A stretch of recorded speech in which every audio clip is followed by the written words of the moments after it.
Well, Rich, good to see you. We are covering a couple of things today. So, we'll get into it a little bit later.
Holy crap. Big news. I have to change everything.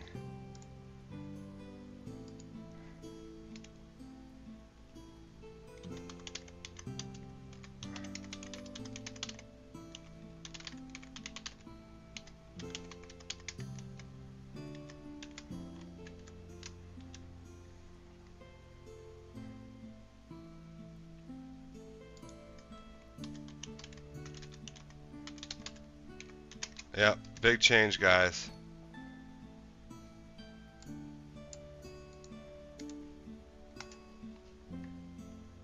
Big change. Gotta make the change.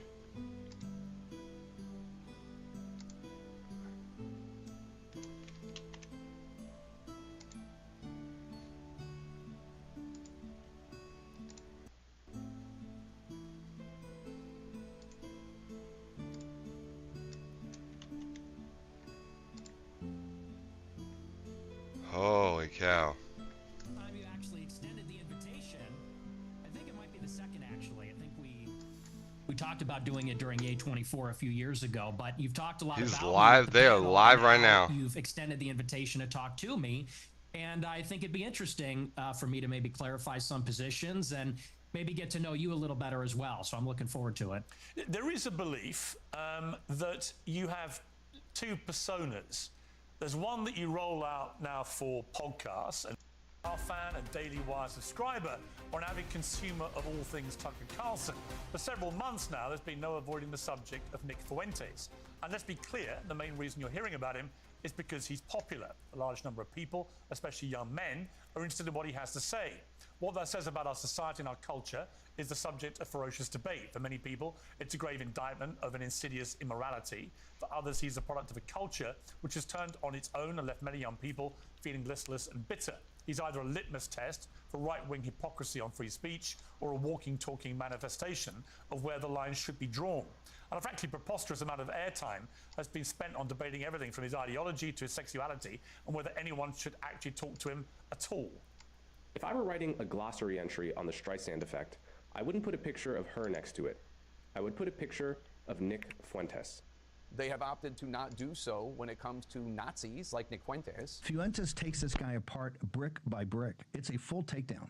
My concern is that people who are a bit more moderate are deeply alarmed by Nick Fuentes. I was very happy to see that, like, Nick Fuentes really passed that test with flying colors. That fragmentation is being caused purposefully by a splinter faction of people led by a young man named Nick Fuentes. That's the war. Can you get the beef prices down? Not crazy things that Nick Fuentes or these other loons say on social media. Well, it looks like all the screaming about Nick Fuentes on the internet is finally dying down a little bit. So now we had on this guy, this Fuentes guy, and never challenged him. You should have Nick Fuentes on your show and you could ask him questions about that. The truth is, it doesn't make a lot of sense to spend all this time talking about Nick Fuentes, but not actually to Nick Fuentes. People who say you shouldn't give him a platform overlook the very obvious fact that he already has a platform of his own, which is often bigger than most of the people complaining, and he uses it to speak unchallenged to his many followers. It's on that basis that I've invited him to appear live and uncensored on my platform, and Nick Fuentes joins me now. Nick Fuentes, welcome to Uncensored. Hi, great to be with you. I don't know you. I don't think we've ever met. You can correct me if that's wrong. I know about you. I know that increasingly people are talking about you in a more mainstream environment than you may be used to. So for those who know nothing about Nick Fuentes, I want this to be an opportunity to get to the real person. I don't know who that person is, but I do want to use this opportunity to get there. I've seen you talk as we prepared for this in exchanges with people and on your show, saying you fear it's going to be very hostile, it's going to be an ambush, all those kind of things. I don't intend it to be overtly hostile. I don't intend to ambush you. I intend it to be an examination of what you said on the record, an examination of what you believe or what you say you believe, and an examination of what your rising popularity says about the state of the conservative movement in America. So those are my goals from this interview. What are your goals? Why are you doing it? I thought it'd be interesting. And, you know, you've talked a lot about me on your show over the years, and this is the first time you actually extended the invitation. I think it might be the second, actually. I think we talked about doing it during A24 a few years ago, but you've talked a lot about me with the panel, and now you've extended the invitation to talk to me. And I think it'd be interesting for me to maybe clarify some positions and maybe get to know you a little better as well. So I'm looking forward to it. There is a belief that you have two personas. There's one that you roll out now for podcasts and for shows like mine, where you come across as reasonable. And then there's your show on Rumble, where you often come across as having, you know, a very unreasonable view on things. This is what Coleman Hughes said about you. I don't even know, bro. He knows exactly what he's doing. Holy he's shit. Playing this double game as part of a long-term strategy to become popular enough to take the reins of power, at which point he plans to pivot towards the extreme and unpopular policies that he advocates daily on Rumble. So first of all, what is your response to that? Well, first of all, I would say that Coleman Hughes is a propagandist. He works for the Free Press, which is run by Barry Weiss. So I think that's... He's a propagandist? And Barry Wait! Weiss is a pro-Israel partisan. Free Press is just bought out by CBS for $150 million. by Larry Ellison or his son David Ellison. And so I think that's coming from a particular point of view. We can't pretend like that's coming from a vacuum or from some fixed position. That's coming from a propaganda outlet that's in favor of Israel. He's a propagandist, apparently. Coleman Hughes over Nick Fuentes. Two personas. And I think that everybody understands this on some level. On my show, I make jokes. Are you kidding me? Rhetoric, and I'm hyperbolic. Because for a long time, I had an audience that was small hyperbolic. On these, like, you're never hyperbolic. You mean exactly what you say. For many years, a lot of people don't even know what that is. And so I had a small following, and we had sort of like an in-group sense of humor and memes and things like that. And you talk about it one way on a freewheeling live stream when I'm by myself and I'm ranting, and we make jokes, and we play devil's advocate. We play with different positions. But then when you sit down in an interview like this one, and people ask me a good faith question, what do you actually believe? Well, then I clarify, and I say, well, here I'm not joking. Here I'm not being hyperbolic. I'm not being rhetorical. I'll tell you precisely what. No, you lie about it. I believe. As far as this idea that I'm going to get power and then turn into Hitler, that just sounds. Because we've seen what you've said, what you believe. We've seen that. Aspirations for political power? Not really.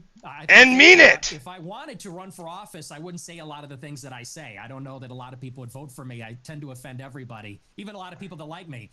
So no, I hate Nick. I hate him so much. He's such a liar. He's so fucking. You have no idea. I know you grew up in the suburbs of Chicago. The unhinged shit he says. Your early years. Early how? Like my childhood or a little bit your later? Childhood, yeah. This is already a glaze fest. It's already a glaze fest. It's already a glaze. He's gonna. Oh, if he does not address the crazy ass shit that Nick Fuentes has says, I'm gonna lose my mind. Well, I grew up in the suburbs of Chicago in LaGrange Park, as you say. My parents are ethnics. My father's half Mexican, half Irish. My mother's Italian. And they both came from a pretty rough upbringing themselves. They both were raised by single mothers, not because of divorce, but because both of their fathers had died. They endured a lot. Oh, dear me. Oh, yeah. This is going to be the fun, boring part. They wanted to create a normal upbringing for their children. They wanted to have a normal family life. And so they moved out to LaGrange Park away from the city. And they raised me and my sister and really put us first. I think that's a big reason why I tend to have a lot of these family values or Christian values. Oh my God, there's nothing Christian about what he's values. Very close relationship with my parents, with my sister. Nothing Christian. Oh. We grew up in a pretty idyllic town. And maybe we can sort of get into a conversation about politics. He has no Christian values. I loved my upbringing. My mom stayed at home. My dad was working. We're in a mostly white suburb in Chicago. Everybody was maybe half Catholic, half Protestant. It was a baseball town. I played baseball for many years. In Chicago, we love our hot dogs. We have our baseball parade and get a hot dog. And so I love where I came from. I love the city. It's a working class city. I love the people here. They're very good, humble, down-to-earth, decent people. And I guess I had my political, not to jump ahead, but this is a big part of where my political awakening came from. I sort of left this bubble, if you could call it that. When I went to college in 2016, I went to Boston University. And I read a lot of things online, and I realized the country does not. I read a lot of things online. It doesn't look like Western Springs or Hinsdale or Elmhurst. It looks very different. The country's undergoing a radical transformation because of immigration. And so I saw that, and I said, this is not really a desirable change. I don't like the south side of Chicago or the west side or LA or certain parts of Boston as much as I like where I came from. And I guess that's what made me an American nationalist. I said, I want to preserve my home and the things that are familiar to me and the things I like about my home, what makes it America. So that's a little bit about my background. I don't know where you want to go with that, but that's kind of where I came from. My first obvious question is, were your parents immigrants to the United States, or were their parents, or were their grandparents? In other words, at some stage, I presume, there were immigrants in your family who came to the US. Is that correct? There were. I believe my mother was fourth generation and my father was third generation. So their ancestors came here. Yeah, we've had a big upset check. Magical Misa. Oh, it's Piers Morgan, the Mexican, the gay Mexican today. We've had a big upset. We had to switch from Yu-Gi-Oh! Death Battle to this. About your views on immigration. Are they not affected at all by the fact that if it wasn't for immigration, you wouldn't exist as an American? Well, I would certainly exist, but like you said, maybe not as an American. Certainly that's influenced in some measure But I think that the kind of immigration that we had for a long time in the country, it's different than the immigration that we have now. And let's just say for openers. Okay, we're going to just place ourselves right here because let me just say right now, this interview is crazy. Holy shit. Holy shit. I don't even know what to say, guys. I don't even know what to say. Right now, it's a nothing fest. Let's get into the real shit. Come on. They're coming from a different place with a different culture, a different religion. It's not the same as it was. So first, you have a qualitative difference. My ancestors, for the most part, I have 3 European grandparents from Ireland and Italy, 1 from Mexico. They came from Europe. They came from a society where there's a common ancestry, there's a common religion, common civilization. The people that have come in since 65, since Hart-Celler, they're coming from China. Yeah, and I've got immigrants from Germany on one side of the family, and on the other side of the family, they predate the United States. They were colonials under the British Empire, 1600s. So who cares, though, right? Like, as if any of this matters. The Northern Triangle, Mexico, Venezuela. And so first, they're just different people. Secondly, it's a quantitative difference. There's way more. What about how he thinks that the black people are actually genetically stupider? What about how he thinks that Hitler was a cool guy? That Stalin was a cool guy? Where are we going to get to the good shit? Come on! Fuck this dude!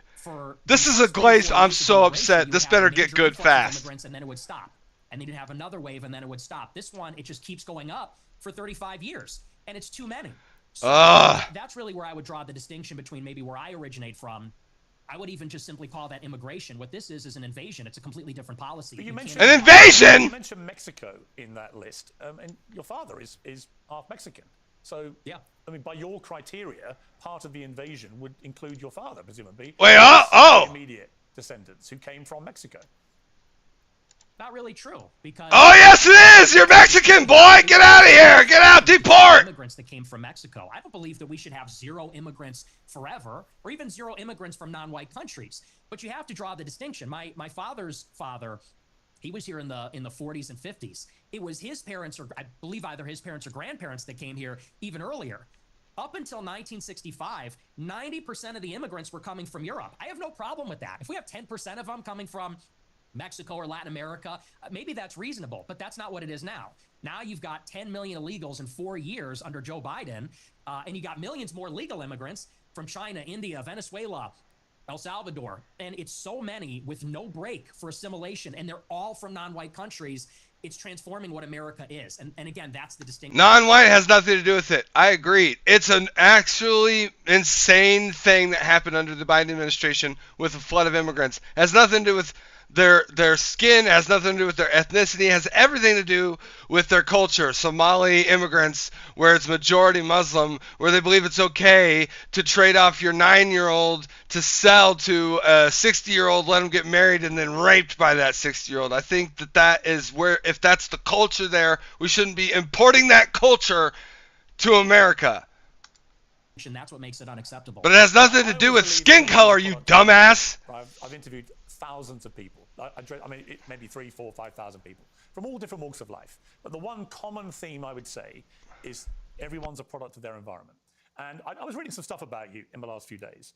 There was an episode of your podcast where you talked about your father, Bill Fuentes, and how he wouldn't take the family, including you, to certain restaurants because he believed they were associated with African Americans. We would be deciding where to go to eat, you said. What are we going to do for dinner tonight? It was a running joke. Me and my sister would say Applebee's, and my dad would say we would never eat at Applebee's. Not in a million years should you be caught dead, Fuentes said about Applebee's. Go to a different restaurant, a local restaurant. No Applebee's, no Red Lobster. That is commonly known as black fare. And you also shared another story about your family and restaurants. Said before me and my sister were born, my family had a saying about Olive Garden that contains the N-word that we're not allowed to say. So my question, based on that anecdote that you say on your own podcast, is do you think you grew up in a racist environment? Oh my God. Your father was inherently racist, and that this is so dumb. Moved to you. Well, I would say it's a new low. I've been attacked as a racist many times, but to attack my father, to attack my parents, based oh, shut up! You attack! Oh, shut up! Hang on, it's your anecdote. Yeah, but he's not here to defend himself. You are. And my parents are. You told the story. And I will. And I'm not trying to ambush you. As I said at the start, Nick, to be clear. No, it's not an ambush. Nick, to be clear, I think I'm not understands. ambushing you. I'm literally reading an anecdote that you revealed on your podcast. It's you that's put it in the podcast. Exactly. I'm simply asking you whether my assessment of that, which is that your father didn't want to... This is really weak. It better get better than this. He better challenge him more than this. Whether that attitude to African Americans in that instance permeated to you. It's a reasonable question. Yeah, no, like I said, I think everybody knows what that is, but I'll address it. I'll engage with it, and I'll defend my father from the charge of racism. Sure. No, my parents are not racist, and they've never been racist. I'll tell you about my parents. They used to have a school in Chicago in the South Loop where they instructed people on how to shoot firearms. It was a security school, and most of the clients were black. And I believe actually one of their clients was Larry Hoover's son at one point, sort of a funny story. And so most of their clients would come in from the south side of Chicago. My grandmother, she grew up in the projects in the city. And so my family, being in Chicago, being ethnics, being Italian, Irish, Mexican, in the west side on Taylor Street, all over the city. Being ethnics? Near and around black people, and they're ethnics, guys. Views about black people and their views about black people are shaped with experiences with black people, and what they will tell you. Hang on, Nick Fuentes and his parents, they're ethnics, and like, but I'm ethnics. I'm an ethnic. What the fuck? His IQ is so low. What my parents would say if they were here is that for many, many years, the older generations of black people were very respectful, very humble, very decent. In fact, my grandma used to have an anecdote. She grew up in a lot of dysfunction. Her mother was mentally ill, and they would be having dinner in the projects, and there'd be so much chaos and dysfunction and disagreement and fighting. And she would look across the way out the window at a black family in the other apartment, and they'd be holding hands around the table saying grace. And this is sort of the culture that used to prevail. But now what you have in the city is that there's no accountability for the black people. And now Chicago has become a complete dump because these teenagers go out and they take over the city. They call them teen takeovers. That's the euphemism for it. They're teenagers, but they all come from the same neighborhood. They drive up there and they mug people and attack people and they destroy cars and destroy shops. We had the Festival of Lights a couple of weeks ago. It's supposed to be a family event, and they light up the trees and they... Statistically, they might be a majority singularly a majority ethnic group of black people, but it's not because they're black. It's because of the culture that they have been propagating in the pop culture. You know, there's a big parade. I was in the parade one year, and you had a bunch of black people there. Officer Tatum, one of my favorite black podcasters, and not only that, but he's collabed with Hodge Twins and all these other guys, and the Cartier family that are just based as shit. They address the statistics with the facts, the actual cultural problem that's going on. Each other, 7 people shot. It's a Democrat left-wing policy that's contributed to this. About this. They say we've lost control of the city, and we're looking for accountability. We have a lot of black people that are always outraged about racism, outraged. But he thinks it's genetic. The problem is, you think it's a genetically, ethnically, intrinsic thing about black people, you stupid piece of crap. Holy crap. And it's just, that's bullshit. About attitudes from white people, but they're never ashamed of some of these behaviors, never ashamed of some of the things that go on. And that's why I think there's a lot of negative attitudes these days. And so, you know, again, I think those attitudes, you say I'm a product of my environment. I am. And so are my parents and my grandparents. Unlike you, because you're not even American, in Chicago, we have to live in a big, diverse city where there's a lot of different kinds of people. And I think anybody in Chicago will tell you the same. I live in London. It's one of the biggest and most diverse cities in the world. But it's not the same. Well, actually, it's a big, diverse city. The only difference is we don't have the gun violence because we don't have guns. That's a whole different story. I don't want to get into that with you. I have got into that before. Sword problems. We have problems with Aladdin. Ninja swords are banned, Piers. Shut up. So the idea that somehow I'm cosseted in London because I'm not in Chicago. I didn't say that. Well, you kind of implied it, but I guess my point about the environment, I'm not saying you are a product of your environment. I'm saying most people are in some capacity. When I read that anecdote, it's just to remind you, it's not something I have put out there. You told this story, right? And you said that you said this. We're looping. You said this already. But you haven't really directly, I think, responded to. I got to be in the middle. Your father would not take you to certain restaurant chains because he associated them with black Americans. Is that true? No. Well, see here, if you're an American, holy you would say that shit, Olive Garden is not real Italian food. Applebee's, TGI Fridays, and stuff is a little. Are you guys seeing the chat? Are you guys seeing this chat? This is nuts. Of crap. My dad There's was just a food unhinged snob. stuff No, on it's here. got nothing to do with that. My best friend in first grade was a black guy. We're not a racist family. So okay, so when you told no. the story, I'm just curious. So when you told that anecdote, which clearly on the face of it is racist, right? You're basically saying your father made racist decisions about where you would go as a family to eat. Are you saying? No. Well, I'm just going to ask you a question. Are you saying that when you told that story, you didn't mean to infer that he was racist? And do you understand why when somebody like me reads that anecdote for the first time, as I did this week, I reach a different conclusion?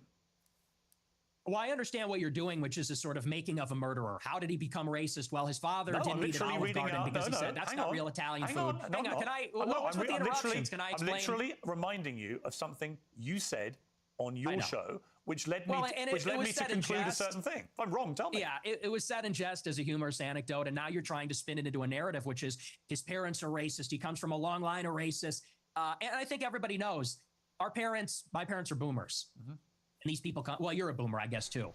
Nick, you are racist. You may not be smart enough to understand that you're not racist. You may not be smart enough. You may not have the IQ to understand just how you're racist. But you are a racist piece of crap. You are bigoted beyond belief. Okay?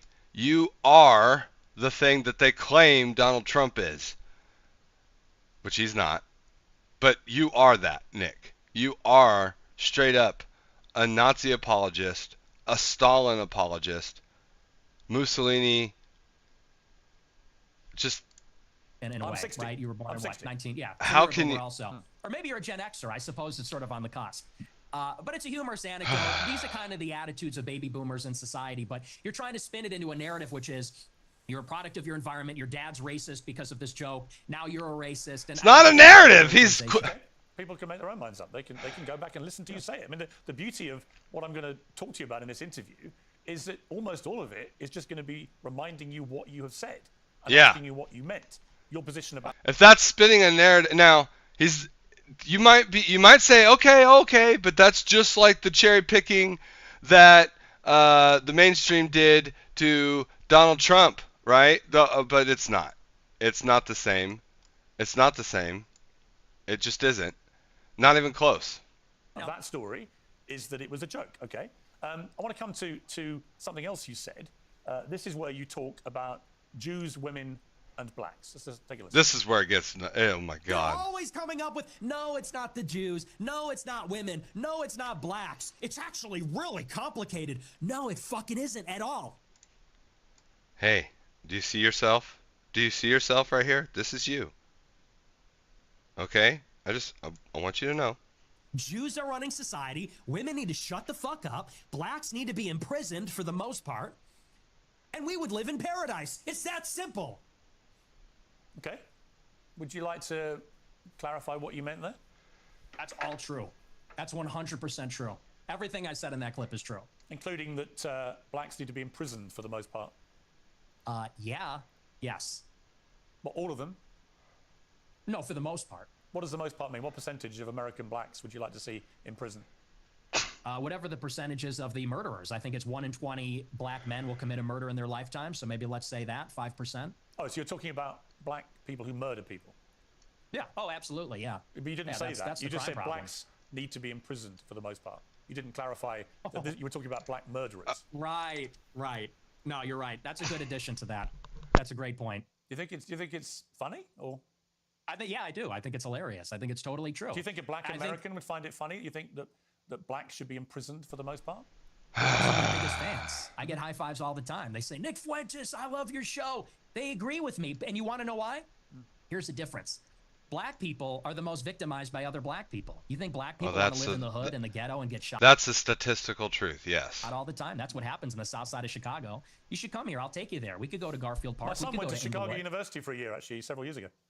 Yeah, that's a bubble. That's a bubble. You think you're in Chicago and Hyde Park? You don't know Chicago. Go a little bit west. See what it's like over there. And I'll tell you, black people agree with me because they're tired of it too. And maybe not most of them, but a lot of them agree with what I say about that because they know how it is. That's why the first thing they do when they make a little bit of money is they go and leave to another neighborhood. Okay, so what was just remind me again, the percentage of black men who commit murder in America. What was the percentage you gave me? It's 1 in 20. 1 in 20. It's 1 in 100. No, it's 1 in 20. No. Less than 1 in 100 black US men commit murder.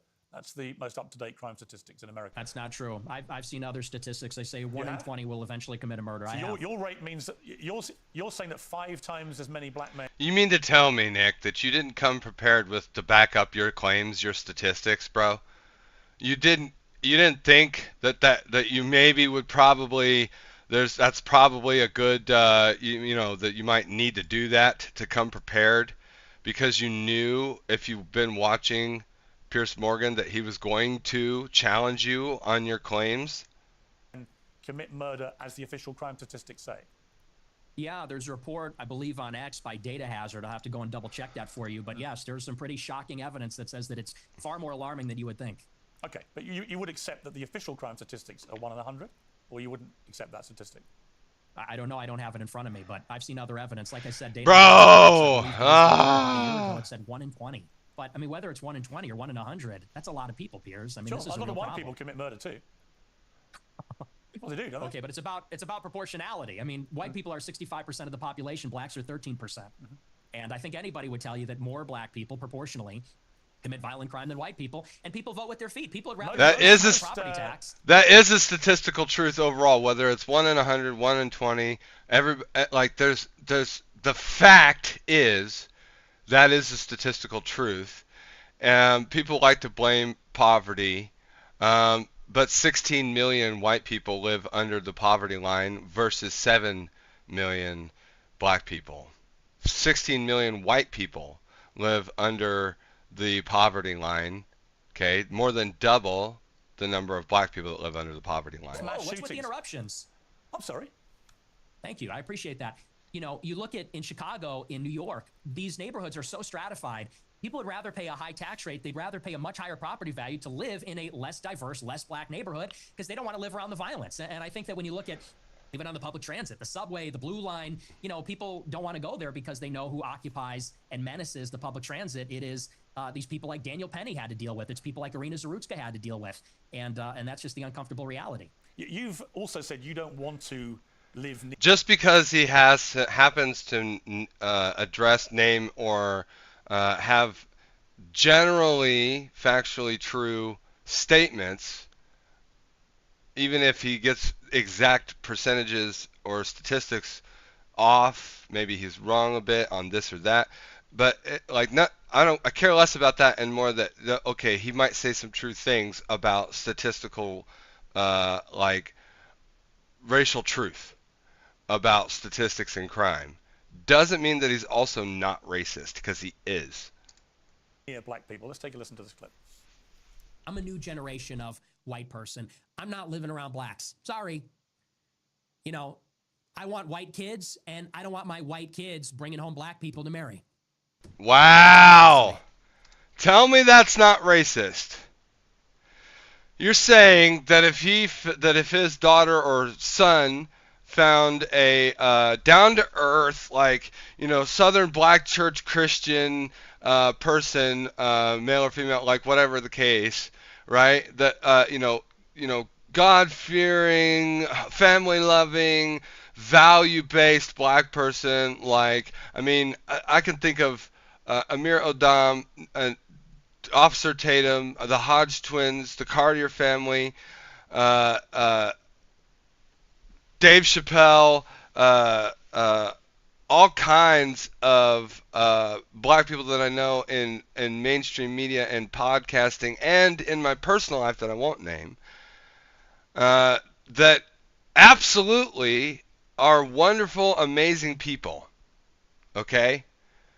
And when it comes to race or people from a certain ethnicity like Arabic, my daughter is half Syrian. So I don't want to hear it. I think that this is bullshit. I think that you can absolutely find good people of all ethnicities. And this is fucking sick the way he says this. And he means it. He's genuine. He's not fucking around. This isn't pretend. He means what he says here. He doesn't want his son or his daughter to marry a black person. What the hell? What the hell?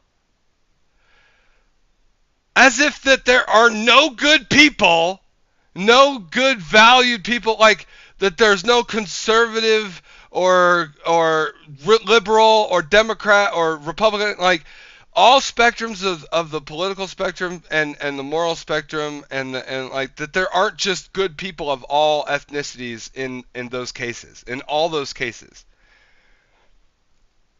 You know, one of my best friends growing up in my early 20s, I won't name him, and has recently now, you know, he was a gay black man for like the better part of 6 to 8 years, and now is a transitioned woman, and I've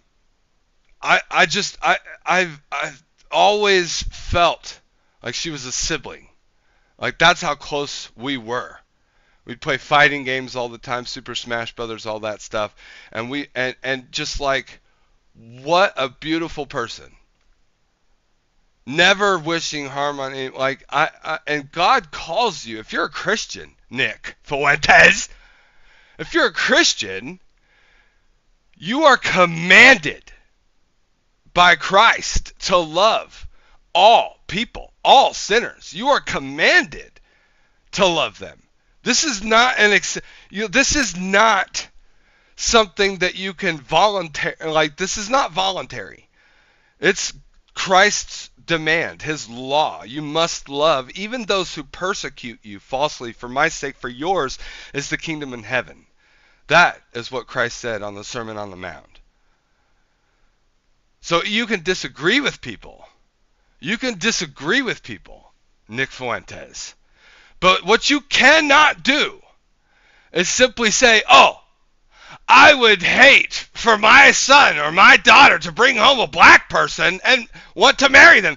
This is to act as if that is not racist. You have an IQ of like less than 80. I think that I don't know what's like. Where is the logical part of your brain that says that is not inherently judging by an immutable characteristic that has nothing to do with intelligence, nothing to do with religious morality or political morality or general values or principles, as if skin color somehow dictates oh guys, oh no, and I've got freckles. I wonder what that must mean to Nick Fuentes. That must dictate some part of my spirituality or my moral values. And call me racist? Oh, very Christian of you. I don't give a fuck. I mean, it couldn't be clearer, really, unless you want to say that's another of your jokes, but you're basically saying, yeah, I'm a racist, aren't you?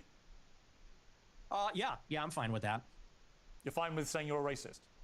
Wow! Everybody's racist. I think everybody, if we're being honest, is racist. I think everybody, the only people that aren't racist or pretend not to be are white people to their detriment.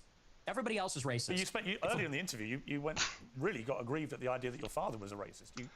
Nova 90, good to see you. Magical Misa, Elrich. Apparently we pretend that we're not racist, but we actually are!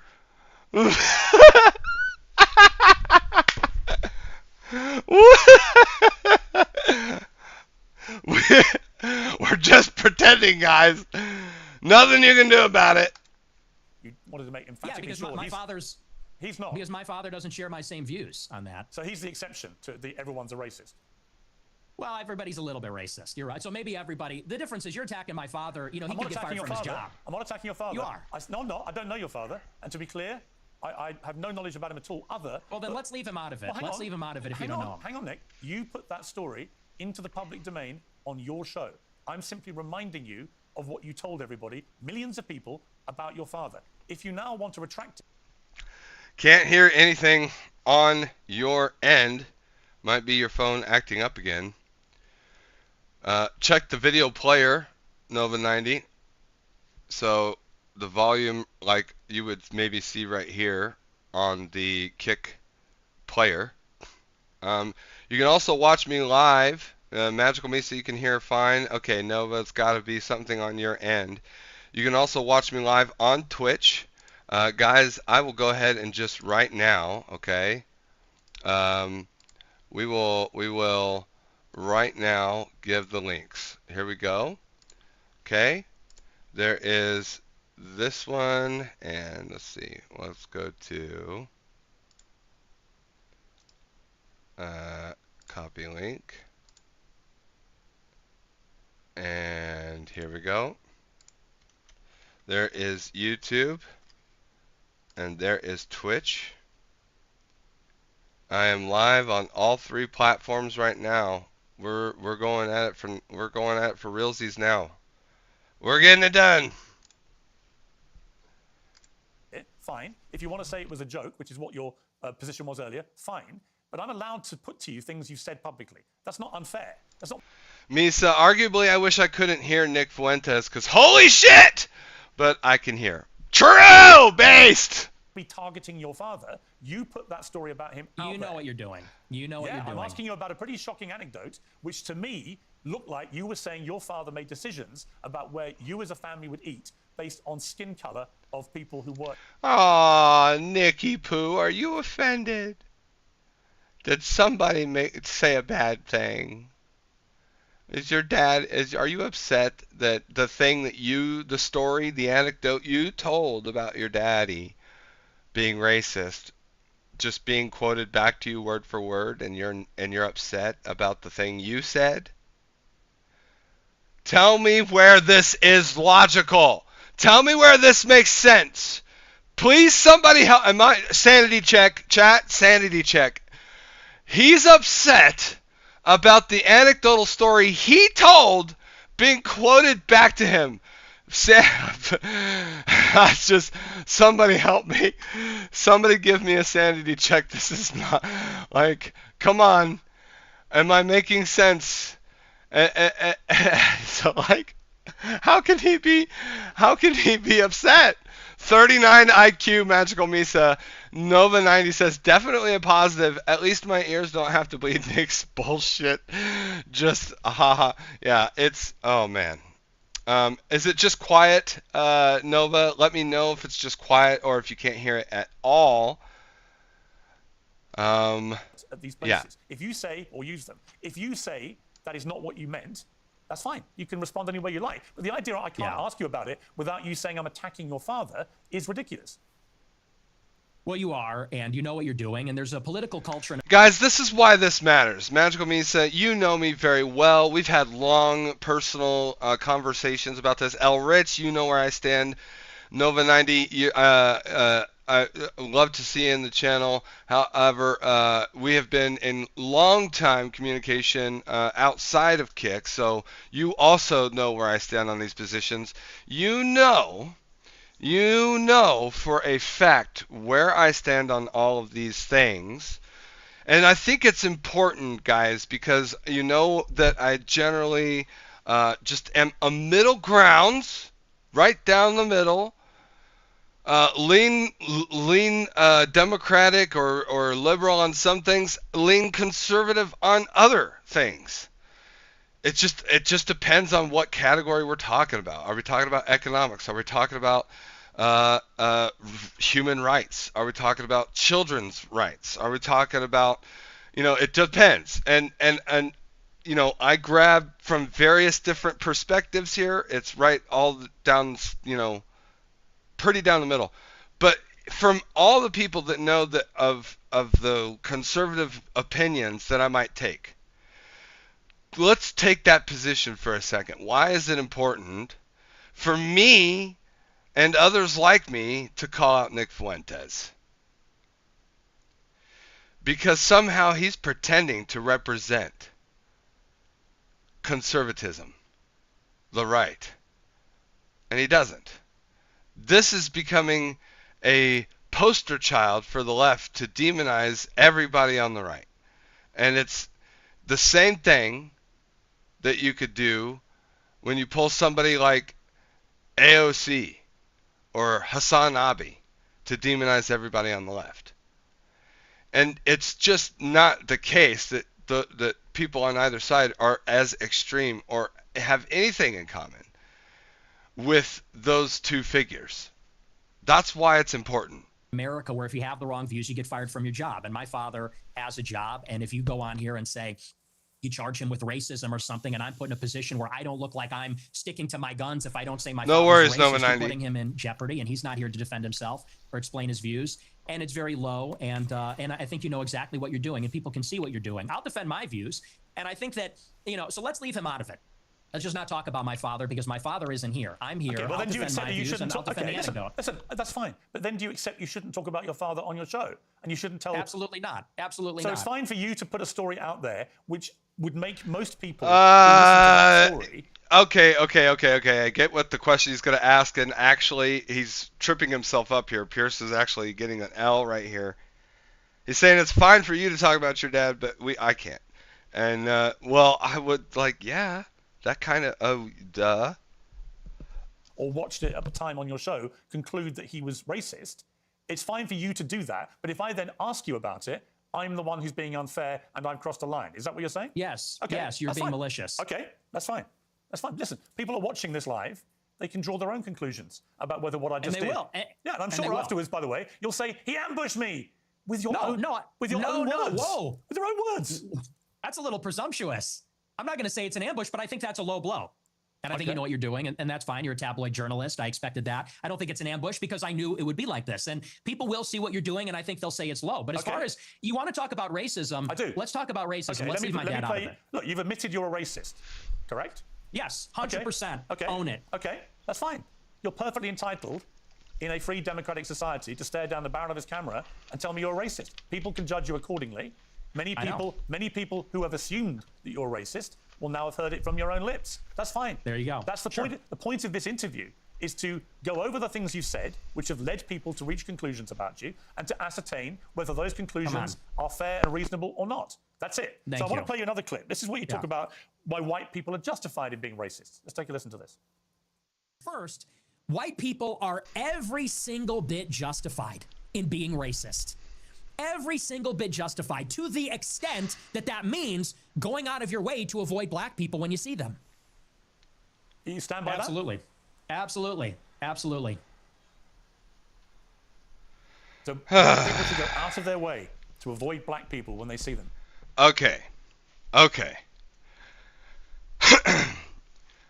Question.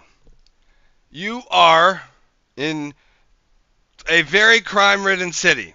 Call it whatever you want. You know that it has statistically a very high rate of crime.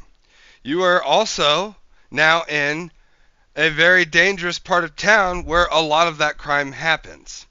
Coming home late night at a bar.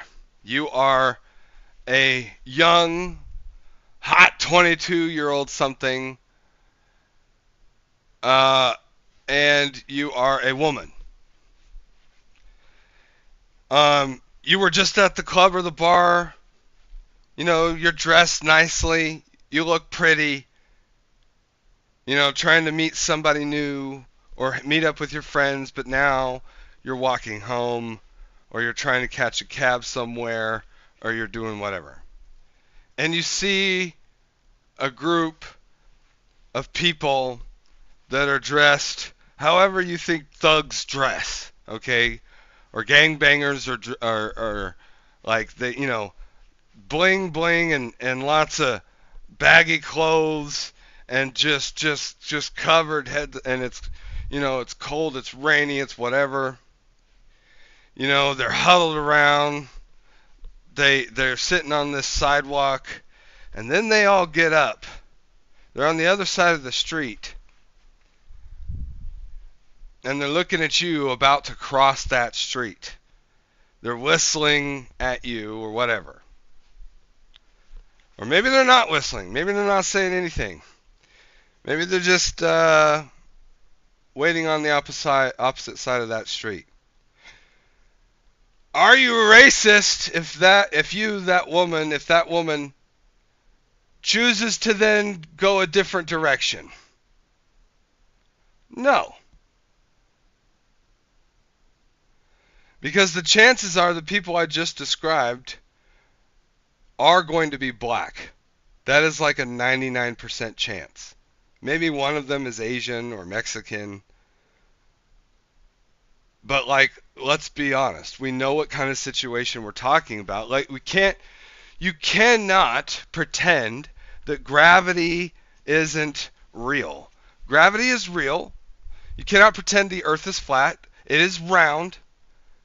I don't like denying science. I don't like denying facts. So it's not racist if you are avoiding quote unquote black people for reasons like that. Okay? I do not think that that is racist in any way. Flat earthers crack me up. Yeah, true.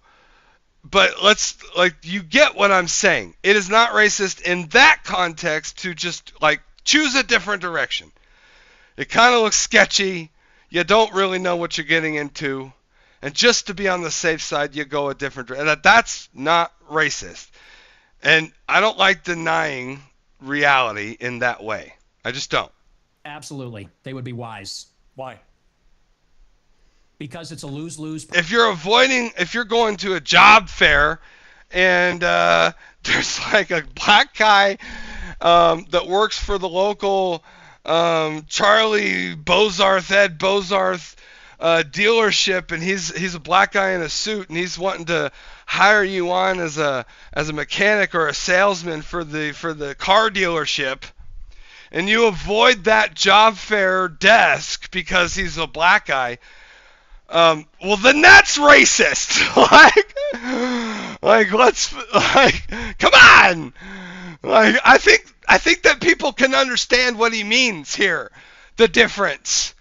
I do think that Nick is still a racist. I think that's obvious. But I think he's also talking about things that are also true that are not racist. Proposition. If you're Irina Zarutska and you don't walk the other way, you get stabbed to death and you die. If you're somebody else and you walk on the subway and you stand near a black person or something, maybe it's fine. It's a lose-lose proposition. So no, I think that white people have been beaten into submission, that we're afraid to tell the truth about it. And the truth is that when you go into these major cities like New York or Chicago, I believe she was in North Carolina, there is a menace, which is young, black, adolescent men. They're extremely violent. And we have been told that we have to pretend like they are every other person. We have to be colorblind to that. And we're supposed to go and be in the midst of all this danger. And I think that at this point, it's gotten out of control. What it means to be here's what it means to be colorblind. Okay? Martin Luther King Jr. said you should judge a person by the content of their character, not the color of their skin. What he's talking about wait, what the hell?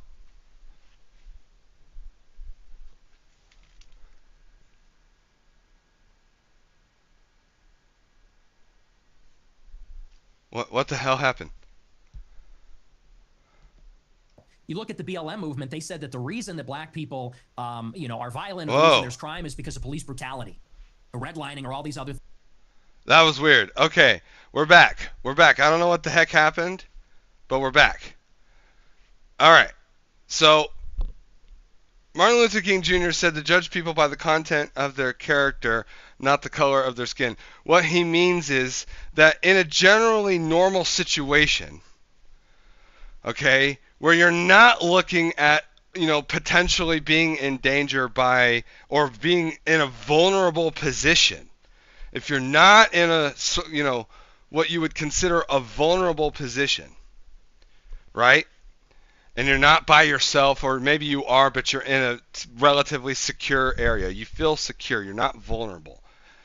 That in those circumstances, socially or professionally or culturally or religiously, whatever the situation you are in, that if you feel generally secure and not vulnerable,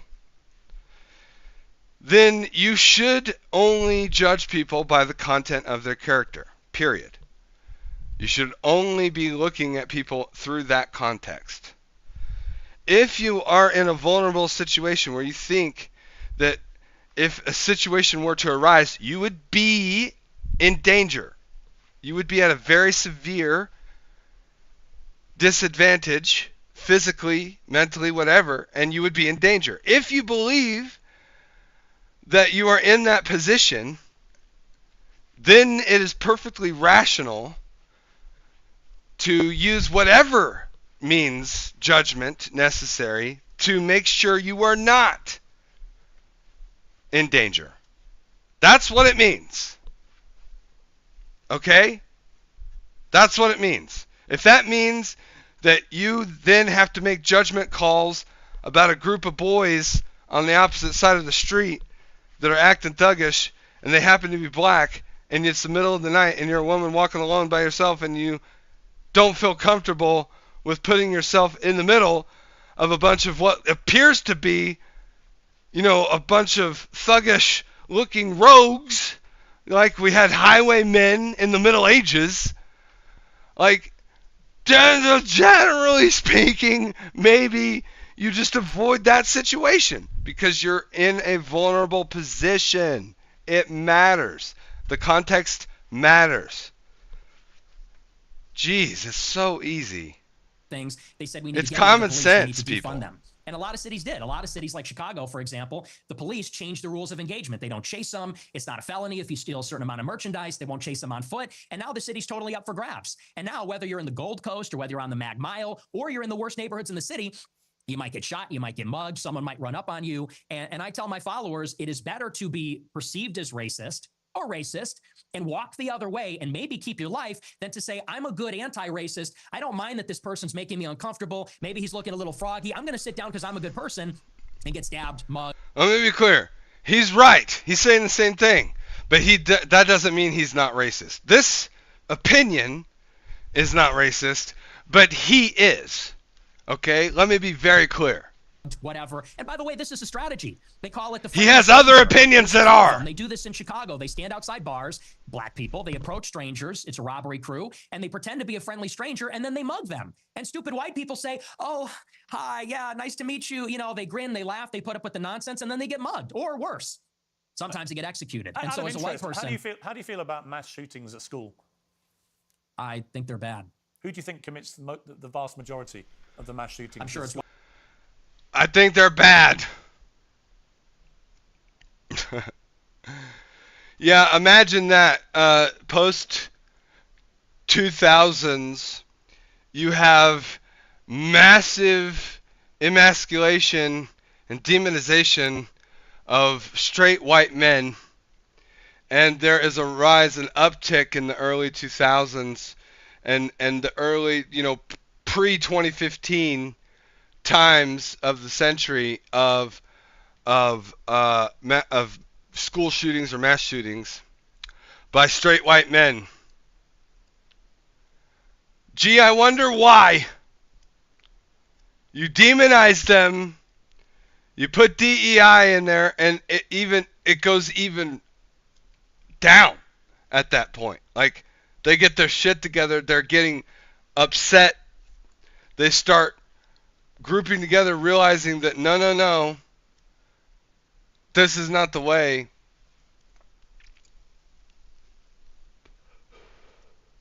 Because they realize they're being ostracized. White people. Right. So how do you feel about that? I think that white people do more antisocial violence. I think black people participate in more gang violence. I think that's the difference. What's the difference to the victims? There's no difference to the victim, but it's a different kind of crime, and it's a different proportion also. Do you know what percentage of white people are school shooters? I know that the vast majority of mass shootings in schools in America this century were perpetrated by young white men. And I'm just...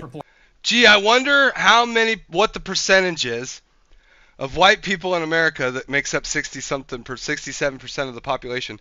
I wonder what the percentage is of those people that are mass shooters versus the percentage of black people that are committing gang violence and killing people in that perspective, in that vein of murderous crime. I bet it's higher in one than the other.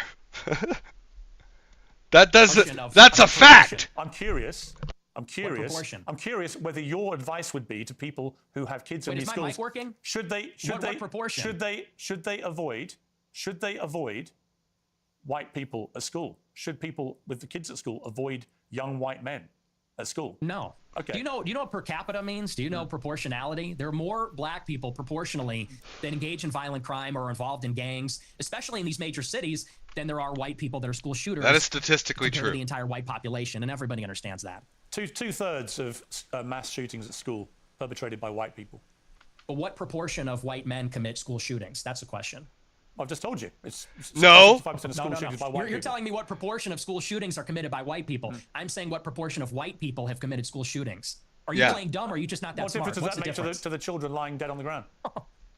A huge difference. The victims. The difference is you're asking, would you fear white people? If there are more victims of violent gang crime, of violent murders by gangs and gangbangers and you know, thugs in the street, if there are, and that happens to be, you know, 80-90% committed by black ethnic groups, it makes a world of a difference if there are more victims. Or black people. And that's the difference. The No, difference is what I'm saying to you is by your logic, if we now have agreed that the vast majority of mass shootings in schools are committed by white people and predominantly young white men, then presumably your advice would be to avoid young white men. Okay. All right. We're doing this. We're doing this right now. I'm getting to the bottom of it. Live right here. You got it here first. You know what? Actually, let's just do this on the side. Because they perpetrate these massacres. But it won't be because they're white, right? So are you playing dumb or are you actually dumb? Maybe it's I'm about dumb. It's about proportionality. Maybe I'm dumb. You are because you're, well, I don't think you are dumb. I think you're smart actually, but you're deliberately avoiding per capita. And everybody knows that's the difference. What proportion of white men are school shooters? It's probably 0.00001%. What proportion of black men have committed violent crimes? It's probably like 5%. I don't know what it is off the top of my head, but it's very high. And I would add to that, even as it concerns schools. Why do you think parents pay a super high property tax to live in a school district where there's white people? Because they know that if they go to the black school, it's going to be the Bloods and the Crips. It's going to be gangs. It's going to be, you know, you talk about school shootings. Nobody talks about all the school shootings that are committed by gangbangers in and around the school and all the other violence that's associated with that. I mean, these schools in the south side of Chicago, you know, it's just not livable. I have an answer for you, Nick. So the proportion of the population who carry out mass shootings is actually the same. For black and white. For white people, the proportion of the proportion again, of the are you hearing it? No. See, I think the trouble with your statistics is a lot of them don't bear much scrutiny. We have a bunch of fact checkers checking all this in real time because you do have a tendency to just come out with a lot of old baloney. And when you say, you know, well, it's true. And when you're confronted with reality, you don't like it. What's the figure? What proportion of white people have committed school shootings? With white people as the denominator and white people that have committed school shootings as the numerator, what's that percentage? For both black and whites, the proportion of the population who carry out mass shootings generally is about the same. No. Tell me the number, and then the only focus of your attention is the black shootings, the black crime. You don't want to live around black people. You want to avoid black people. You don't want interracial marriages or relationships that may produce black people. And yet, when I point out to you that there are many parts of crime in America where actually there's a majority of white people that perpetrate them, you don't care. You don't have any interest in that. It doesn't exercise your mind. Maybe because no one's buying this. This kids. argument lost. No one is buying this. Everybody understands per capita, and people can even see what you race ahead and say, well, we're comparing the proportion of white and black school shooters. I said, no, compare the proportion of school shooters that are white versus violent criminals that are black, because that was the basis of the monologue, is that you're very likely, if you encounter black people or a young black man in the city, that you're going to be the victim of a violent crime, of a robbery, a mugging, a car theft, a carjacking, or a murder. That's the difference, and it's about proportionality, and everybody sees past that because we all live in reality. You want to talk about product of your environment? People that live in New York, Chicago, LA, we live in reality. We live in this environment. We see what it's like. And the threat, the danger in terms of probability it's not even comparable. And I would say this to your point. If you're in a high school and truly, if you see a white person who looks like a little autistic, he's got the SSRI stare and he reaches for a backpack, people joke and say, run. Similarly, if you see a jalopy pulling up with a bunch of black people in it and they got their pants around the ankles, you're going to run also. And I'm saying the same thing. The difference is the latter happens much more often. It's much more common. You know, in Chicago, there's like 10,000 carjackings and car thefts every day. It's in the thousands. It happens all the time. How many mass shootings committed by autistic SSRI white people? I don't even know. I mean, it's probably in the single digits in the last decade in the city. That's the difference, and everybody knows that. But you're really just trying to carry water for liberal ideology. It's an ideological position. I'm really not. I can absolutely say, yes, there is way too much black on black crime, for example, involving guns in Chicago. And black on white also. Yes, but there is way too much gun violence in Chicago. Right? I mean, it's indisputable. I've got no problem saying that. The difference is I don't then lead myself into a thought process where I have to avoid all black people in case they shoot me. And you've already conceded that you are a racist. So when people hear you then say, I don't want to be living anywhere near black people, they already have heard you say, I'm a racist. So they assume you're doing that because of people's skin color. All black people. You would probably dispute that, right?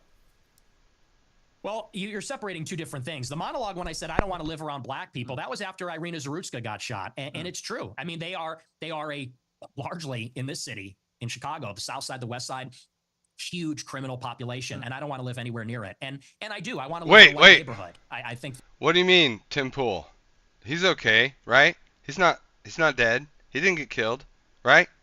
I know that there was somebody tried to shoot at the studio. I heard about that. But Tim Pool's fine. You said what?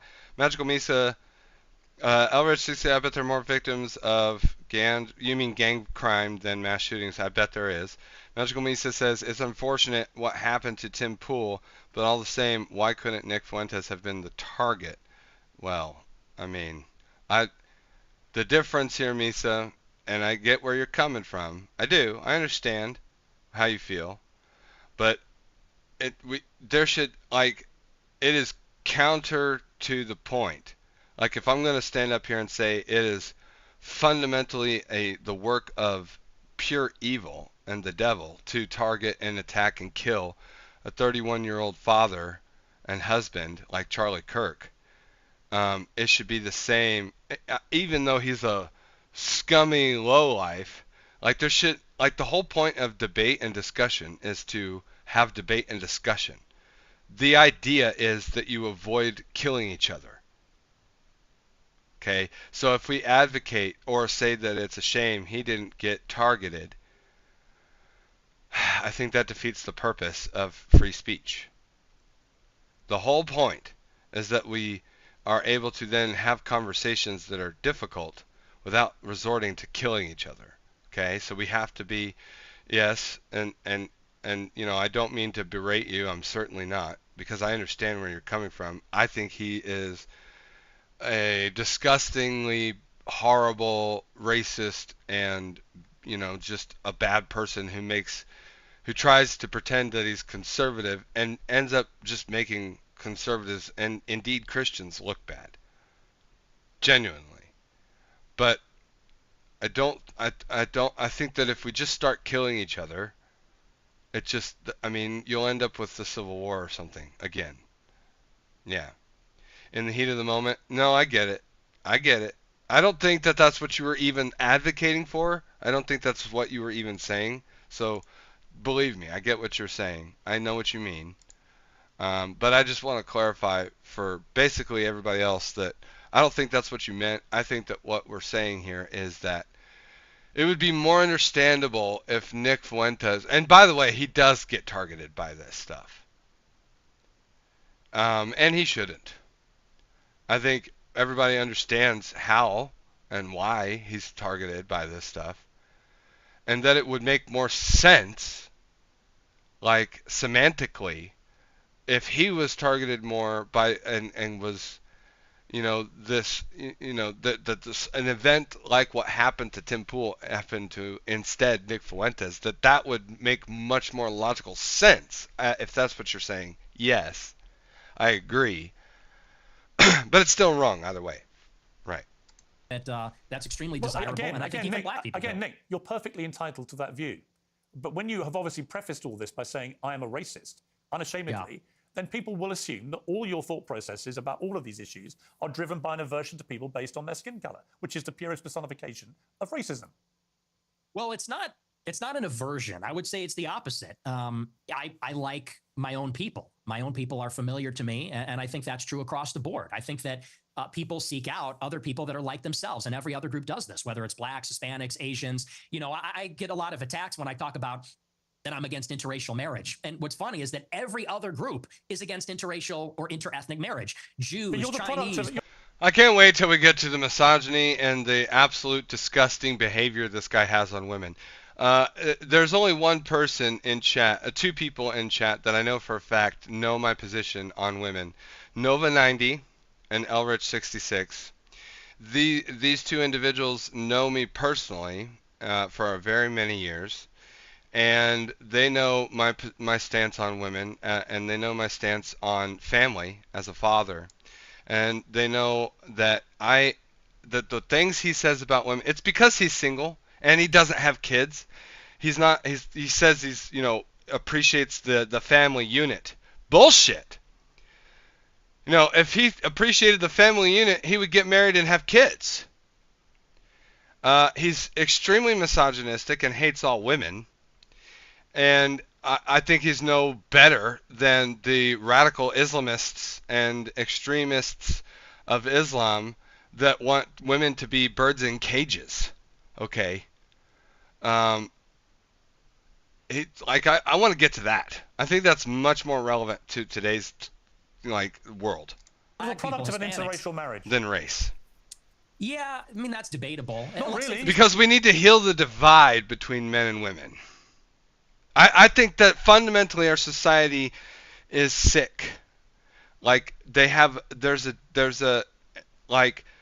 illness, there's a disease there it's under assault, and our immune system is weakened to gender divide, and like with DEI and saying it's okay that gender is a spectrum. It's like gender, sexual biological reality is a thing. And so we can't, I think the far left progressives are just bigoted and anti-science and anti-chemistry and anti-biology. But I think the far right is misogynistic, like Nick Fuentes, and they're anti-women. And I think that those two extremes are just stupid. I think they're totally stupid. Tell me I'm wrong.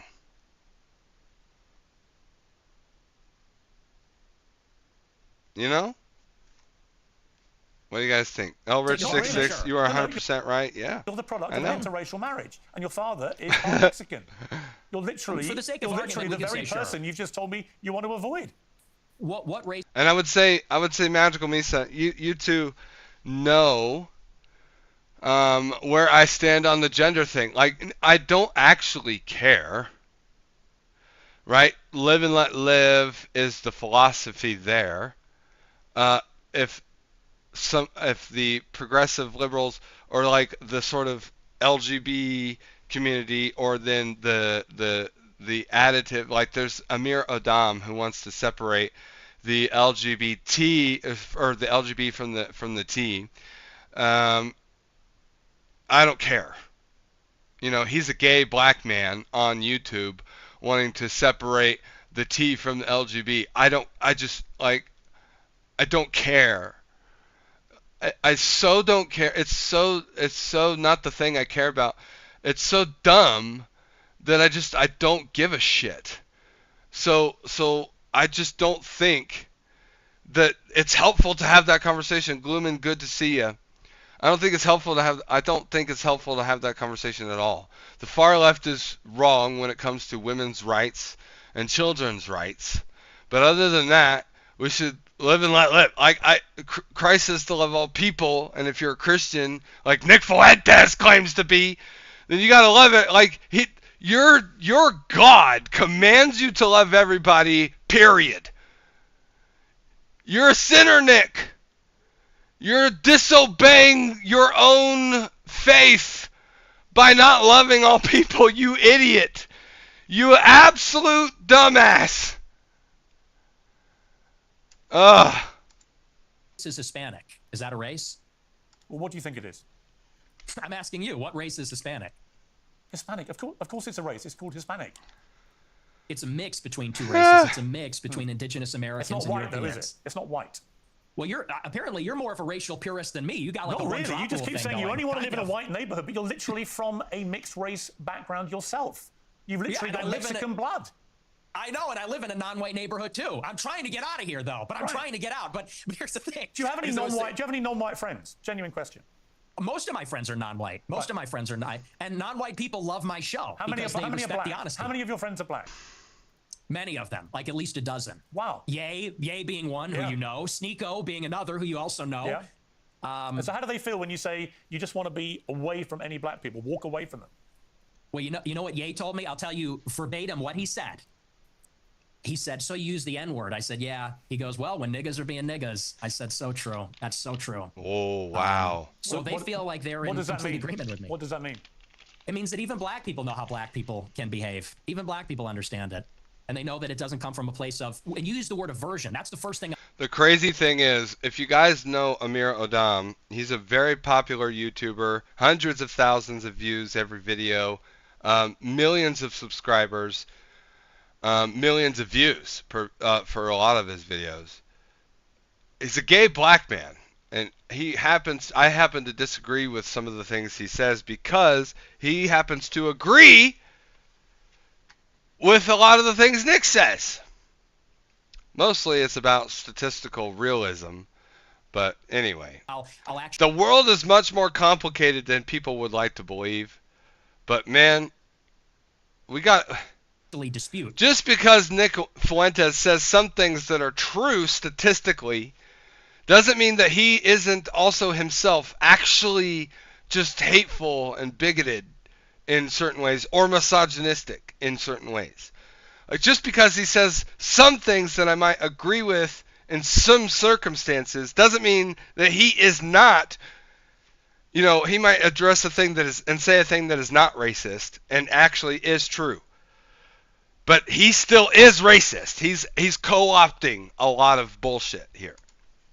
It's not an aversion on the basis of skin color, because that would seem to suggest it's like a stubborn, irrational bigotry. His most egregious I consider myself a racial realist. attacks are on the Jews. About how the races are, and I speak provocatively about it, and I speak provocatively about our tribalistic instincts and tendencies as human beings. And I'm not a liberal ideologue that says that over time and with enough education, we're all going to see this great brotherhood where we're colorblind and everybody's the same. You know, I don't think that's ever going away. I think that race is real. It's not just skin deep. It matters to us and it matters to each other. And black people know that, and Hispanics know that, and Asians know that, and people like me that have partial Mexican ancestry, we know that too. And I think on that basis, we can have mutual respect and understanding, not aversion based on skin color. The reason I use the word aversion is you literally said that you should walk the other way if you see black people. That is an aversion to black people. Yeah, but we all know that's not what he really meant. That's economy of information. That's economy of information. That's safety. And I said in the same monologue, if you watch it, it's like, I feel sorry. The problem is you clip the 10 seconds. I don't know if you watched the whole show, but in that monologue, I said, most black people are not violent or criminals. I said, and it's unfortunate that we're going to offend them when we turn and walk the other way. I said, but the problem is we don't know. We can't tell. And someone like Irina Zarutska, she sat down in front of a black man with her headphones in and wasn't paying attention because she was being a good liberal and said, I'm not uncomfortable by this. I'm progressive. Then she got stabbed in the neck. And I said, it's unfortunate that you would have to sit behind the black man to be safe. And if he's not violent or schizophrenic, he might be offended by that. I said, but I would rather offend him than die. How many deranged white men have committed atrocious acts of murder in the last 10 years in America? Proportionally far fewer. Fewer. How many? Do you know how many? You have a research team. You pull it up. I don't have it in front of me. Proportionally far fewer. That's a fact. Like, I guarantee you, no one can name, it's nowhere even, like, let's say it's 10, let's say it's 20, let's say it's 100, it's nowhere near 100. But how many gangbangers and thugs of a black ethnicity and that population of demographic of Americans have committed violent crime and murder and there are victims that are the victims of murder and injury or whatever of violent crime? I bet you it's in the thousands or hundred or tens of thousands or hundreds of thousands. Like, I bet you it's in the tens of thousands. In the last decade, I bet you it's between 5,000 and 10,000 realistically. It might be more, it might be less, but I'm giving just a vibe. I have no data yet on this. I'm working on it. I'm going to pull it up. We're going to have it on this live stream. But I bet you it's more than 100, and it's nowhere near 100 for these mass shootings. And it's like, how many victims are there to either set of crimes? I think it's more. I'm going to say it's more for the violent gang and thug crime category of that demographic than it is for white mass shooters. But that doesn't, like, again, just because that's true, it's like, Nick, the difference is, guys, I want you to understand something. Nick believes that is inherent to black people. That this is a biological genetic thing and which is fucking unhinged. It's so bullshit. It's really the result of Democrat policy and liberal policy, but he thinks it's intrinsic to their nature. That's why he's a racist. That's why he's misogynistic. He thinks that people cannot help themselves other than to be this stereotypical thing. It's not true. It's not true. You're obviously extremely exercised by that one story, which was horrific, for the record, absolutely horrific, and should never have happened. The person who perpetrated that evil act had a string of previous offences and should have been picked up more, and it should have been amplified more. I completely concur with all of that. But I just suspect you have no idea how many white people have committed similar crimes, do you? No, because I know it's far fewer from experience. Okay. Because it's like you said. Well, and hang on, and I would add to that, you know, Irina Zarutska wasn't the first one. That was also after Austin Metcalf was killed in Texas. Sure. After Carmelo how many Anthony times has it stabbed been him in the perpetrated neck. by white people?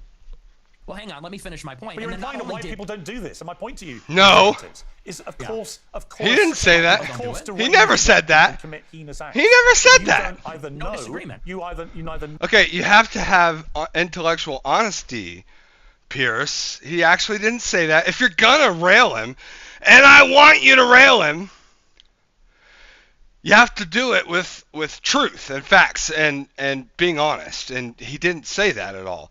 You have to do it above reproach, my dude. Know nor care, or maybe both. Maybe you do know but don't care. You only seem to be focused on black people who commit crimes. And again, if you hadn't prefaced the whole debate about racism by openly conceding you are a racist, I could read other connotations into what you've been saying. But once you've said, I'm a racist, and then you only talk about black crime, I think people can watch this and they can say, yeah, he's a racist. And everything that he says about crime is driven through the prism. He will try to convince you that when he embraces racism, by the way, this is why he's insidious, okay? He will try to convince you that what others will dub him as racist, because by their criteria, he has this statistical realism approach to problems we have in America. And then he will try to categorize that as the reason why they call him racist and the reason why he embraces it, because he's not going to turn away from statistical realism. But he's lying to you, because that's not the truth. The truth is that he believes this to be an inherent thing that is passed down genetically through these ethnic demographics. That is why he's racist. He believes that. He believes that Jews cannot help themselves but to have this, world domination effect as a culture or as a religion or as a people. He believes that, he believes that it's not because of the statistic the statistic realisms. I mean, it is, but it isn't. He thinks the statistic realisms of crime is a reflection of unavoidable genetic, science-based, generational, biological, passed down tendencies of the demographic of that ethnic group. And that's where it's fundamentally, completely fucking false. And why he's a racist. Okay? I need you guys to understand that. Of being a racist who judges people according to their skin color. Well, it's funny because it's quite on the contrary. And I said this in a similar monologue. You know, the problem is not that I wake up and I walk down the street and I see someone that doesn't look like me and it makes me angry. The problem is there's a pattern of behavior, which we've all seen. Blacks in America become narcissistic, and they become narcissistic. This is where he's propagating statistical reality, but that doesn't. It's not why he chooses to believe and spout these things. Okay, I just need you guys to understand that. Because they've been told they're victims of racism, they're victims of slavery. They've been told really there's no accountability. If they're rude, if they're inconsiderate, if they're criminal, they are told that they have no agency for their actions. They're being told, if you act in this way, it's because the white man made you that way. It's because the system's rigged against you. And so we have been telling black people this for a generation, and now there's no rules. Now they go, and what we hate to see as decent people, not even as white people, but decent people, even black people too, what we hate to see is rudeness, obnoxiousness, inconsideration, criminality, violence, and that's that pattern of behavior that we see all over social media. On so the just to be body clear, cam footage, you don't like black people who play the victim and are rude. Is that your position? I don't like that pattern of behavior. And who are narcissists?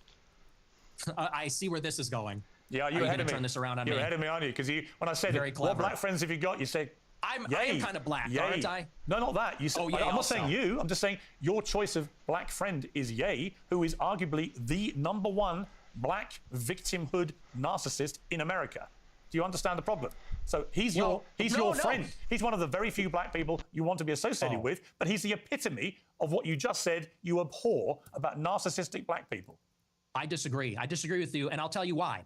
Because Ye, if you've ever met him in real life, I have. Yeah. Okay, well then you know he's nothing but polite, considerate. Actually, he was very rude to me the last 2 times I interviewed him. He's a supreme narcissist, and he's also. You keep interrupting me. You're very rude. Are you black? Because you're being very rude by interrupting me right now. To you.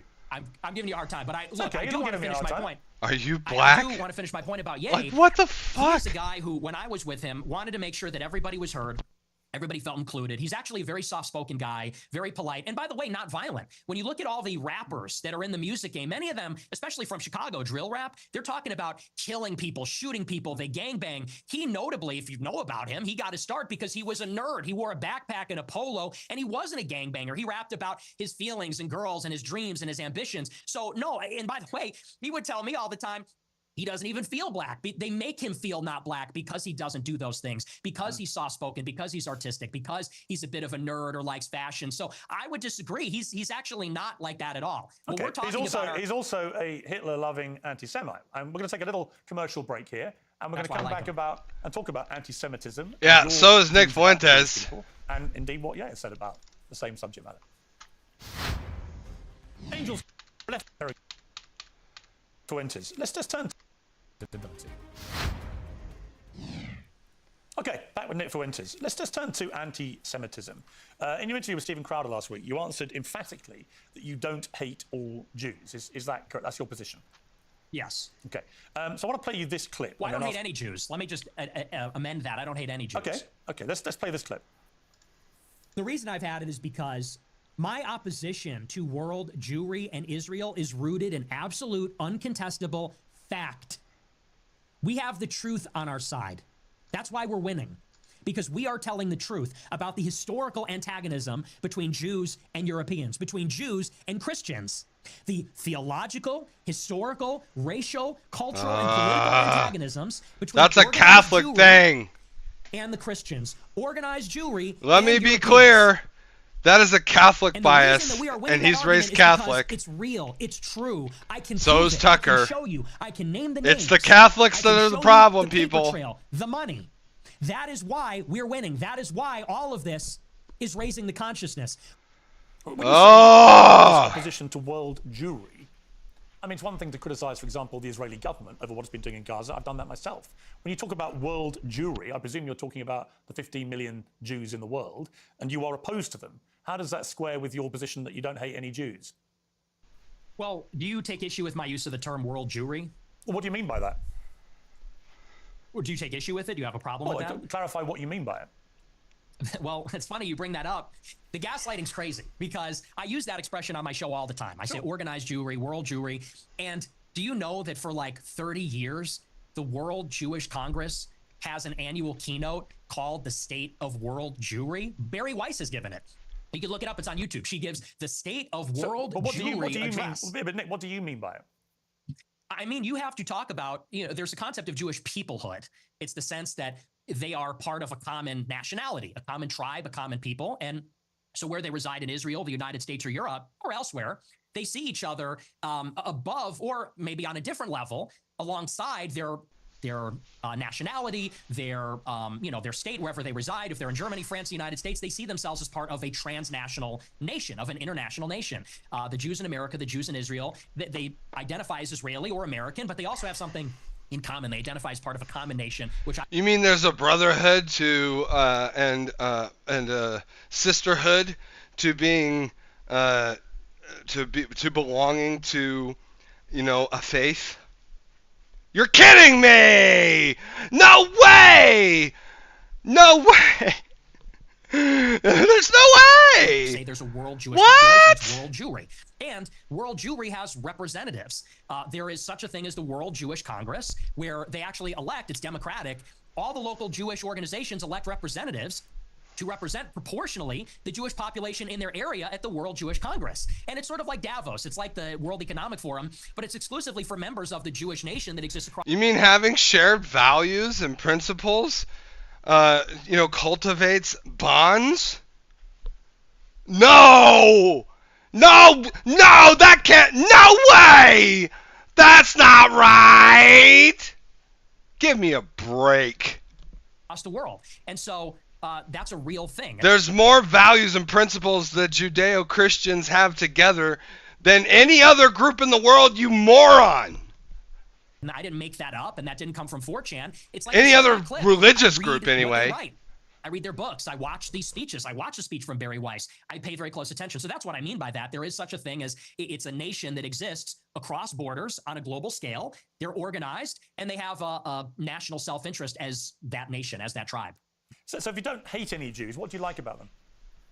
I like a lot of things about them. I think they're funny. I think they're smart. I think that they're pretty remarkable people. And as Christians, especially as Catholics, they value family.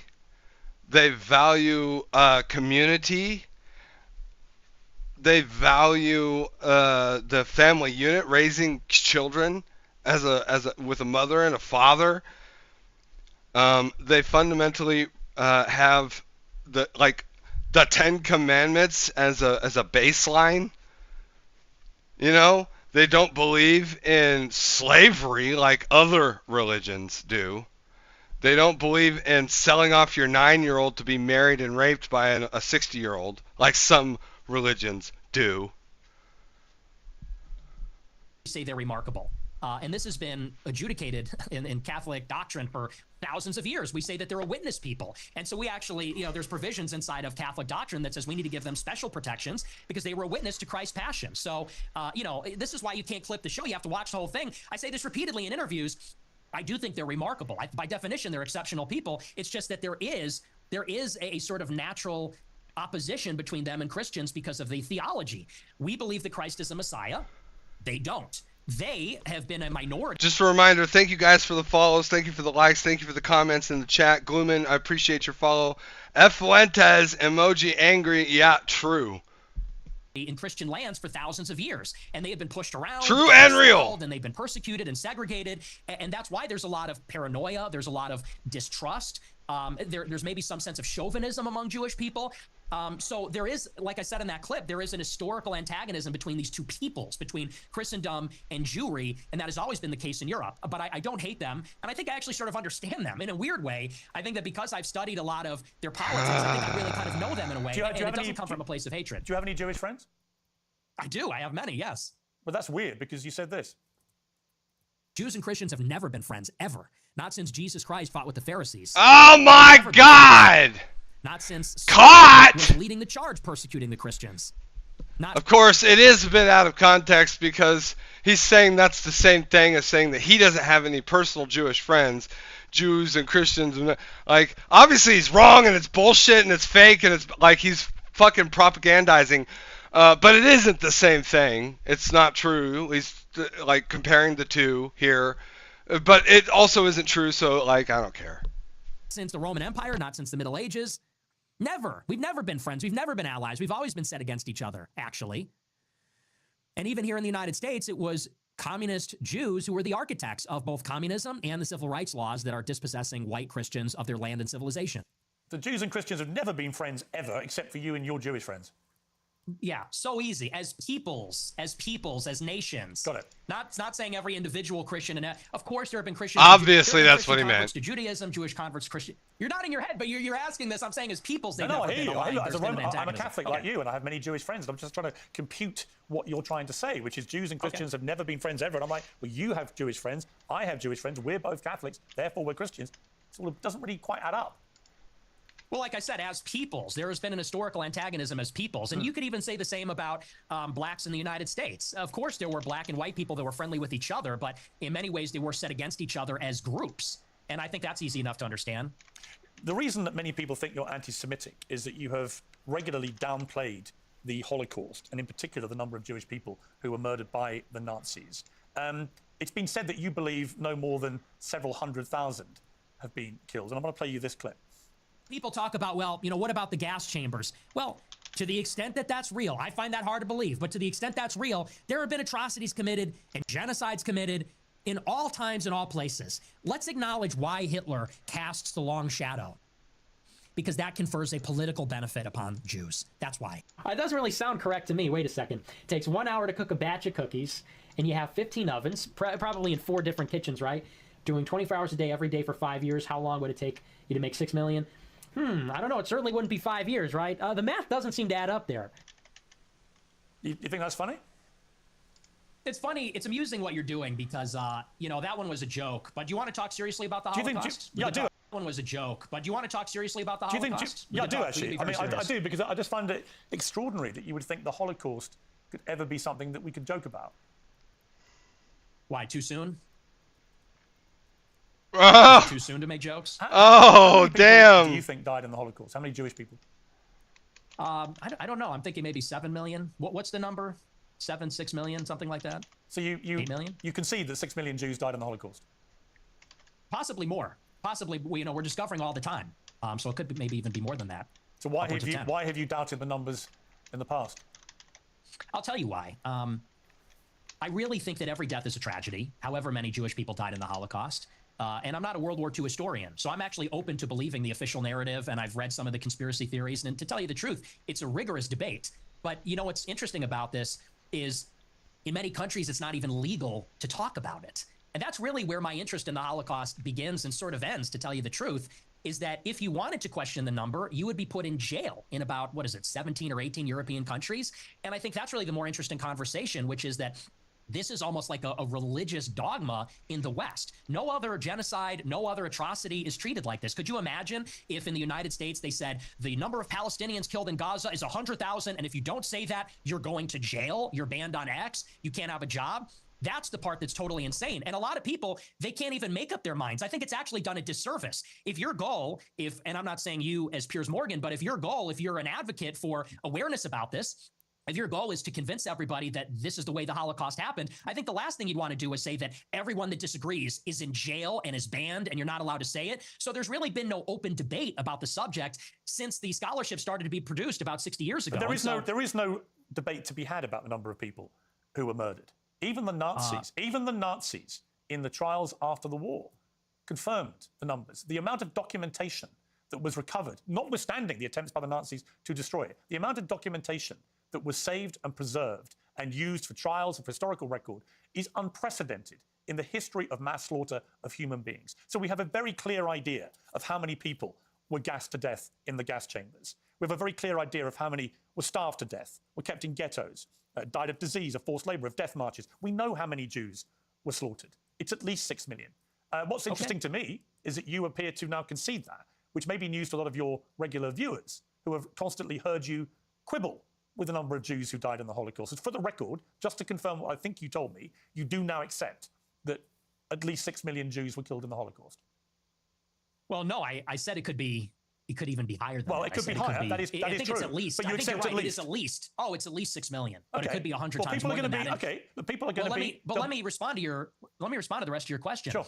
What you're saying, I understand where you're coming from when you say it has been documented and there are confessions and so on. I have shared the for itself. But answer. You don't see, your show the is called statistic. Morgan Uncensored. Yep. But the United Kingdom is censored and Europe is censored. And if you talk about these things, you will be put in jail in many countries. And I think that's where a lot of people start to say, well, if the truth is so clear and if there's such overwhelming evidence, why do you need to throw people in jail for disagreeing? And you yourself said, well, there is no debate. I think everything is debatable. I think everything at least should be debated. And if the evidence is very one-sided, let the evidence speak. Don't throw people in jail. So do you think that Holocaust denial laws should be overturned? I don't particularly agree with Holocaust denial laws. I don't think people should be imprisoned. Okay. Well, because I have a blanket view now, which has evolved slightly actually over the years, that I have a blanket view that speech should not be criminalized, right? People should be allowed to say what they want to say, and they should be then made accountable for what they say. If you have an employer, they can make a view about whether you are the right kind of person they want for their employment, as they would make a decision about anything else you do in life. So I actually believe that speech should never be criminalized. It's my personal view. I understand why in places like Germany, they have strong laws about it because they want to move on from what they believe was the most shameful moment in their history. I understand that. Do I want that in my country? No. Am I appalled by what has been going on with free speech in the United Kingdom in the last 2 or 3 years? Absolutely. It is ridiculous that people have been frog-marched to prison cells for stuff they put on social media, right? So yeah, I do. I think what is more interesting to me about our exchange is I was not expecting you to go the opposite way. I was not expecting you to be so emphatic that at least 6 million Jews died in the Holocaust. And there'll be people watching this who I think will be very surprised by that, because you have built a reputation for being, if not a Holocaust denier, then somebody constantly questioning in a downward way the number of Jews who were murdered. That doesn't appear to be what your position is now. No, and here's what I would like to see for my entire career. When I started my show, it started with a good faith inquiry where I was questioning a lot of these narratives and I said, what is the answer on the other side? But what I found is that the answer was criminalized. So when you would talk about anything regarding Jews, Israel, the Holocaust, you could be in favor of the official narrative on those things. If you went against, you were banned, censored, and in some countries jailed. And so I actually haven't made up my mind on that because that's not really a matter of interest to me. And there's a lot of analysis and scholarship on both sides of the issue. And I've read both sides of the issue. And honestly, unfortunately, it's hard to judge because there has never been... There's never been a debate on it. And there's never been a debate because of the stigma, because of the censorship. And I think that leads a lot of people to say, well, what do they have to hide? Because you can say on your show, well, I'm personally against Holocaust denial laws, yet they still persist and the social consequences still persist. And I think that that is the anomaly. And people have to wonder, okay, why is it that way? And what I said in that clip is the reason the Holocaust casts a long shadow is because it confers a political benefit upon organized Jewry. That is what they always fall back on. They cannot be criticized. They cannot be named. They cannot be talked about, lest there be another Holocaust. And no other tragedy is treated that way, and no other ethnic group has a get-out-of-jail-free card. Just play that. Anti-Semitism and Holocaust, you can do whatever you want and defend all your actions. That's the part that people are getting upset with. That's the problem. I don't know any right-minded person who believes that Jewish people weaponized the Holocaust for their own personal get-out-of-jail free or whatever you called it. You don't know anyone that does that? That believes that? I'm sure there are some people that do that, but it's such a ridiculous generalization. You know, the truth is that most Jewish people have lost relatives in the Holocaust. In fact, I want to play you two clips. One is where you talk about Adolf Hitler. Hitler was a pedophile and kind of a pagan. It's like, well, he was also really fucking cool. So, you know, time to grow up. We're not children anymore. Am I right? Am I right? Am I right, boys? Am I right? Let's go.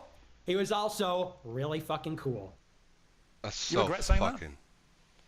that? Saying a fact? No, that's absolutely true. That's not a Hitler was fact. really fucking cool. That's an opinion. I do. Ah! Pretending he's not. Well, to be honest. This is the problem, you see. It's a bit like when you just say, I'm a racist. You're a racist who thinks Hitler's cool, but you're not anti-Semitic. If you're the most egregious and the most numerically superior mass murderer of history, he is the most guilty of genocide, the only one ever been that could ever fit the description of genocide like that I know of, other than maybe, I don't know, Genghis Khan. I think that it's insane to think that, oh my God, dude, this guy thinks Hitler is cool. Who the fuck? Why and how? Like, what's a fact? Are you serious? This is unhinged. Jewish person watching this, what are they thinking? I'll tell you what they're thinking, because I've got a friend of mine called Danny Finkelstein, who, when he heard I was interviewing you, he's a Times journalist in the UK, very eminent journalist here, and author, who wrote a book about his own family's experiences at the hands of Hitler and Stalin, because he also told Tucker Carlson that you admire Stalin. But let's just take what Danny said here. Hi Piers, it's Danny Finkelstein here.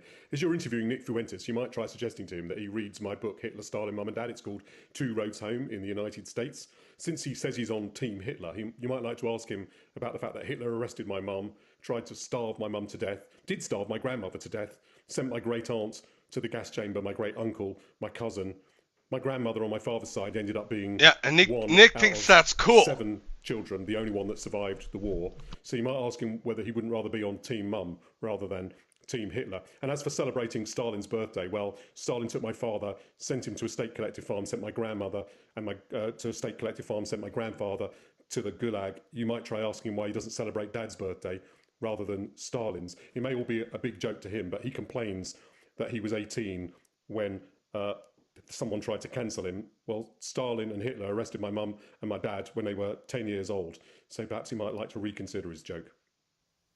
See, that's the reality of your jokes, although I haven't ascertained yet whether you are joking when you say that Hitler was very fucking cool. Are you joking? Just as an aside, there was a chat that said, Piers is getting cooked. And then America first, Christ is king. I don't think there's anyone in the world that actually believes this. That actually believes that that's what Nick stands for.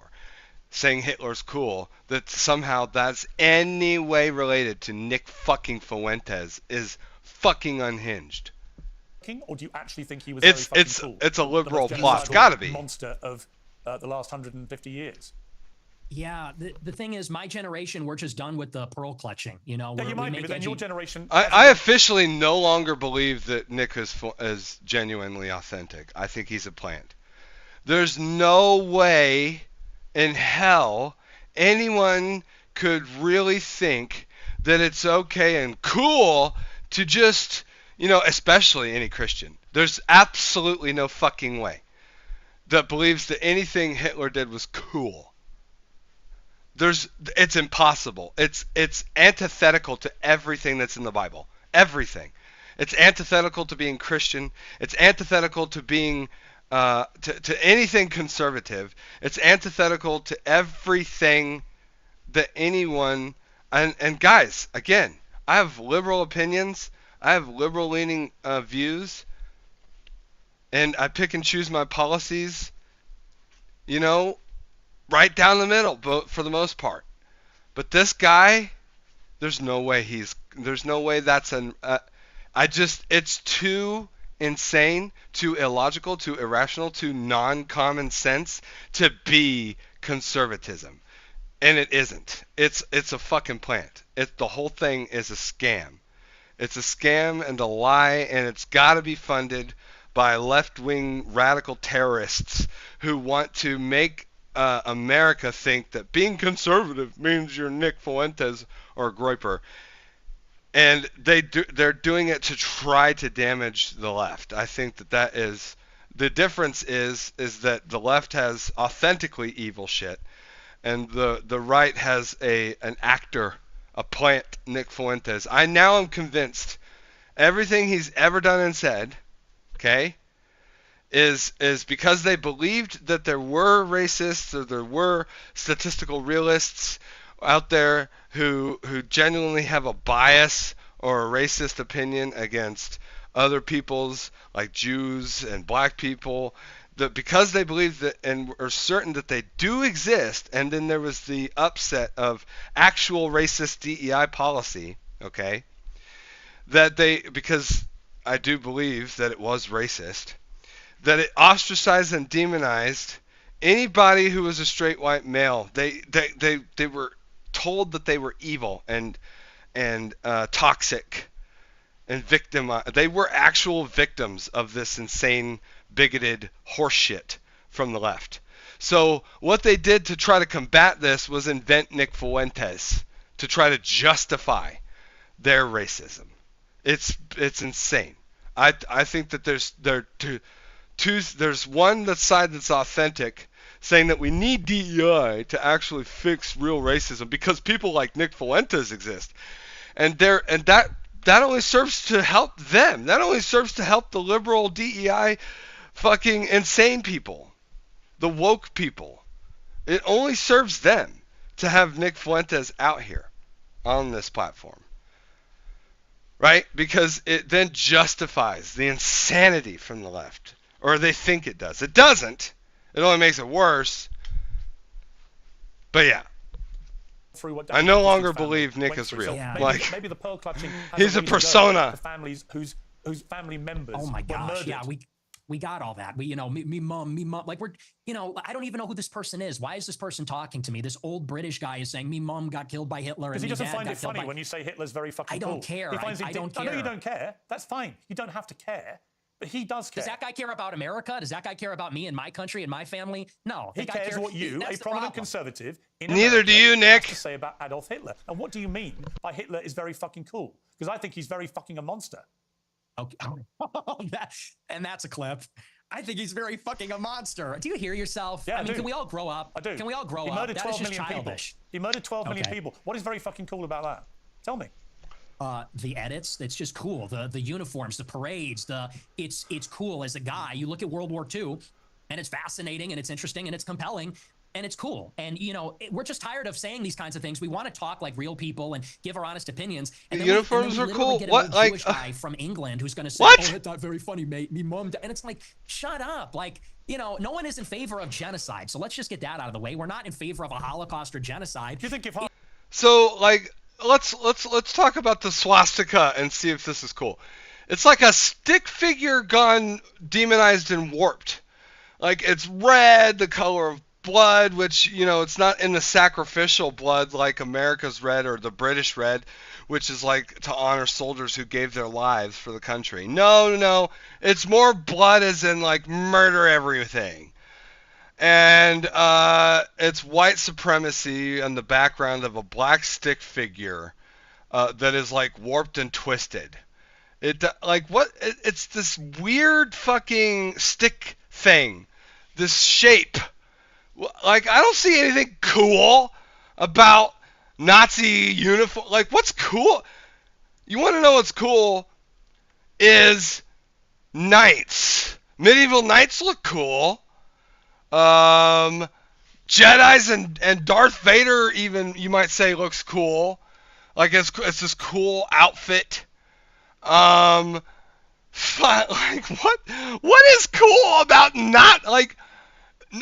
that goes for all World War uniforms, World War II and World War I uniforms. None of them looked cool. They were all like kind of just like janky. Like, I don't think anything about those uniforms looked cool. I don't think anything about them looked like, why? How does that look cool? You want to know who looks cool? A Paladin or a Dark Knight in Final Fantasy, or the uniforms in Expedition 33. That looks cool. Like, what? What is cool about years ago? You think if half your family had been wiped out by very fucking cool Hitler, you'd still think he was very fucking cool? Or would you think that actually he was a despicable monster who murdered 12 million people? Okay. The dragons in Game of Thrones are cool. There's nothing cool about... What the fuck? Targeted people because they were disabled or Jewish or Romani Gypsy or whatever it may be, and that he systematically destroyed people, incinerated them in gas chambers. Do you think that you would find it very fucking cool if your family had been through that? Or do you think you would find it very fucking disgusting? And perhaps moderate the number of times you laugh about it, or want to joke about it, or want to abuse someone like Danny Finkelstein, who's written incredibly powerful books about what happened to his extended family at the hands of the Nazis and your other hero, Stalin. See, my point to you, Nick Fuentes, is that in parts of this interview, you try to come across as moderate, but every now and again, the mask slips. And it slipped again here with what you say about Hitler. There's nothing very fucking cool about Hitler. We know that from history now. We know what he did. You've already conceded that he murdered at least 6 million Jews. So when you say he's very fucking cool, Jewish people watch this and go, this guy's disgusting. Why would he say this about someone who perpetrated such an evil? And what's the real I don't answer? get it. Why I do you really think don't it's just get for it. kicks? Is I just Is it don't. for fun? For shits and giggles? What is it? What motivates you to say something like Hitler was very fucking cool?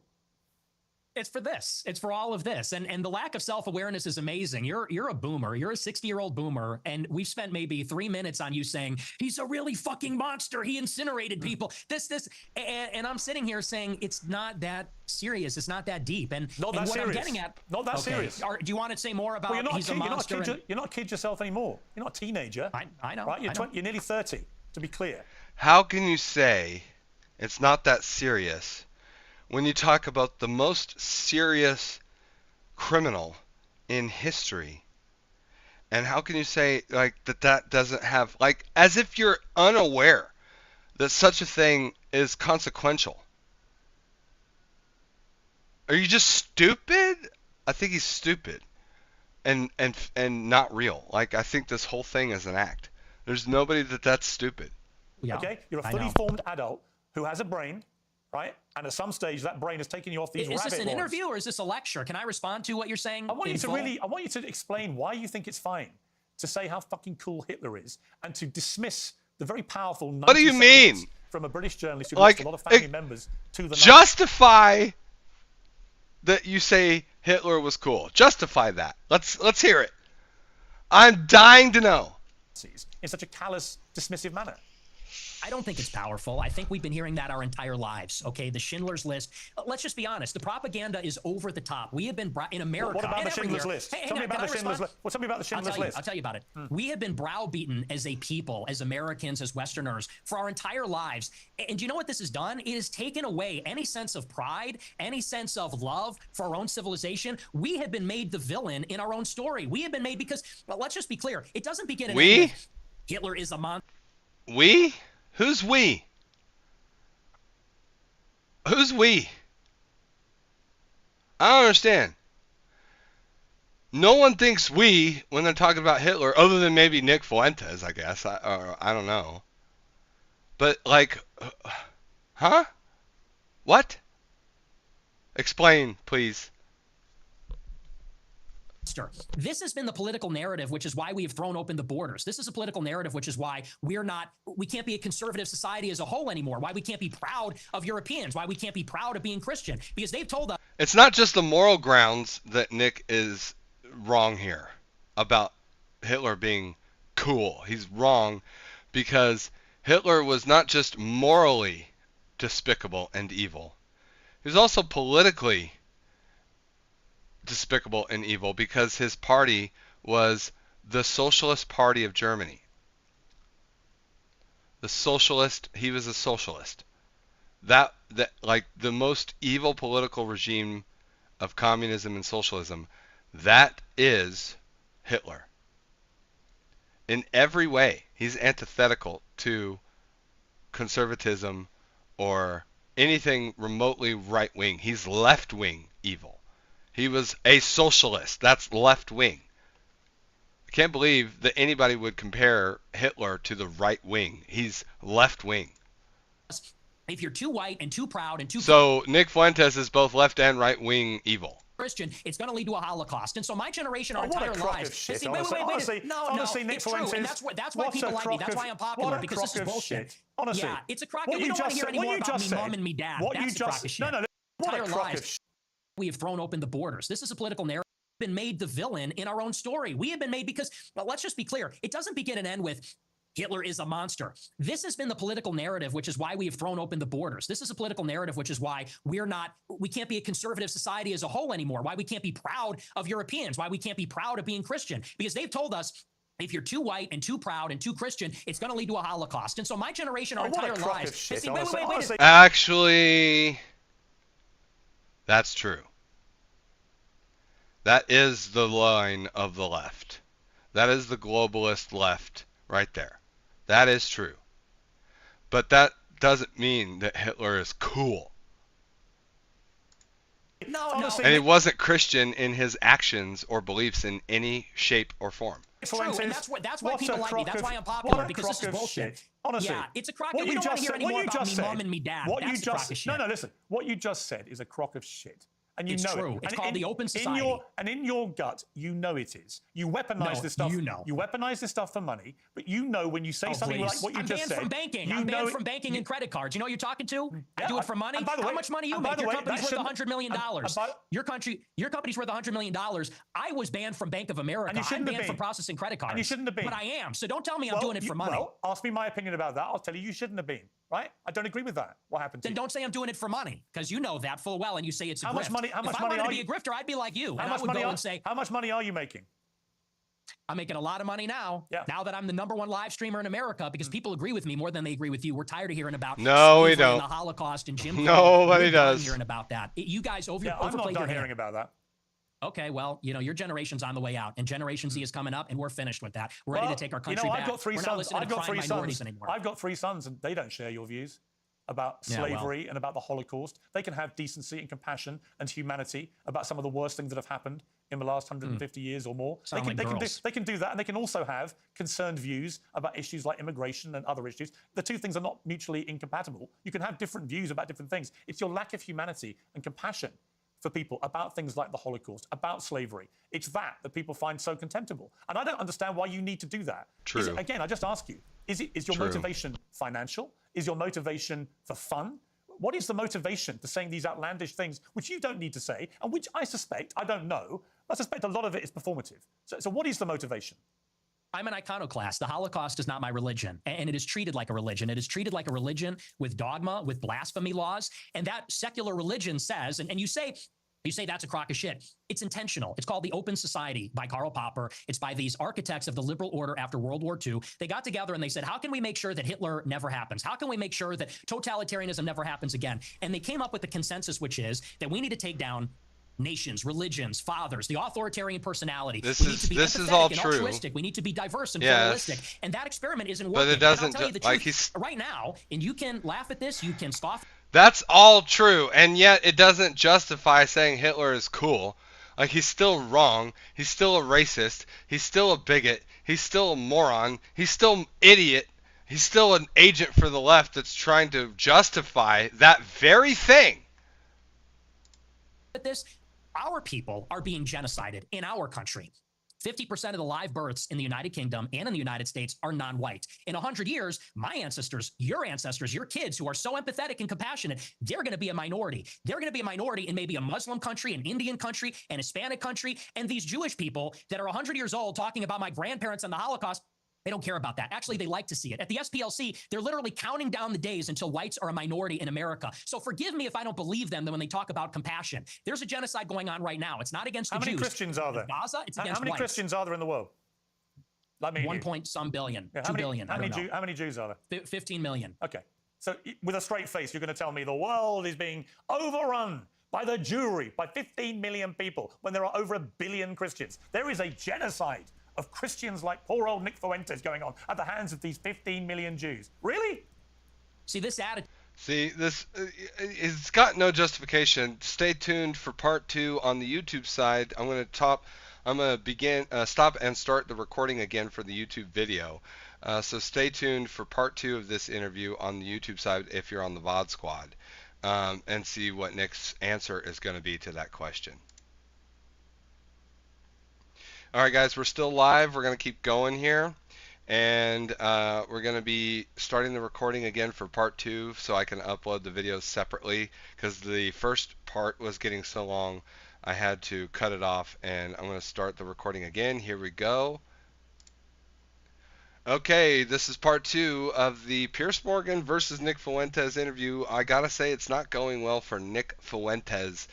He's lost the plot. I think that he's no longer a genuine actor, and I do think that he's has to be, an agent for the left that's there to literally show proof and justify shit like DEI and the globalist agenda, because nothing he's saying is even remotely conservative whatsoever.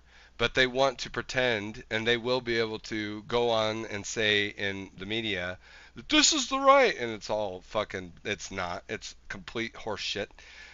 Let's hear his answer to Pierce's question. We'll just back it up here.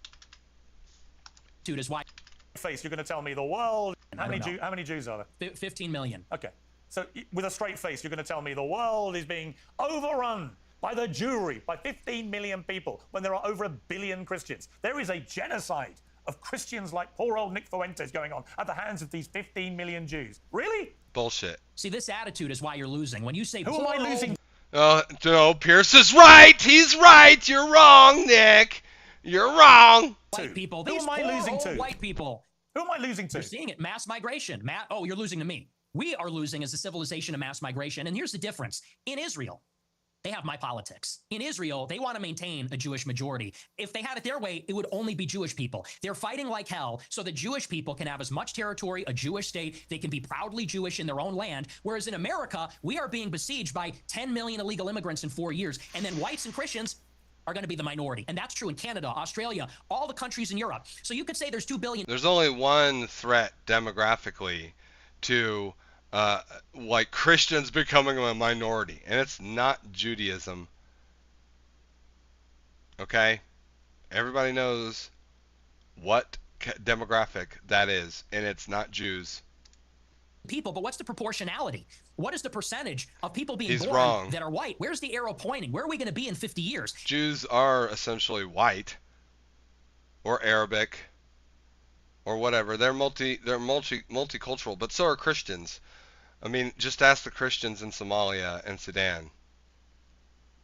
You know, the genocide happening against Christians there, and in Syria, years, and in Lebanon.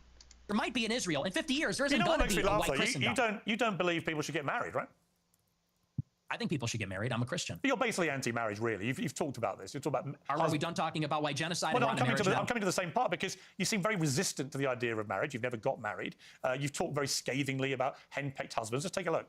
That's true. Guys get to a certain age and they're like, you know what? Women suck. Like, they're talking too much. They're not hot anymore. Like, you're fat, you're chubby, you're not as hot as you think you are. You fucking talk too much. You're a bitch. So we'll obviously get to the brazen misogyny part of that a little later, but I'm just curious. On the one hand, there's this terrible genocide going on of white people. On the other hand, you want people effectively to stop going near women because they all turn out to be so ghastly, so they shouldn't presumably procreate. So how does that work? I mean, aren't you, with your rhetoric, actively encouraging men not to associate with these ghastly women, therefore not have any more children? Therefore, you are contributing, Nick Fuentes, to the diminishing white population. I'm confused. That's exactly right. Exactly. I tell my followers to get married all the time. I tell them that it's best for everybody to get married. And I think that's the only way that you can have sex. I think that's the only licit way as a Catholic. As But you yourself are not. And you're against women, constantly berating all women. All women. I'll get married later. It's been difficult for me because people are shooting at me at my house. I don't know that I don't want to have kids and a wife. You know, my wife would be screaming about that. Me, you know, I have to be able to take risks and be able to say these things. It's difficult to bring a family into a life that's like that. But for my followers, I tell them to get married. But what's happening with women? You literally just told your followers. Hang on. In that clip, you literally told followers, women, they get old, they get fat, they get ugly, they get very annoying. So where's the incentive to get married to women? There isn't one. You're actively telling them the opposite. You're extrapolating a lot. Just We can complain. Just quoting you back yourself again. No, but you're extrapolating and saying, well, you say women are annoying, so therefore, what's the incentive? We have to do it in spite of the fact that they are annoying. We have to do it in spite of the fact that they talk too much. We can get them to lose weight. We can put them on peptides. We can get them to the promised land, but it's going to be. Do you think this view of women may be why none of them want to go near you? Oh, you should see my DMs. It is quite the opposite. They're called the Groy Bets, and I'm actually batting them away. Granted, not all of them are attractive. Some of them are attractive. Are you actually? Just to clear up. Oh, wow, hilarious. You have no idea what the answer is, and you haven't got to answer. But are you actually attracted to women? I am attracted to women. You're not gay? No. But I will say that women are very difficult to be around. Okay. So there's that. And do you think they should have the right to vote? I do not. No, absolutely not. Wow! Well, yeah, absolutely. So basically, you're just a misogynist old dinosaur, aren't you? For a young guy. Yeah. I mean, I know I'm the boomer. I know I'm the boomer here, but actually, you're a 27-year-old dinosaur, aren't you? Aren't you, Nick Fuentes? All women. I am. All women are annoying. All women grow old. They all get fat. Says the guy. Have you ever had sex? No, absolutely not. Wow. Says the guy who's never got laid. Well, that's the thing, though. You boomers. He claims to be it's because of his Christian belief that you cannot have sex outside of marriage. It's not why. It's not why. Do you think you're an expert in women, given you've never got laid? Yeah, we are going back to the Stone Age. You're absolutely right. This, you know, you're talking about empathy and your kids are empathetic and they would never laugh at a joke about the Holocaust and you're a misogynist. You're a simp yourself. You're totally henpecked. That's the problem. So yeah, we are going back to the way another clip of yours about wow. A lot of women want to be raped, and when I say raped, I mean like that sounds bad when I say it like that. But there's like a lot of women that really want a guy to beat the shit out of them. But also they have to pretend, but part of it is they have to pretend like they don't. He's talking about the fetishes. I mean, what are women reading these days? Was a video by Shoe on Head, a woman, a Democrat, a leftist that I respect and admire very much, about how they're fantasizing about minotaur men, effing them and raping them. I mean, that's what he's talking about. But it obviously is not what it sounds. I mean, that's, I don't know. You think women want to be raped, do you? I think you do a disservice when you don't actually genuinely address what they're like, the person's intent and what they mean, rather than what they're saying sounds like. You can prove Nick is an anti-Semitic, anti-women, misogynistic, anti-Christian, evil, Hitler-loving fool without lying, without being dishonest. You don't have to be dishonest. You don't have to. Like, you can just tell the truth, and it's very abundantly clear he is an evil person.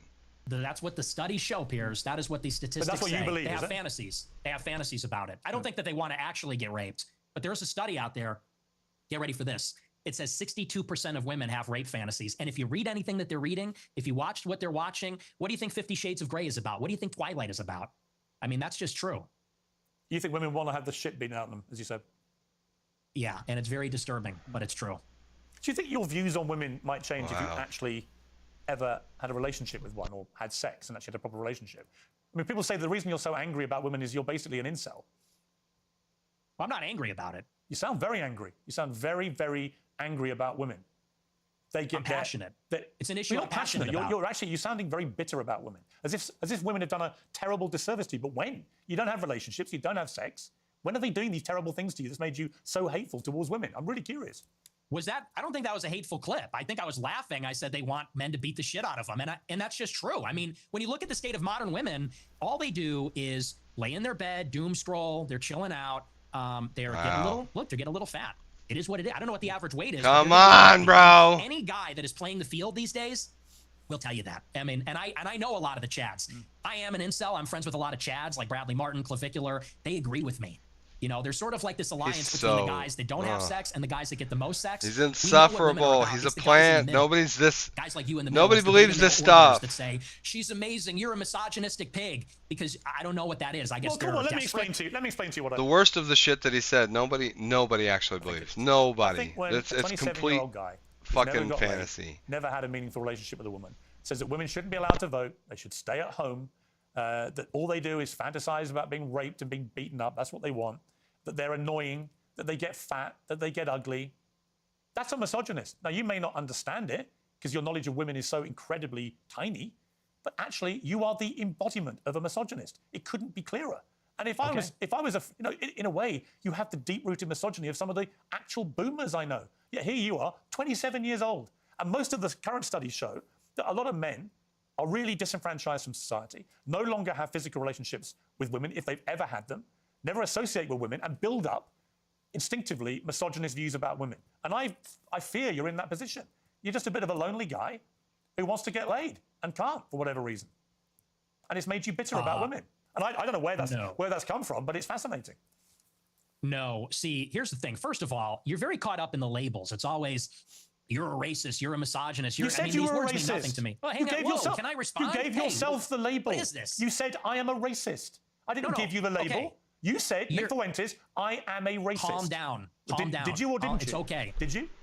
Yeah. Okay. But so here's I didn't give you the label. You did. Why are you yelling at me? Because you're trying to infer something that didn't happen. You said, I gave you the label of being a racist. No, you did. You said, I'm a racist. You gave yourself the label. You're going to have to tone it down a little, all right? You're going to have to bring it down a notch and relax. This is just an interview, okay? Please calm down. All I said is you're hung up. I didn't say you gave me that. Maybe I did. You did. But here's what I mean. What I mean is you're just hung up on proving you're a misogynist. Okay, you're a racist. Okay, you denied the Holocaust, and I'm not about the labels, you man. Didn't deny I'm the just Holocaust. past that. As I said to you, look, Nick, as I said to you, I just wanted to go over the stuff that everyone uses out there about you, and get you to respond. And we are getting, I think, a long way in this interview.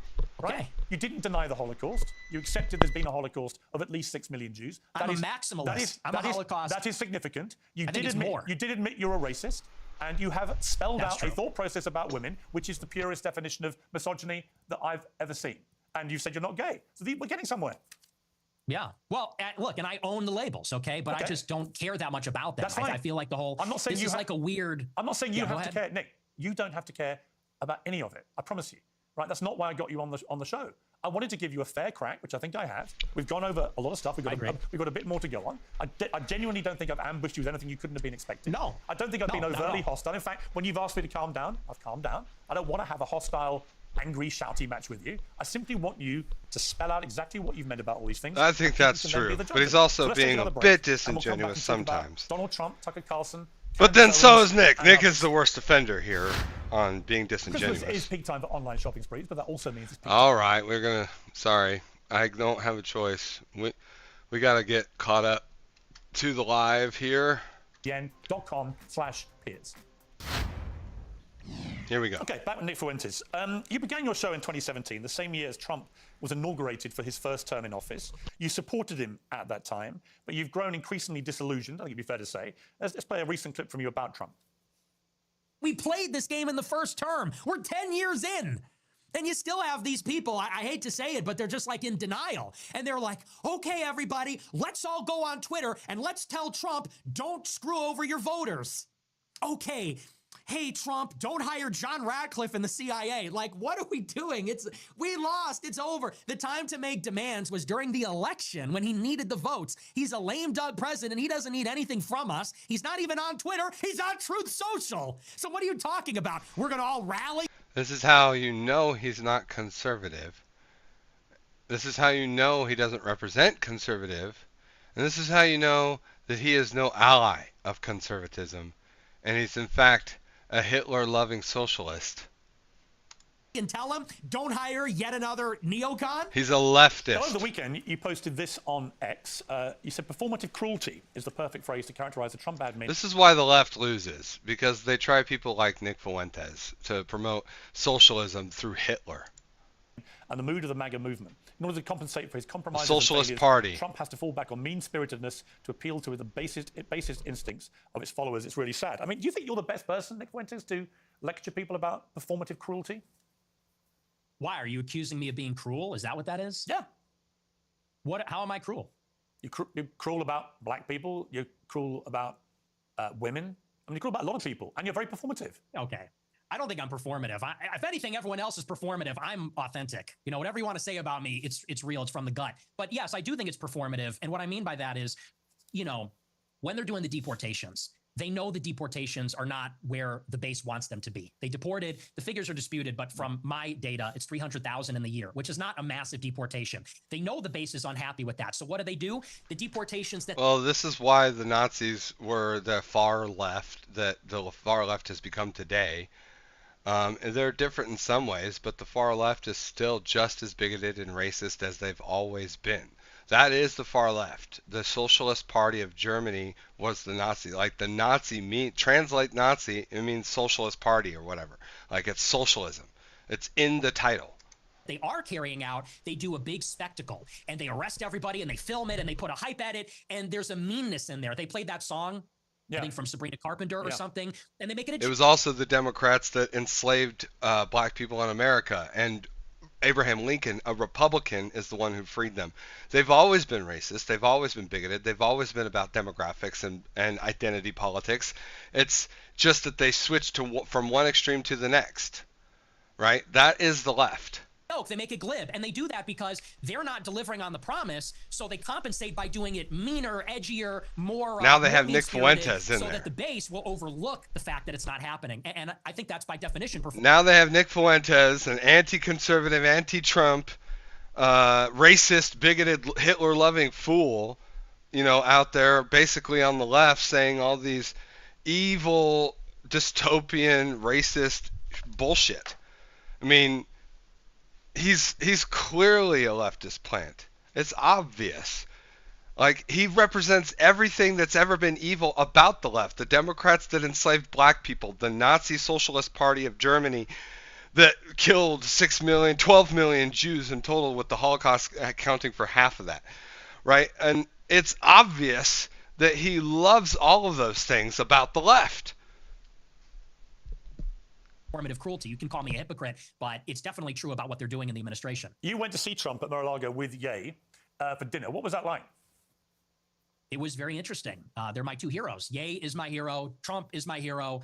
Even though he's very disappointing, I still have a personal hero of mine. And he's a remarkable person. It was a great conversation. We got along pretty well. He liked me. I liked him. It was a love fest. I mean, he got attacked afterwards for supping with the white supremacist devil. I mean, do you accept you are a white supremacist? No, absolutely not. You don't think white people are superior to black people? No, I'm a Christian, so I believe everybody is equal before God. Including women? Yes. So you give women equal rights then? No. Great. No. Great. Okay. So you just talked a lot of bullshit, didn't you? No. Why are you like mad about this? No. You want women to be treated equally before God, but you don't want to give them equal rights. Yeah, because women and men are different. Look, do you believe there are two genders? It's your view. Do you think there's two genders? I do think there are two genders, yes. Okay. And so you mean there's distinction. There are two distinct genders. I think we should all have the same rights to... Well, if they're meaningfully distinct, biologically distinct, and they have different social and biological roles, I think it would follow that we would treat them a little bit differently in the law. Do you think the Catholic Church's teachings reflect that? I do. Yeah, there's no female priests. Have you ever seen that? Do you think that the Catholic Church thinks all women should be deprived of the vote? Yeah, I think so. No, they don't. I think they do, yeah. You think the Catholic Pierce Church is position Catholic, women by shouldn't the be allowed way. to vote? I think so, yeah, No, but I'm not positive. No, it's bullshit. Oh, it should be. It should be. So if you were Pope, that's what you do. You could be Pope because you're celibate. That's true. And I'm also from Chicago, like the Pope. But look, Right. I mean, women, it says in the Bible that women have no authority over men, and they can't teach men, and that's why there's no female priests. There's a lot of things in the Bible. I mean, do you take every word of the Bible as sacrosanct? Well, yeah, it's inspired scripture. That's all of it. Is this now all of it is a sacrosanct. theological debate? Well, It doesn't actually say that. It's very distinct about the roles of women and men, and it doesn't actually say that women can't teach. It doesn't actually say that women can't vote. It doesn't say, like, there's nowhere in the Bible where it actually says that. Is Catholic doctrine that women should not lead? There any place where it's even sort of adjacent is being misinterpreted to a wild, radical, and just frankly untrue version of the Bible. And teach. I mean, you're not interacting with what I'm saying. Why can't women be priests? They should be. Okay, well, you're not Catholic. That's not a Catholic position. I am a Catholic. Many things I disagree with the Catholic Church. Okay. Well, that kind of is contrary because the whole basis of being Catholic is accepting. It's accepting the authority of the pontiff. You can be a member of a religion and disagree with parts of that religion. Perfectly reasonable. Yeah, it's part of Catholic doctrine says this. Let's be clear. Mormon and Catholic doctrines, these are man-made, not biblical rules, okay? Not what's actually in the Bible. And this is why evangelical or evangelist or whatever you want to call it, I don't know the correct term here, but basically, you know, Martin Luther, right? The idea that the church is the people, not the institution. You could say you're an that, but it wouldn't be true. If you're an extremist, you can't. Okay. Obviously, you never deviate. That's just not rigorous. You never That's just deviate if sloppy. you're an extremist. But even the Constitution's been amended. Was it 27 times? The body of Christ. It's been amended The people. 27 times. Goodness. Yeah. Oh my, this is not rigorous intellectually. This is very Just a statement of fact. Theology. Okay, but it's fine. Where were we? We were talking about Trump, and Well, somehow we got into Trump, you're look, white knighting for women's rights. Well, I think women should have the same rights as you and I. You don't. That's fine. Put on the pink hat. What a pause friend. Thanks, Shertugal. What's the pink hat for? For the march, for the women's march. Are we going to see you at the women's march, protesting for women's rights and all that? I think women should have equal rights to men. Period. You carry tampons in case your female friends get a period or something? Like, it's crazy. Wow. No problem giving a female friend a tampon, would you? What is this guy? You've never seen a tampon, have you? Gross. Absolutely not. You Get that away think from me. tampons are gross? Yeah, they're filled with period blood. Yeah, it's kind of gross. Wow. Are you into that? You like? So I don't know what's happened, but the chat is totally disabled. Like that? That's hilarious. I don't think you've ever seen it, have you? Well, I have it on record. You've been that close to I've got it recorded and live streamed. I've seen him. Look, I used to live with women, so I've seen him around the house. I bet you've seen videos, haven't you? What?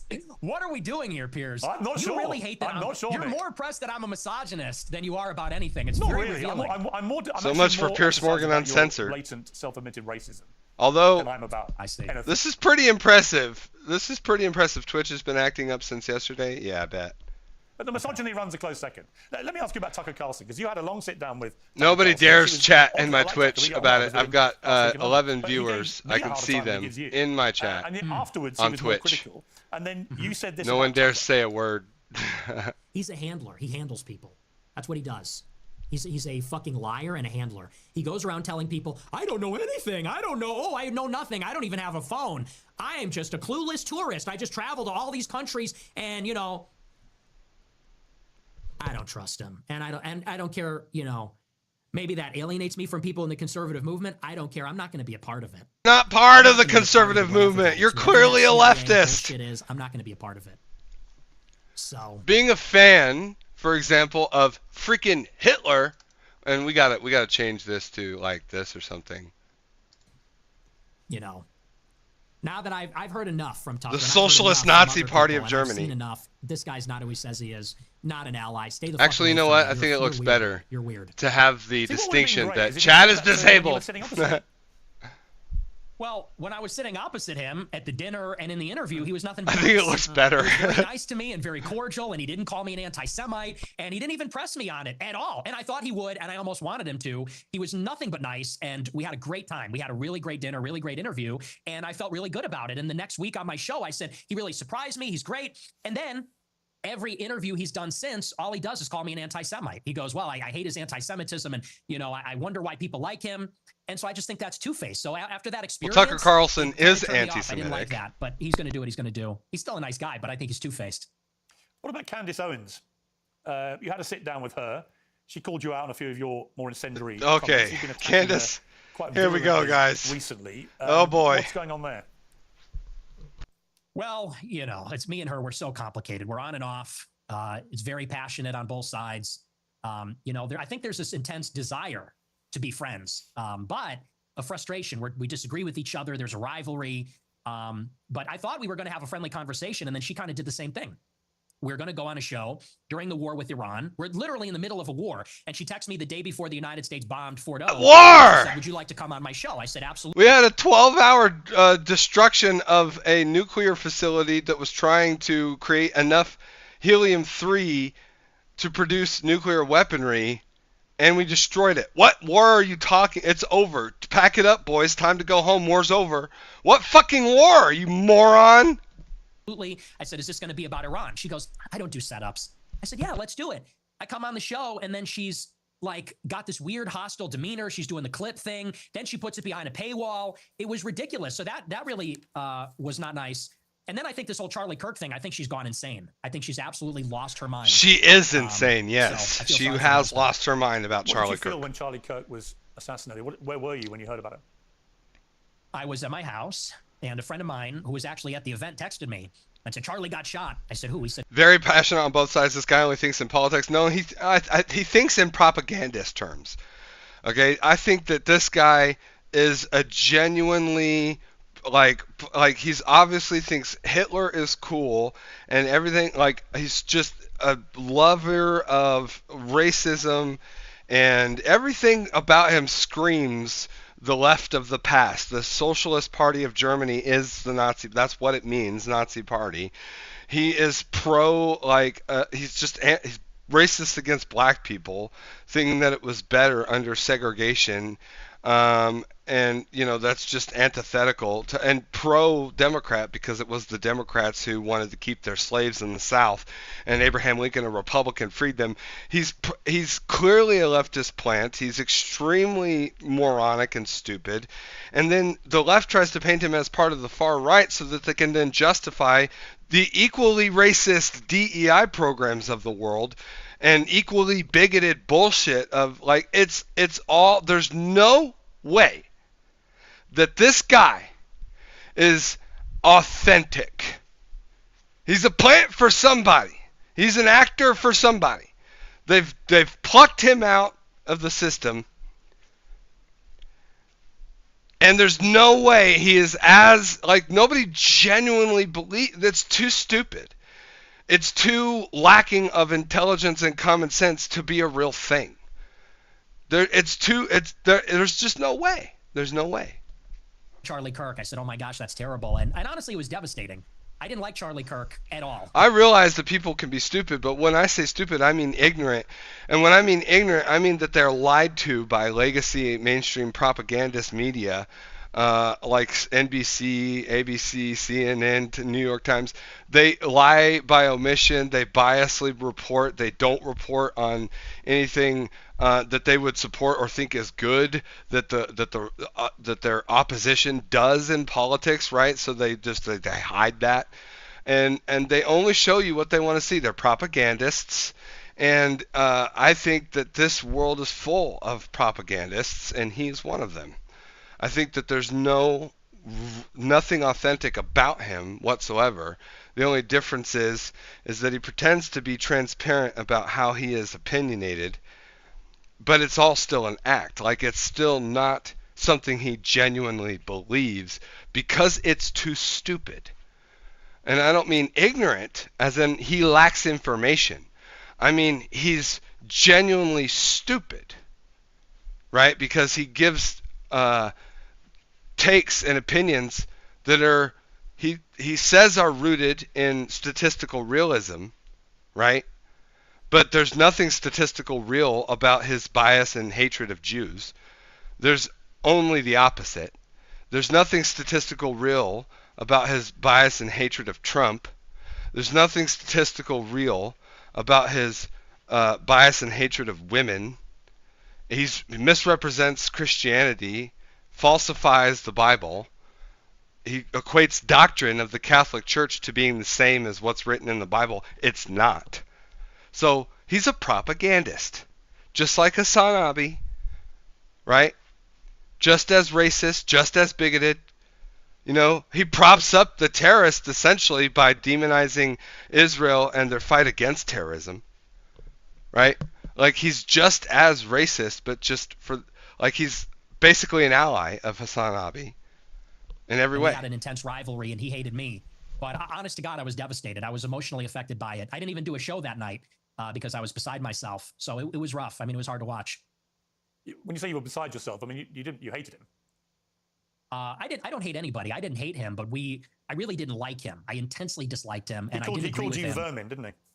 He did. Yeah, he hated me also. But you were still beside yourself when you heard what happened to him. I was. I thought it was disgusting what was done to him, and it was tragic, and it was horrifying. Do you fear an attack like that on yourself if you up your own security because of this? Because your profile's got exponentially higher since what happened to Charlie Kirk. Yes and no.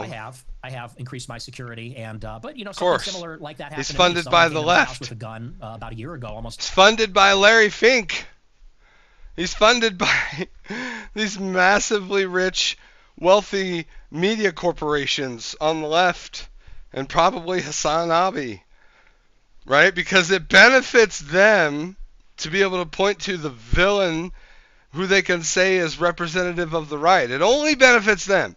It damages the right and benefits the left to have Nick Fuentes out there, even though Nick Fuentes' actual things that he says are more pro-leftist and clearly leftist. That's why this is all fucking bullshit. It's all exactly trying to kill me, and he was shot and killed in my alleyway. It's all an act. So I've had increased security for a while. It's a bad time out there, and I do believe it was a left-wing person that killed him. I think it was a left-wing person that tried to kill me. So yeah, I take it very seriously. Elon Musk said on his X platform that you're a Fed, that you're a paid-up hire of the government. Is that true? No. Because that's the logical conclusion. I just made it myself. Elon's not dumb. Elon's not dumb. I don't think I'm dumb. I think that this makes logical sense.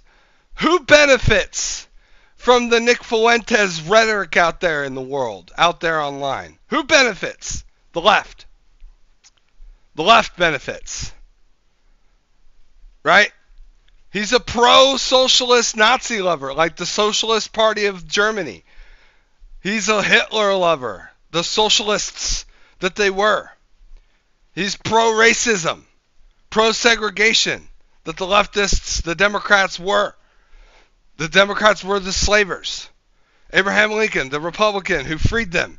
A Republican, a right wing. Right wing has been categorized by bullshit, lying, legacy mainstream media as being the racist party.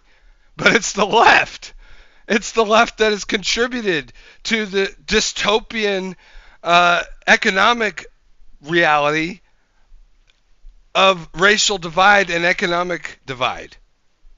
It's their policies in New York City and LA that has created the poverty in the minority demographics. They rule there. They rule there in totalitarianism. Like there's nobody of the Republican Party in those states and cities. What are you talking about? 100. You've never worked for the government in any capacity. I've never talked to federal law enforcement. And actually, I've testified to that fact under oath when I was subpoenaed by the Congress. People leave that part out. But I got subpoenaed, I think, in January 2022, I think it was. And I was deposed by the subcommittee, the House Select Subcommittee on January 6th. And they asked me, did you speak with any federal law enforcement? And under oath, I said, no, I've never had contact with them. I've never turned over devices. So no, absolutely not. There's been footage that's come out again this week. This is you at the January the 6th riots. Let's take a look. It appears we are taking the Capitol back.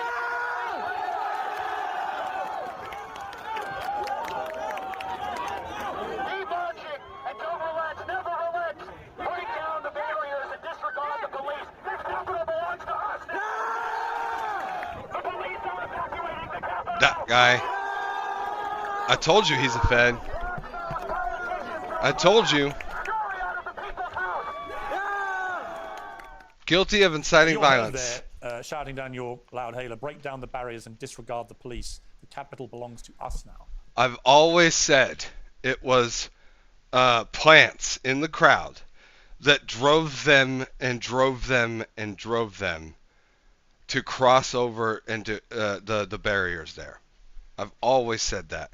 Now we have proof. Plants. It's obvious, guys. Just use your brain. It's easy. It's really not. Oh, you don't have. Well, it's like the circumstantial and evidential situational evidence around this is so overwhelming that you really do have to be in. This is not Candace Owens superstition. This is just putting common sense and asking common sense questions that makes it who benefits, right? Who's able to call out January 6th as some sort of insurrection, as insane as that and false as that is? The left. And why? Because of people like Nick Fuentes that were there to encourage such behavior. It's obvious. Duh. They don't genuinely, like, it's so fucking, he's too stupid to be real. What did you mean by that? I think it's pretty self-explanatory. The Capitol belongs to the people. Disregard the police. You don't support law and order. No, I support law and order, but on that day, see, he's too hypocritical. He's too inconsistent. He is too obviously a plant. Like, it's obvious. It's way too obvious. Police were brutal. The police killed somebody, Ashley Babbitt. And, they were throwing people off of the rafters. They killed multiple people. So, when disregarding the police is the first step to anarchy, isn't it?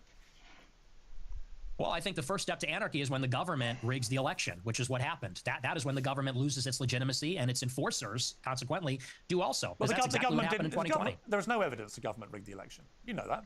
You're a bright guy. Well, has to be a plant. Has to be. No way he isn't. I know. I think Trump lost it fair and square. I think he fought the wrong argument about the stolen election. I've said to him, to his face, I agree. The argument he should have said is that the deliberate suppression of things like the Hunter Biden laptop scandal from the media, by social media, by big tech.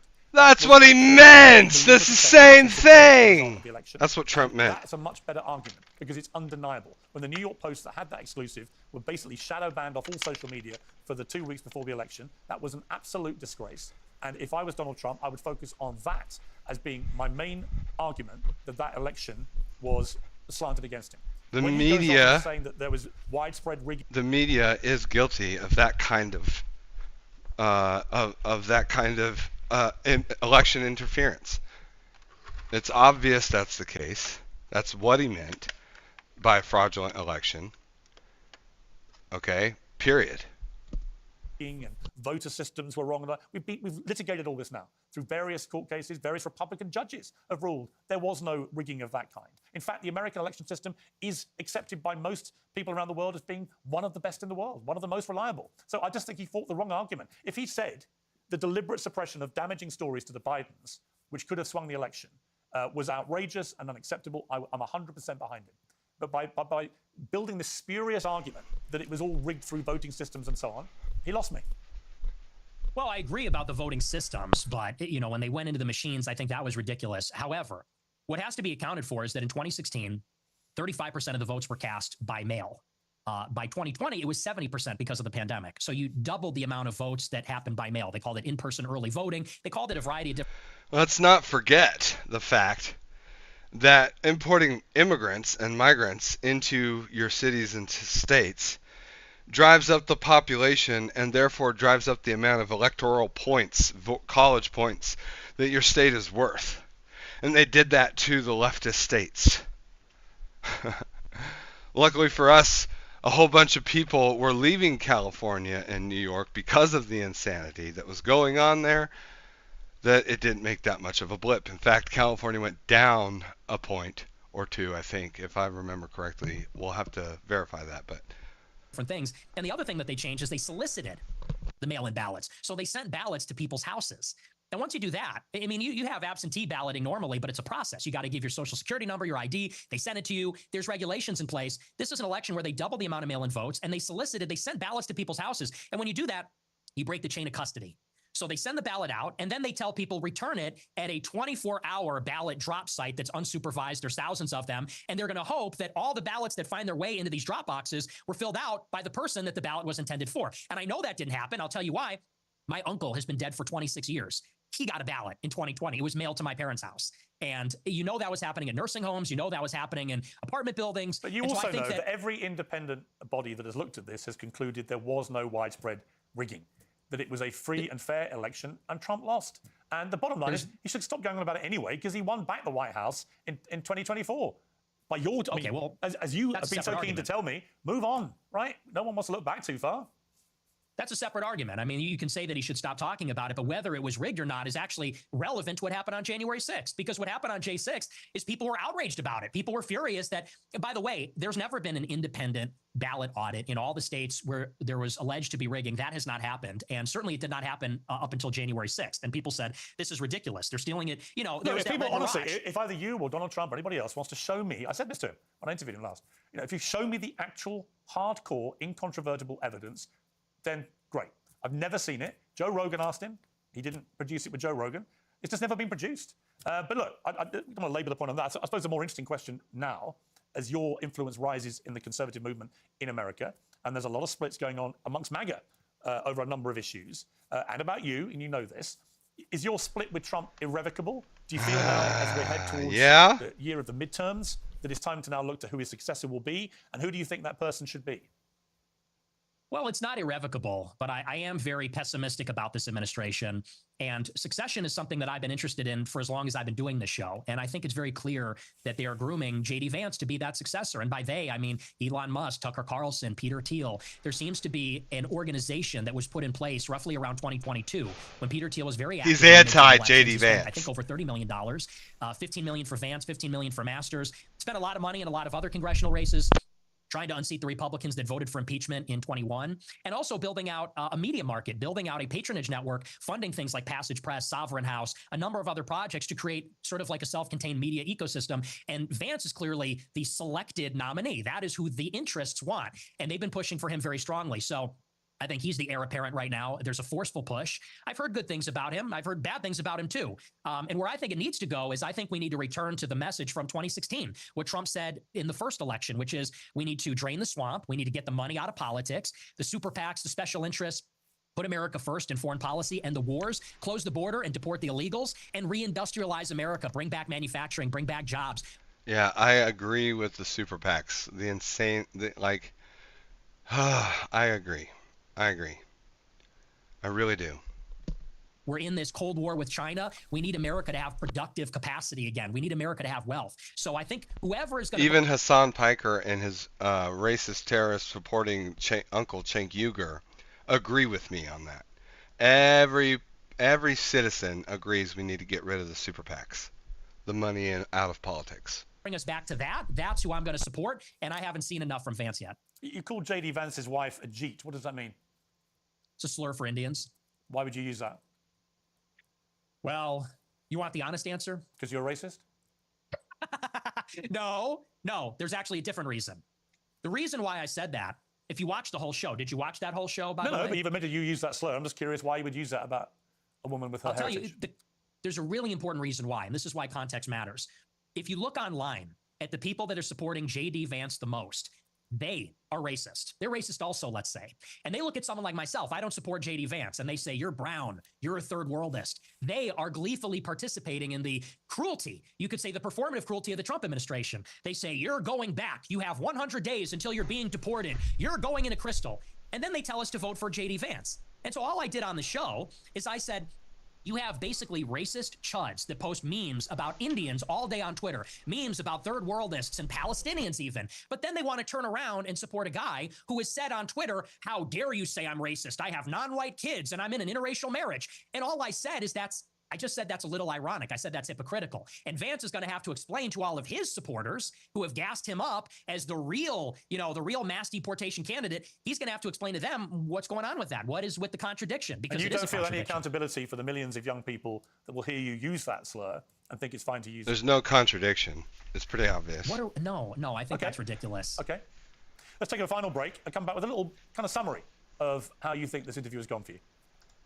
All right. Let's stop the recording on the YouTube side. This is the part 2. It'll be a little shorter so we can get a little bit more segmentality to this interview. It's a very long one. So we'll see you in part 3 on the YouTube side for the recording. Live stream is still going. Okay, guys.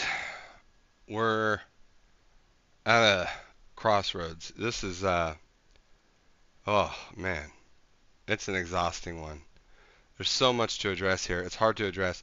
Anybody that has anything to say about the positions being expressed, I encourage you, say everything you need to say, because this is the biggest interview probably of the year, other than the Hassan Abi interview with Trigonometry.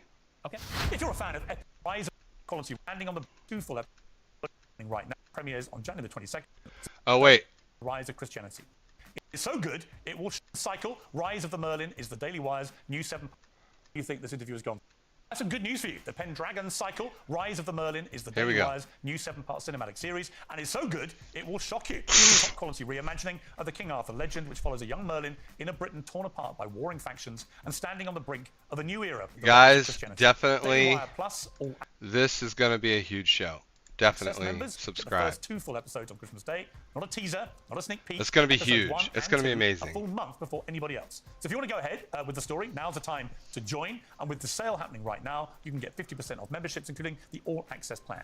The Pendragon cycle, Rise of the Merlin, premieres on January the 22nd, but all-access members can start watching on Christmas morning. Head to dailywireplus.com so you don't miss out. Daily Wire, guys.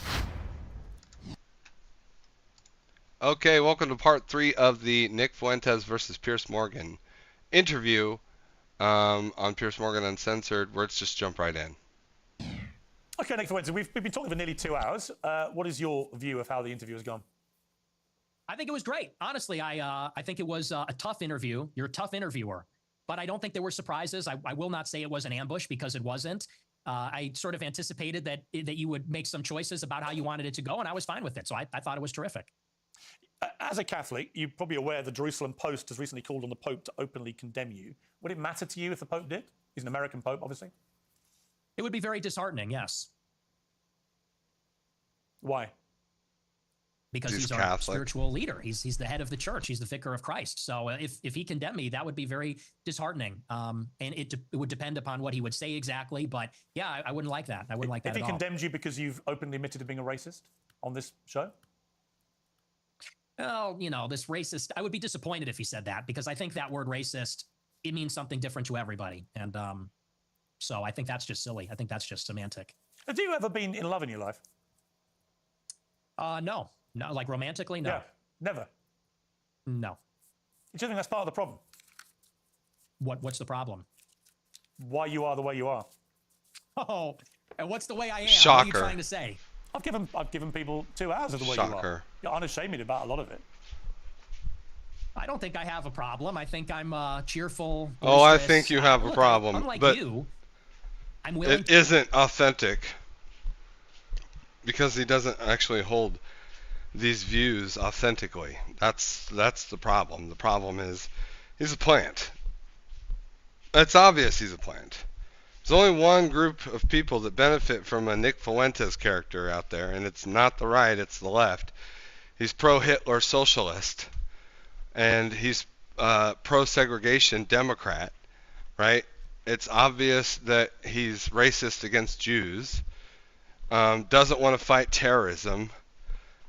He's a Hassan Piker ally. Like, it's clear. To be a little well, I guess you're willing to be provocative, but I'm willing to be very provocative, and I'm a free thinker, and I don't like to be tone policed. I don't like to be told about, you know, people are going to tone police and play moral cop about you can't make this joke or you can't make this statement. And I think that's just about being intellectually open. I'm a believer in openness. I like ideas. I completely agree. I think you should be perfectly free to express yourself exactly how you see fit. My problem is how you see fit with some of the things that you say.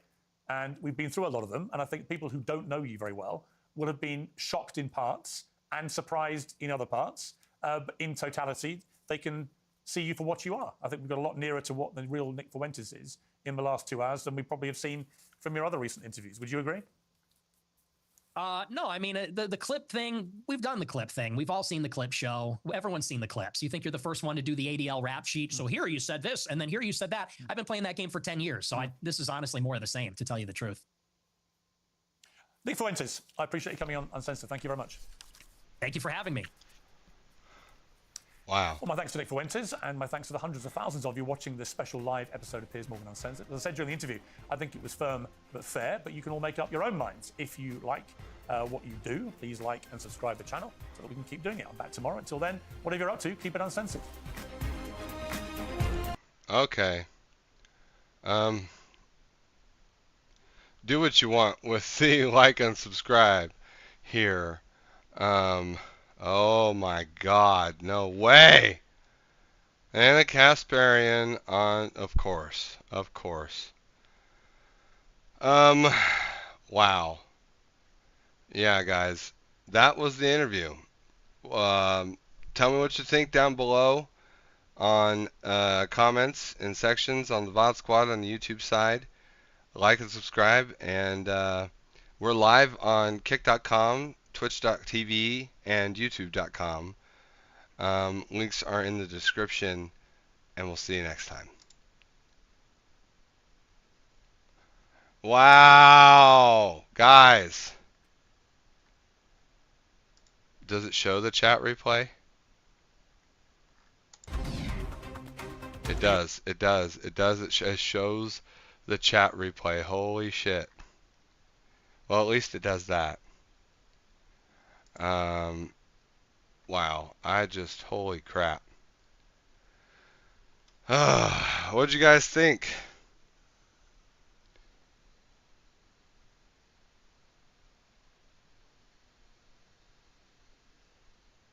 He is the enemy.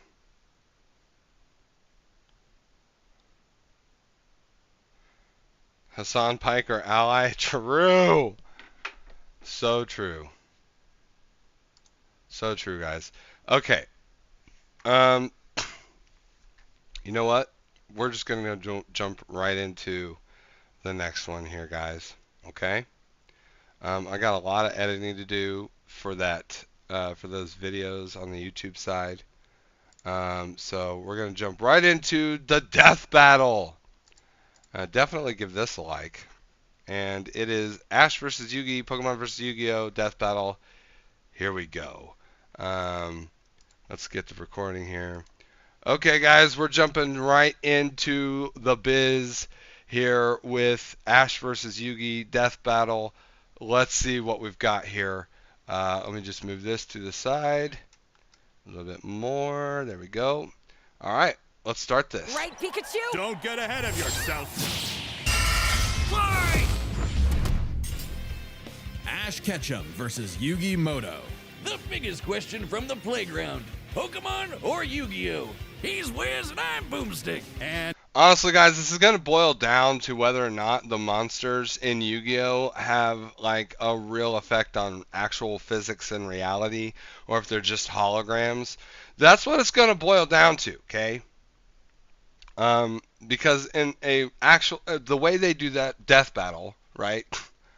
That is what it's going to boil down to, 100%, right? So, if the monsters in Yu-Gi-Oh can affect real reality, actual reality, and it's not just a hologram video game that they play in the show, then Yugi wins. Like, obviously Yugi wins. it's our job to As far as trainers go, right? Maybe, I don't know about certain legendary Pokemon versus certain monsters in Yu-Gi-Oh, but if we're talking about Ash versus Yugi, it's Yugi. But if they don't have, like, if they're just holograms and, it affects if he wears the thing and it affects him physically when he gets, like, points, I don't know how this is going to work, bro. analyze their weapons, armor, and skills to find out who would win a death battle. This is a big episode. Just look at how long it is. So thanks to our sponsor, Mad Mushroom, for helping us make it happen. Yeah, It's go check 30 out minutes? Mad That's Mushroom's not that newest long. game, Night Swarm. Sorry, we're going to Hello skip through there. this. Welcome to the world of Pokemon. Oh, the kids get their first one at age 10. If you don't sleep in like Ash Ketchum from Pallet Town. Ash wanted to be a Pokemon master, though he didn't really know what that meant yet. How about taking down your rivals to be the very best, like no one ever was? Better than Gary and his dumb groupies. Well, Ash knew he'd find his answers at the Pokemon League tournament. So, hooked him up with the electric mouse, Pikachu, and went. Let's be honest. Pikachu is super special. It's the coolest Pikachu ever. I like the lore that they've built up with the Pokemon series, but I hate the way they've gone in the last, generation or two. They did away with Ash Ketchum. He's no longer the main protagonist of the show. Let's be honest. That's the biggest mistake that they've ever made. And I don't know how they can come back from that. He's your problem now, As a show. Pikachu was a lot. They'll do The fine new duo had a rocky in the start, games. but after an intense first day together, And honestly, Pokemon Go has completely eclipsed the mainline games. So that's obvious. the rest, as they say, is history. 25 seasons, over 1,200 episodes, and the cornerstone of 2000s culture. Ash spent decades as a 10-year-old on the great Pokemaniac journey. We should note we are prioritizing the anime that Ash is from, which often differs from the original games that inspired it. Ash is equipped with tons of Pokeballs and an all-knowing Pokedex. That's also a Pokemon. But in a fight, Ash usually chooses sometimes. Pikachu. Give the yellow rat enough voltage and you'll Yup. regret it. Even ground types that would be immune to electric attacks in the games can't stop what this Pikachu dishes out. Yet somehow Ash is just fine after repeatedly getting zapped by this same electricity. Over time, Pikachu learned. Man, they really should have done Yugi. Maybe this is why they're doing Yugi first, because, we're going to base it on, like, the lore of these monsters rather than the universe Yugi comes from where it's not real. I don't know. Volt Tackle, Electro Web, Electro Ball, and Pikachu, use Thunderbolt, the perfect attack for The canon that I know, that I understand, don't criticize me too hard here if you're a Yu-Gi-Oh fan. Look, the lore that I understand, and we'll get to that, obviously, when they do this in the show, the explanation. The lore that I understand is that it's not, it's the monsters in Yu-Gi-Oh are holograms. Even when Yugi, like the Pharaoh, right, is like, it was a game back in his time or something. Maybe I'm wrong. I have to be wrong, right? Like, I have to not, somehow I'm missing something where, but if we're talking Yu-Gi-Oh, well, in his time, it's a fucking card game. It's not real. So that's the canon. And how can fake monsters that are holograms beat what is lore-wise real, actual creatures like Pokemon. There's no, you can't. Thieves and air balloons. Looks like they're blasting off again. So clearly the anime doesn't follow the game rules. Like when Pikachu shot himself with his own thunder while on Swellow, who, you know, is vulnerable to lightning. But somehow they used thunder as a super armor. He even learned how to deflect attacks by just spinning really fast. Whee! Speaking of fast, Pikachu has intercepted lightning, but Quick Attack increases that speed even more. And his Iron Tail really pairs well with Ash's offensive style. The guy plays crazy, opting for big damage over stalling. Ash's style is so unusual that when a robot scanned his tactics, it exploded. As the great philosophers put is it still brother? Ash and Pikachu's bond is magnetic and brought them new allies. Misty, Brock, Serena, just to name a few. Underneath the stubbornness and crispy bikes, they are loyal friends. Just like Ash's Pokemon. They're not just collecting dust in a shiny hunting box. Ash's League ID won't let him carry more than 6 at a time, but if he needs them, they'll all come running. Water types like Squirtle and Lapras are key in seafaring fights, and Ash I mean, the movies are exceptions. With Glalie Ice Beam. One time, his Weasel got frozen while using Aqua Jet, which is fine. Now he's using Ice Aqua Battering Ram. Grass types like Bulbasaur and Torterra induce status effects and heal with synthesis. But Sceptile's a menace. Yeah, so you got a big, scary Darkrai. Eat this Leaf Blade, Smeargle victim! Or that's what I would say if Tobias did an action replay of frickin' Latios. Give my man a win, 4Kids. Well, 4Kids just did the localization. They didn't write the show. They just get me heated.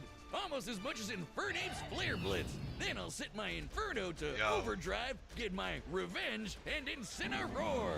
Ash had a fiery passion for reaching the top ASAP, but Charizard wasn't on board. Pursuing pride over packs, but he came around. Trees and fumbled the I don't know how Yugi can beat this guy. When he needed. I don't. Ash started bonding with Pokemon at a deeper level, and that friendship motivated them to dodge light speed moves like Solar Beam and Psybeam. Charizard came around too. He's the last one you want to see on the field. Even if you have a blast. Donphan, yeah, bro. We love Donphan and Lycanroc. Holy crap, absolute based. And Melmetal! Yo! Larvitar, like, who cares? He didn't evolve him. But Crocodile's cool. Bulldor's cool, I guess. We got Primeape, badass, but he left the party. I don't know if he still has Heracross. Scraggy, Halachula, Lucario! We love Lucario. And Sirfetch'd, we absolutely... Sirfetch'd is base. Gibble, lame, Goodra, awesome. Noivern, badass. Naganado, good. Dragonite, awesome. Dracovish, awesome. Muck, okay. He has 30 Tauros. I remember that. I always remember that. Mr. Mime. That's his mom's Pokemon, but he uses him sometimes. I think he's done that before. Snorlax. We love Snorlax here, boys. Gengar and Glalie.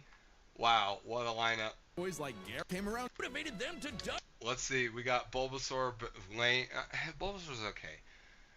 You gotta respect the original, but Bayleaf, come on, one more level. Let's go. Nick Fuentes is the future president of the United States. Man, if that happens, we're cooked. Because I don't think he's real in anything he says. He's obviously a Hassan Piker socialist-loving leftist. Like, he's obviously a pro, he's a pro-socialist party leftist. Like, Nazi Germany was a socialist party. I'm just saying, that's what the translation of Nazi means. Hitler was a Nazi. He thinks Hitler was cool. We addressed everything he says. He thinks that the Democrats were cool for enslaving black people and segregation was cool, so he's a leftist. Like, he's obviously nothing to do with conservatives. He hates Trump. He hates J.D. Vance. Like, he hates anything resembling the right, and he's obviously in league with pro-Muslim terrorists like Hassan Piker, so... Light speed moves like Solar Beam and Psybeam. Charizard came around too. He's the last one you want to see on the field.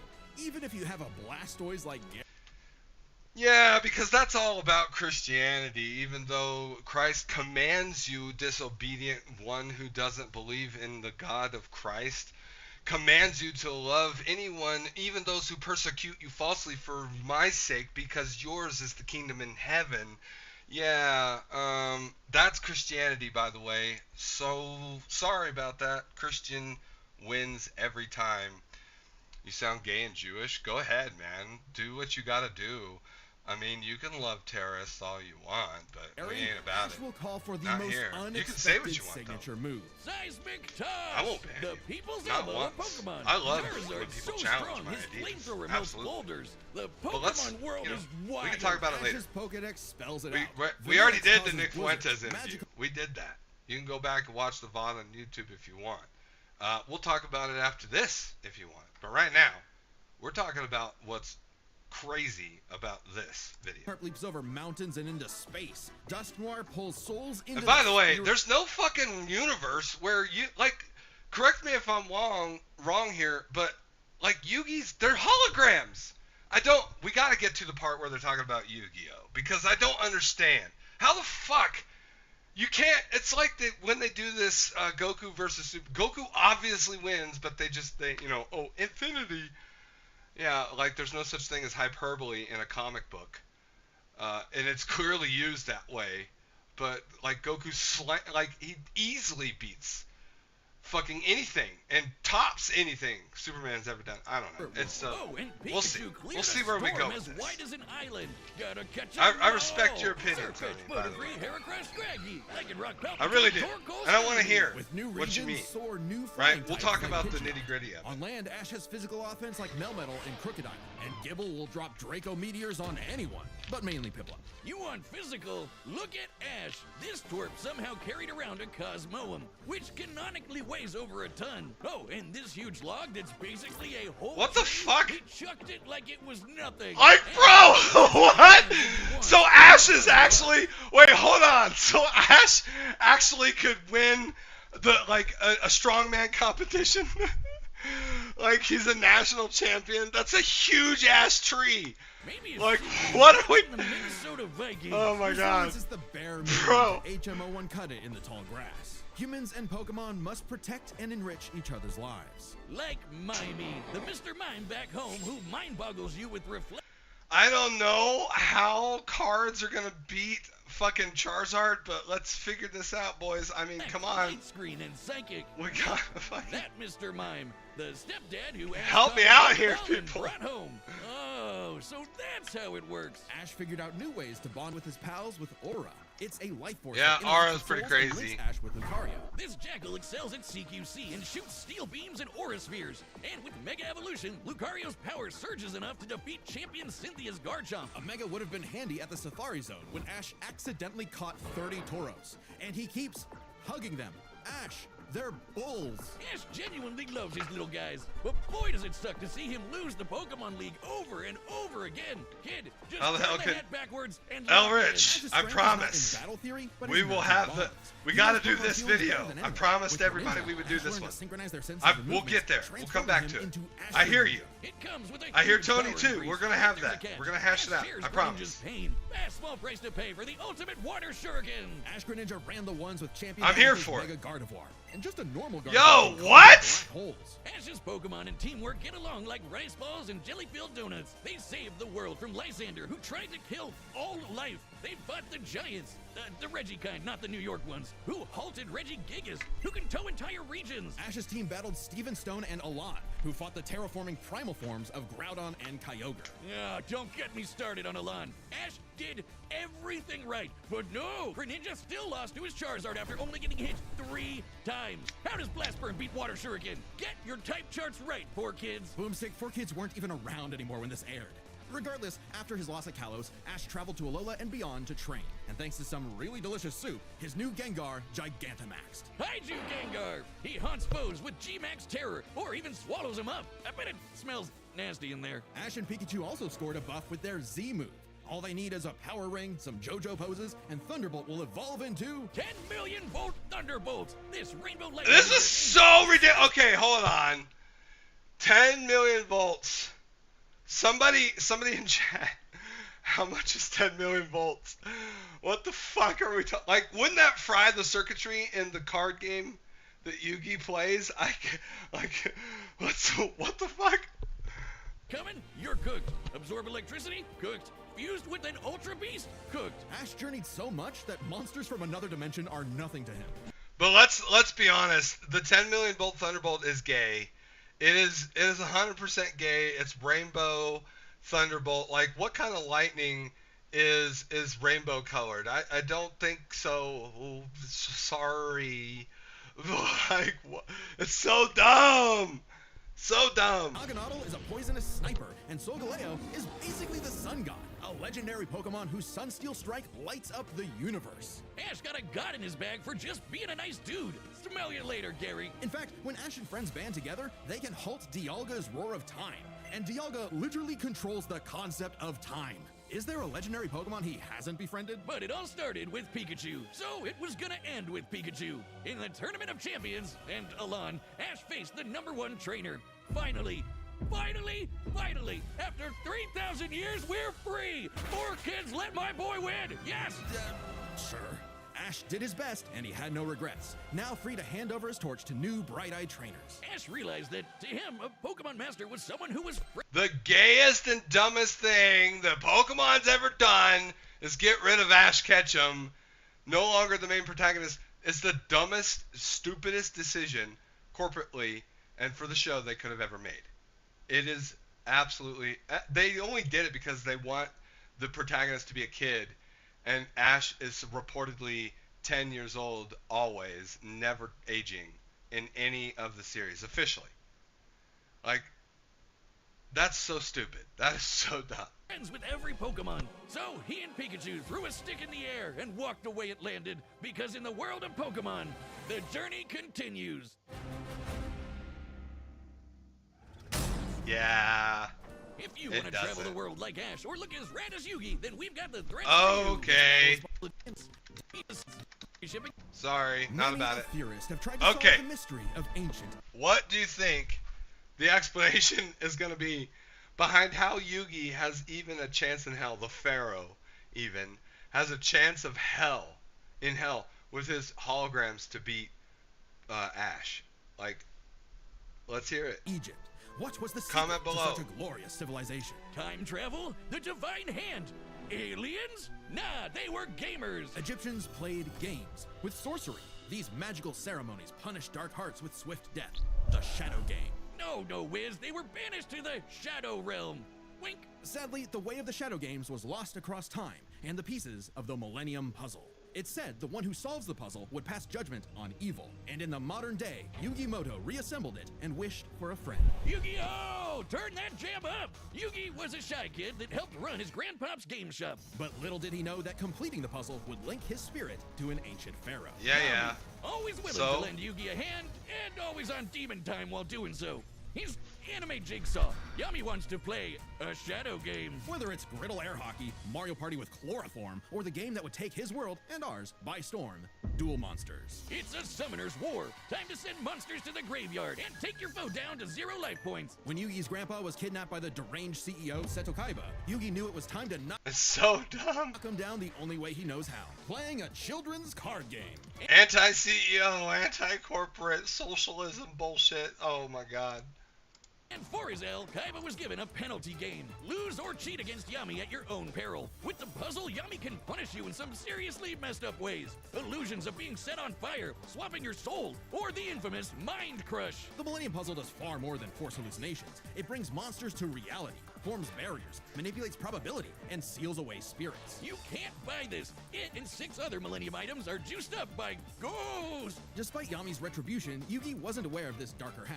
Yami had amnesia, so he didn't know himself either. But after a run-in with enemy ring user Dark Bakura and some seriously hardcore LARPing, Yugi and Yami learned each other's shtick and made the dynamic duo. With friends Taya, Tristan, and their left leg Joey, Yugi and Yami were ready for anything. Because Yugi had a great early deck. Monsters for offense, spells for effects, and traps for setups. Oh, and There they go. Okay, if Yugi's deck is so good, okay, put me in, coach. Face my 2,000 card deck. Don't be too quick to judge. Yugi's a very clever strategist. His style works best at maximizing the use of so-called terrible cards. Yeah, cool story, Wiz. But what's he gonna do about the 3 blue eyes Kaiba's got aiming at his dome? Yeah, okay, but what is it with... they're holograms. Simple. Summon the monster card Karibo and have it multiply. With a 1,000 strong meat shield, a dragon's breath is a gentle breeze. Well, they're all about the lore. They're all about the canon. And the canon is, all this shit is fake. Okay, didn't know Yugi had... They're projections based on, like, Pikachu uses Thunderbolt on the electronics that make these projections. It's over. And they don't really... The attacks of these cards...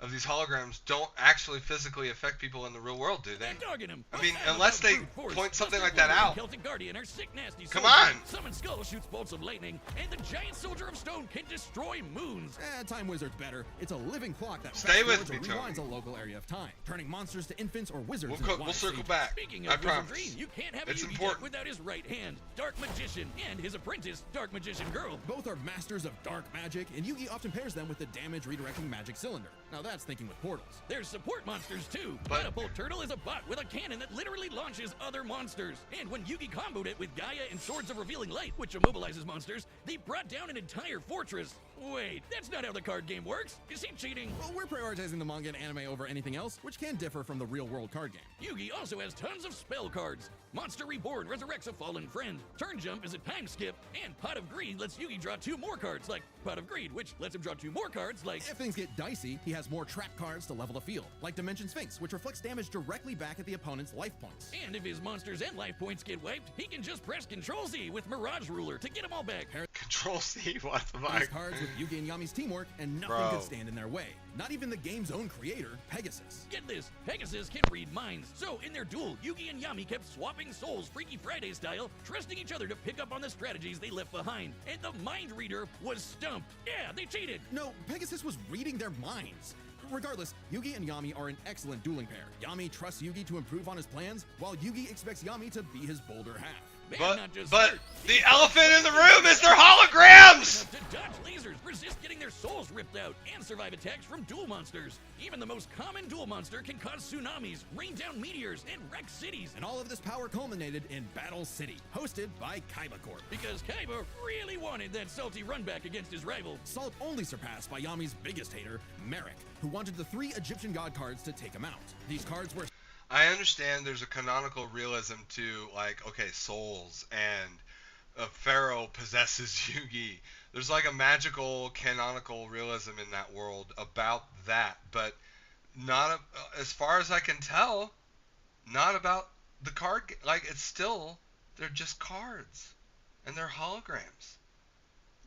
Address the elephant in the room, please. Slifer, the Electric Dragon, Ra, the God Phoenix, and Obelisk, who strikes with the power of infinity. This was a different ball game altogether, but Yugi was starting to stand on his own 2 feet. So Yami and Yugi kept dueling on in a battle city that never wants to end, or stop bullying Joey. But to claim the Egyptian gods, Yugi and Yami had to face them in duels, pulling off some ridiculously high IQ plays. When battling Slifer, they used a handful of weak cards to create an infinite combo of attacks that went past the gods' limits. And later, Yugi combined Dark Magician and Dark Magician Girl's magic into an infinite combo. That means it's still going on right now. There's hyperbole. It's a real thing. Hello? And also they're holograms. Black burning magic. It's just like common sense. Death battle? Come on! Defeating Ra. This ain't new for the magicians. In the movie Bonds Beyond Time, they did something similar against Paradox. It's kind of crazy. It means that canonically, ever since that battle happened where there was this infinite combo, that never ended. It's still happening.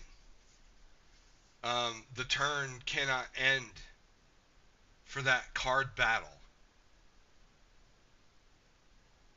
Hello? Hyperbole is real.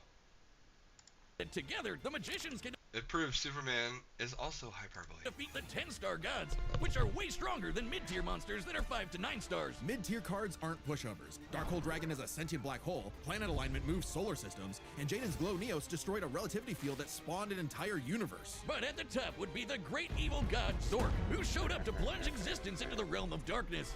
It was time for Yugi to finish the puzzle of who Yami really is. If the monsters weren't real before, they sure were now. Everyone has soul energy, Ba, which manifests as Ka, or a spirit. When used in tandem with the bonds of his cards, Yugi can will dual monsters into reality, even drawing anyone he wishes by believing in the heart of the card. Okay.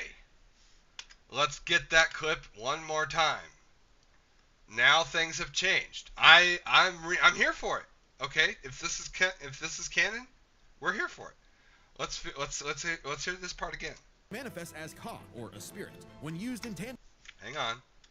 For Yugi to finish the puzzle of who Yami really is. If the monsters weren't real before, they sure were now. Everyone has soul energy, Ba, which manifests as Ka, or a spirit. When used in tandem with the bonds of his cards, Yugi can will dual monsters into reality, even drawing anyone he wishes by believing in the heart of the cards. I knew it! He's been cheating all this time! He doesn't just make up rules, he's stacking his deck! Not at all. For Yugi, drawing the card he needs isn't just luck, it's an actual skill that he developed. It's even expanded in following series like GX and 5Ds. Okay, well, I'd be the king of games too if I could just decide I have a royal flush every round. Whatever. Yami rediscovered his Egyptian past, his multiple lifelong bonds, and his real name, Atem. Claiming his place as the ruler of the afterlife, Atem fused the Egyptian god cards to summon Harakti, the creator of light. He's the ultimate duel monster who banished Zork and all of his scary darkness for good. The epitome of, screw you, I win. No kidding, for Harakti created Yu-Gi-Oh's multiverse with that same light. Judgment had passed. Across many duels, evil was vanquished. There was only one more thing. Okay, so he can manifest the card monsters into reality with this soul belief, the soul energy.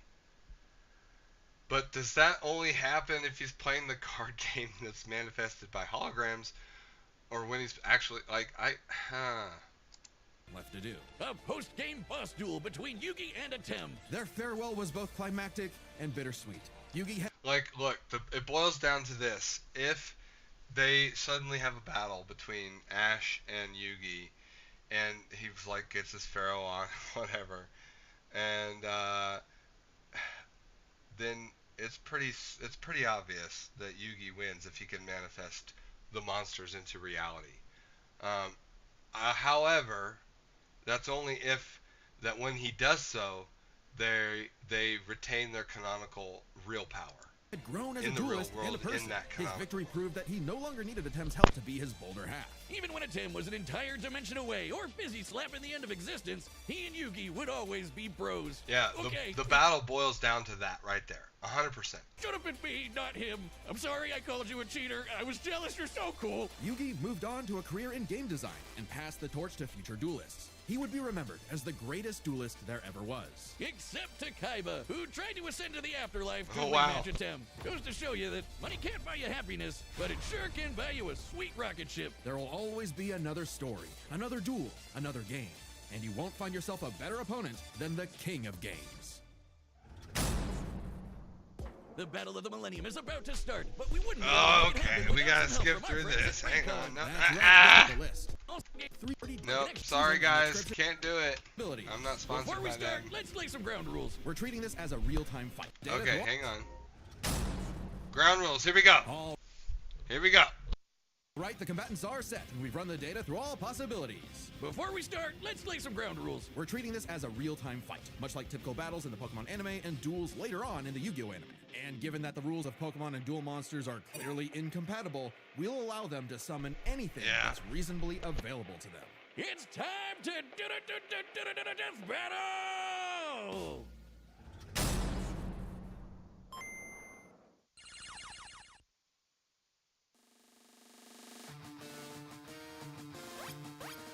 Oh, what a banger! What a banger music.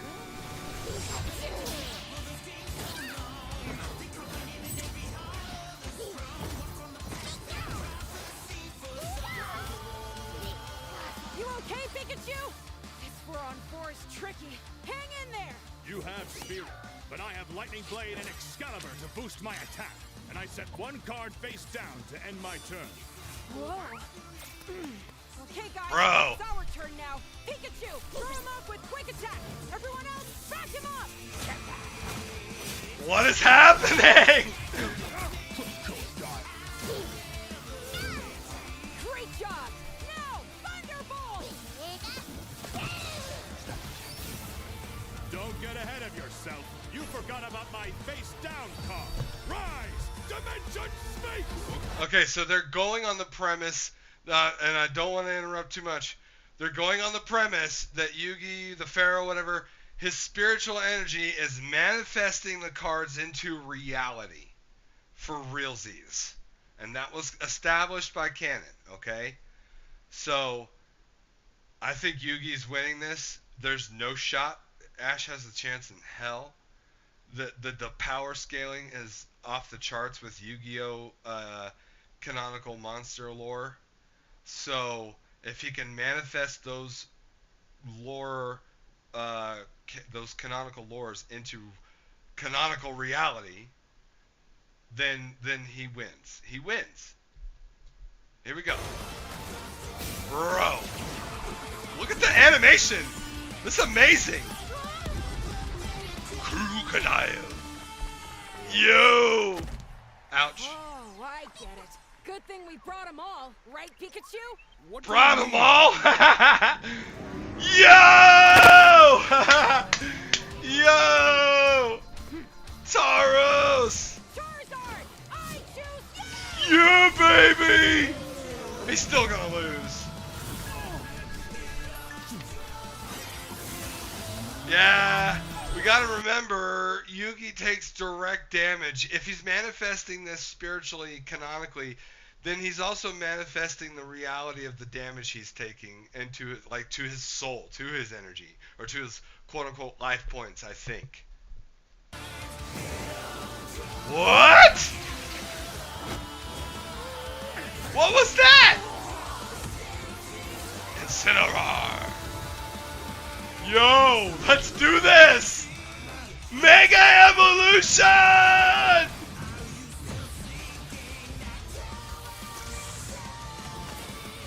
Yo!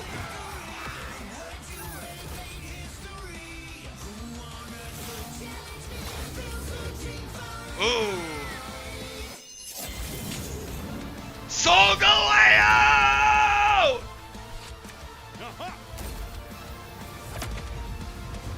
Uh-oh. A fucking black god or whatever, I don't know. Whoa! Brother. Yo, it doesn't, there's nothing he can do now. Wait, was that? Did Ash just use Aura? Gengar. Mega, oh. Gigantamax Gengar. Oh wait, we might actually get somewhere. Oh my god, uh-oh. Naganado!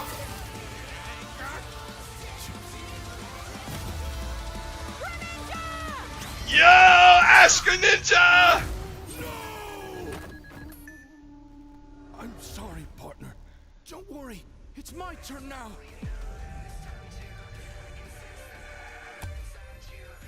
I just need to believe in the heart of the cards. Uh-oh. Wait, if he hasn't been doing that this whole time, then the things he's manifested so far are not real. And therefore, I don't understand how they could physically apply to this canonical battle here.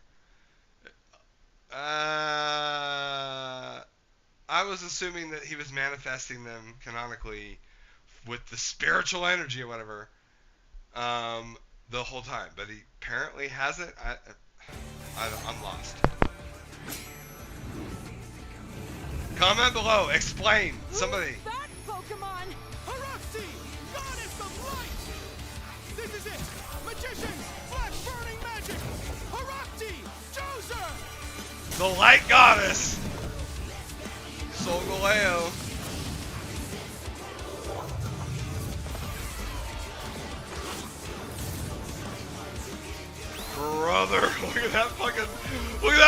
shuriken!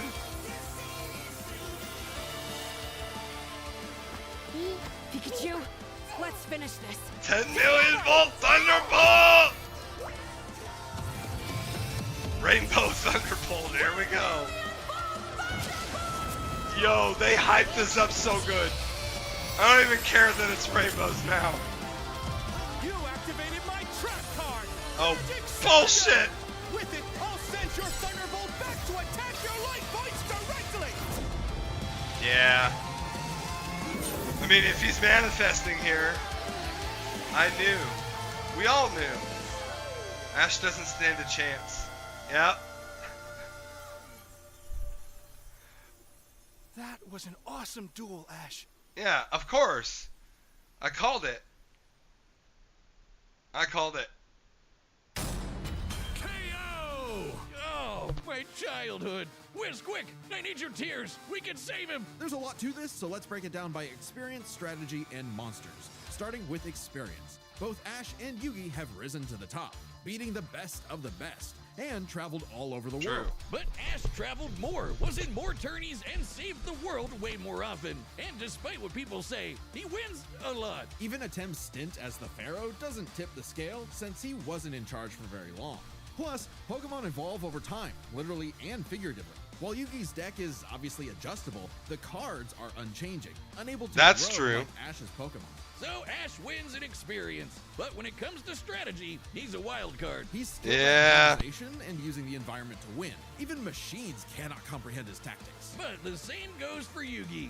Gotta remember, Yugi and Atem's teamwork is second. They're gonna call this a tie. Masters at exploiting weaknesses, setting up Strategy's a tie. Trap cards and all that shit. Likely Yeah. adjust to each other's It's a tie. unpredictability, so a Dark Horse style win was unlikely. But Ash's secret weapon is his bond with his Pokemon, boosting their power. I'm not just talking about Pikachu. His power of friendship invented an evolution for Greninja. That's crazy. Ash's trust in Kinda. his Pokemon knows no limits. Silly as it may sound, Yugi trusts his deck in the same way. The heart of the cards is real, and Yugi is determined to support his monsters with spells, traps, and buffs. Look at his duels with Merrick and Paradox, where he bolstered his weaker cards to take down gods. With Ba and Ka, his bonds with his cards manifest them into reality. Yeah, that So was the similar key. from Ba, okay, so it's called Ba and Ka. That's the rule breaker. That is the thing that breaks Pokemon World. Come on. It's obvious. Ash Greninja. Yeah, Ash has aura, but he never mastered it. And specialties like Mega Evolution and Gigantamax, while awesome, only work with specific Pokemon. And since Ash focuses on offense far more than support, Yugi could control the pace of the fight with cards like Swords of Revealing Light and Magic Cylinder. But I know some of you are asking, what if Ash grew hands? The kid's strong enough to chuck trees and lift baby gods. Just punch him, man. Well, Yugi's similarly tough, and the Millennium Puzzle can make shields, steal ghosts, cast illusions, and mess with minds. If Ash actually tried to punch him, it'd be Mewtwo all over again. It's a close call, but Yugi takes the edge in strategy. Okay, not a tie. To the monsters. Yugi had a slightly larger pool. Duh! This is where Yugi wins. We all know it. Ashes can clear out island-wide storms, fight terraforming beasts, and are stronger than the black hole summoning Gardevoir. However, Yugi's can rain down meteors, compete with larger black holes, and even the mid-tiers scale to glow Neos, destroying that relativity field with a universe. And Herakti created Yu-Gi-Oh's whole multiverse, surpassing even Solgaleo's Sunsteel Strike and Dialga's Roar of Time. And Yugi had more than just monsters on the field. Ash's strength was also Yeah. his weakness. His power was evenly spread, reliant only on his remaining Pokemon. If Mr. Mime faints, no more Psychic Barriers. If he lost Lucario, no more Mega Evolution. And so on. The longer the battle went, the less Pokemon Ash had. And he did not have a reliable way to bring them back. He doesn't carry revives on him, and even then, reviving Pokemon in the anime is entirely different from the game. Yeah, Meanwhile, Yugi had cards like Mirage Ruler and Monster Reborn that could instantly recall powers he's lost. And he can, bend fate to draw whatever card he wants. And we didn't even cover them all. Really, Yugi's deck has no pathetic cards. Exactly. Yugi's versatility and power swept Ash's options, giving Yeah. his monsters the lead. He just needed the right moment Yeah. to knock Ash stone cold. That Yeah. was a good attempt at a pun, Wiz. You might not think it's Pharaoh, but Ash got Yugi owned. The winner is Yugi Moto.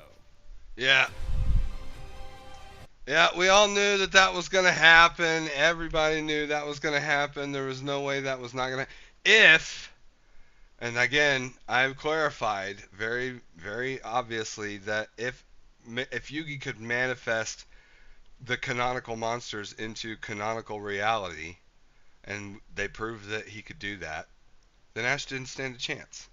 Like and subscribe on the YouTube side. The VOD Squad, we appreciate you. Comment below. Explain to me the beginning of that battle where he wasn't manifesting, I guess, apparently, using that energy.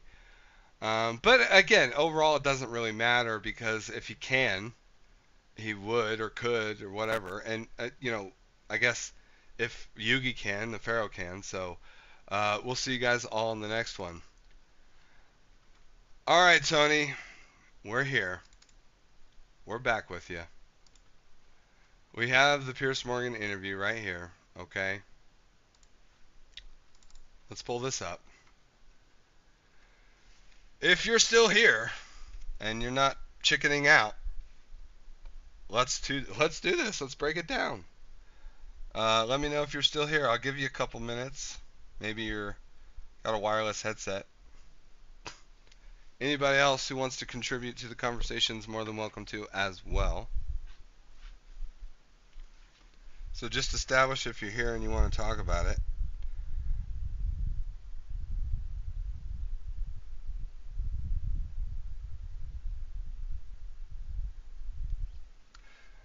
Elrich66, I'm here if we're doing it. Yeah, okay.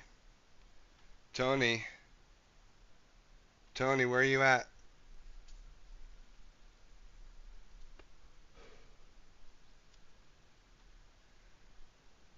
Where are you at, Tony?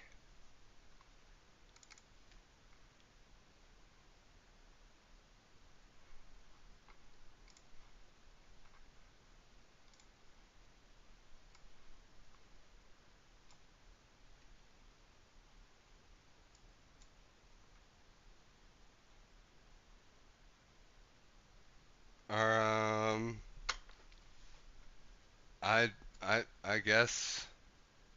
No, Tony? Are we?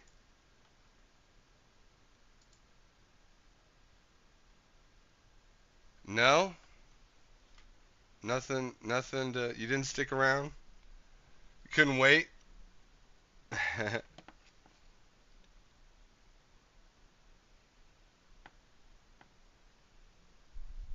Oh, well, yeah.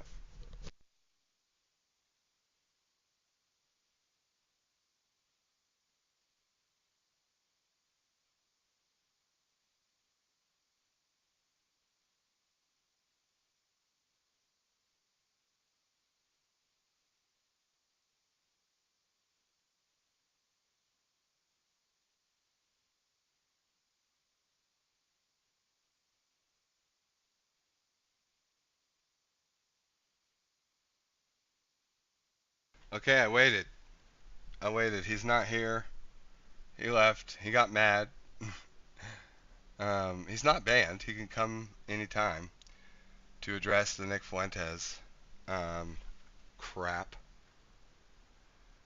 I mean, he's obviously a socialist, woke leftist. I think this interview proved that unequivocally, being aligned with Hitler. Thinking Hitler is cool.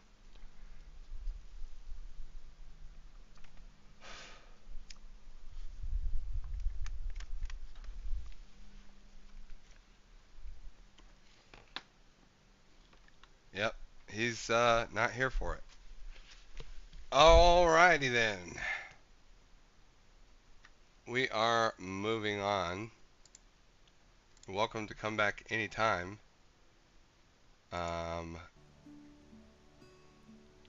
Anytime. So that's that.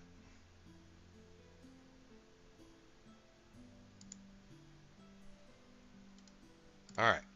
Let's see what we got here. Let's do a little bit of scrolling.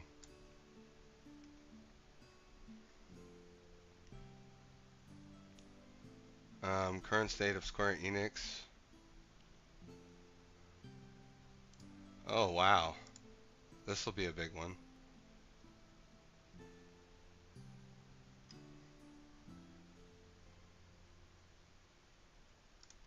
Who's live?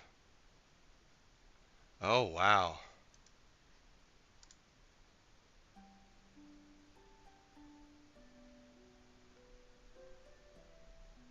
Lots of people live.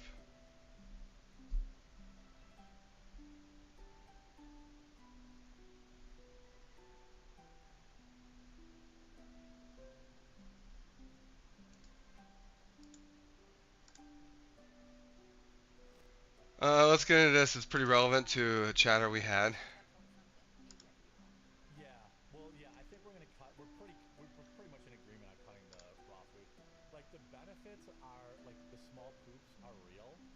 Like scooping, like 3 German Shepherds pooping, like their poops are like this big. That's it. Like a couple of little nuts, because there's no filler. But I think we could find like something that's very, very low filler and a tenth of the price. And we also spend like 45 minutes battling with them to eat their food. Like this way, just put the dry out and fucking move on with our day. Like it's just too much. And they'll eat if they're hungry. Like that's just the case. And we might go back to the dry with the cats too. And I'll just put a little water on the dry. Yeah. Like that'll just be it. Well, even if you just like, I don't know. Animals are so funny. Like they'll let you know if they're unhappy and you need to switch back. Yeah, I mean we thought we were doing a good thing, and look, it was different when I was making twice as much money on YouTube. I could afford the luxury of the raw food. I'll put it this way: if they wolfed down the raw food, like Indy used to wolf down basically like recycled newspaper dog food, I would keep them on the raw. But it's like the raw plus 45 minutes at breakfast and dinner, like begging him to eat and trying to get him to eat. Like, no. It's just, now I'm like, it's an hour a day. Like, well, you gotta just simplify our lives. We're circling back to the top of the show where you're like, I'm streamlining my wife's life. Yeah. That, and like, it's like I told her, I'm like, man, we go to dry food on the, we could just go dry food only to the cats. But even if we just give them their wet and we put them on paper plates, it's like, it's gonna save her 20 minutes a day. If we go to dry food on the dogs, it's gonna save her an hour a day. That's an hour and 20 minutes of your waking day that you just get back. It's a lot of time, you know? Like, $1,200 a month, I'd have to start humping the neighbors. Yeah, I mean, that's what I'm saying. Like, we're basically agreed. Like, we're going through what we had because we always just keep like 3 or 4 months. We bought dry food now, and we're putting it out for them, like so they can get used to it and start eating it. And, yeah. So with that, we're gonna send you on over to Viva Fry, and I meant hunting, not humping. Sure you did, Mickey, or Mikey. You guys go say hi to Viva, everyone, and we'll see you back tomorrow at 2 p.m. Eastern. Bye, all. For Astrocast. Astrocast, Bye. that's right. Bye. Okay. All right. Well, there we go.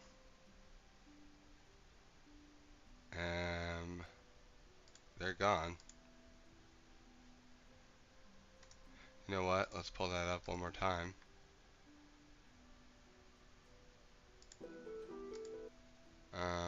We're gonna like and sub to them.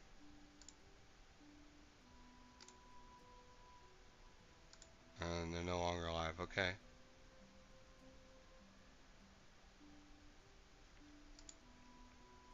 Alright.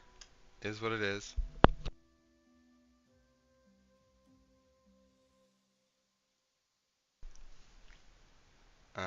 We have this.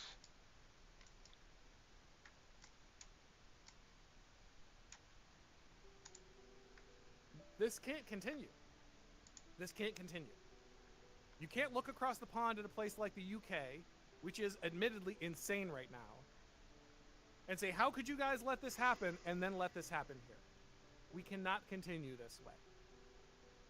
Whether it's legal immigrants, illegal immigrants, or just radicalized leftists, There is a normalization of violence across the United States right now. And it's all going one way. White conservatives are not the ones who are the domestic terror threat, no matter how many times the FBI lied about that. Sorry, they're not. I mean, just conservatives. Look at what's going on. It's very clear.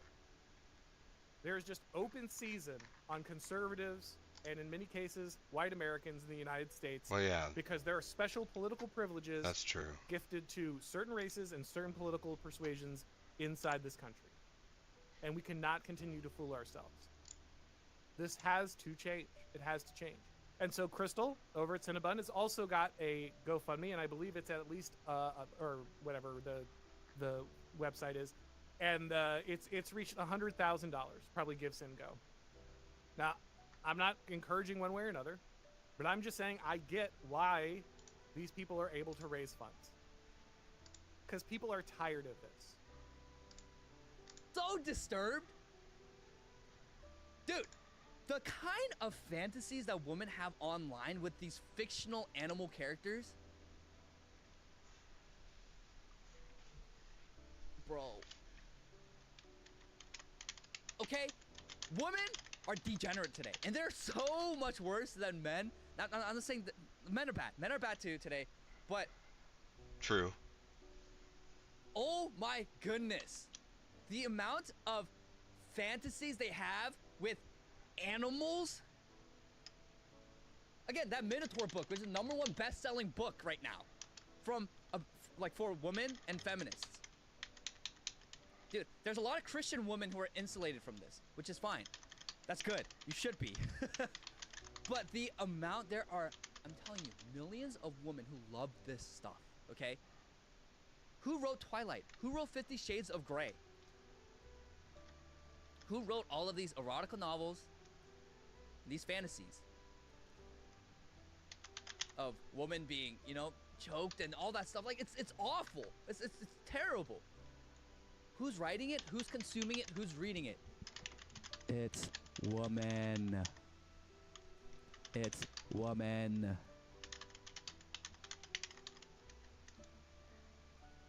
So. Yeah, true. It is awful. And oh my god, don't even get me started with the Beauty and the Beast. The amount of women who are, I'm not even gonna get into it. You guys can probably understand the implications, okay? Gosh, dude. Gosh.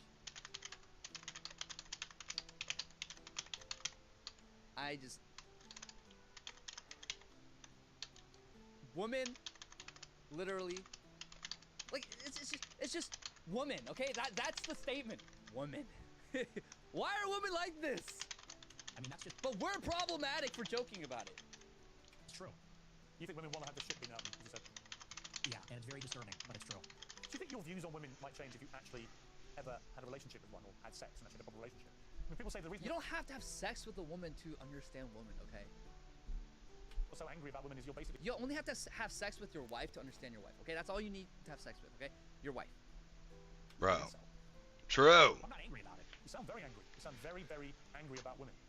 They get passionate. I'm here for doing it. Yeah, Albert66. Tony left, What's so. up? My chat is directing me here. I covered the whole full thing so far already, but I told them to find me someone I could join in and talk about this with and point me here. Awesome.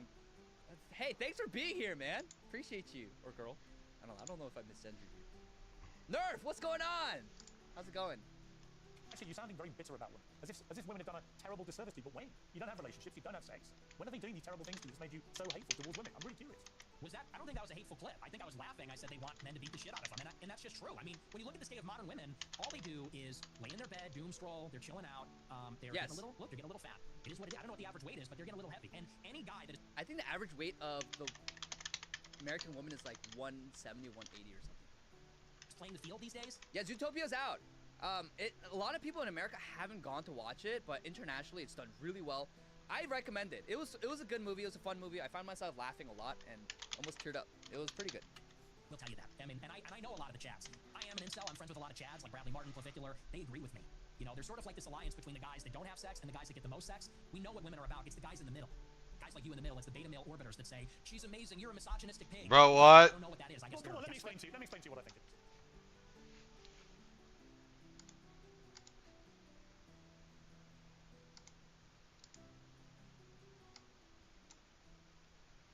quite a bit. I believe women shouldn't have the right to vote, and there's a lot of women who also agree with that they shouldn't have the right to vote.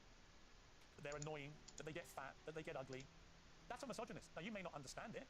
Yeah, it's pretty obvious. Tiny, but actually, you are the embodiment. It's so patronizing. So patronizing. And if I was in a way, you have the deep-rooted misogyny of some of the actual boomers I know. Yeah, here you are, 27 years old, and most of the current studies show that a lot of men are really disenfranchised from society. No longer have physical relationships with women if they've ever had. Never associate with women and build up instinctively misogynist views about women. And I fear you're in that position. Because they You're just observe a lonely guy who wants to get laid. Yeah. Or whatever. Because they observe the behavior of modern women, okay? Now, not modern men are also at fault, but when you observe the behavior of modern women today, do you think that good, virtuous men would be like, wow, I'm really, really vying to get married with one of these whores? No! The majority of girls are walking around literally with little to no clothing, especially in the summertime, okay? Like, the amount... This is why I was so grateful for my church, because my church is very big on modesty.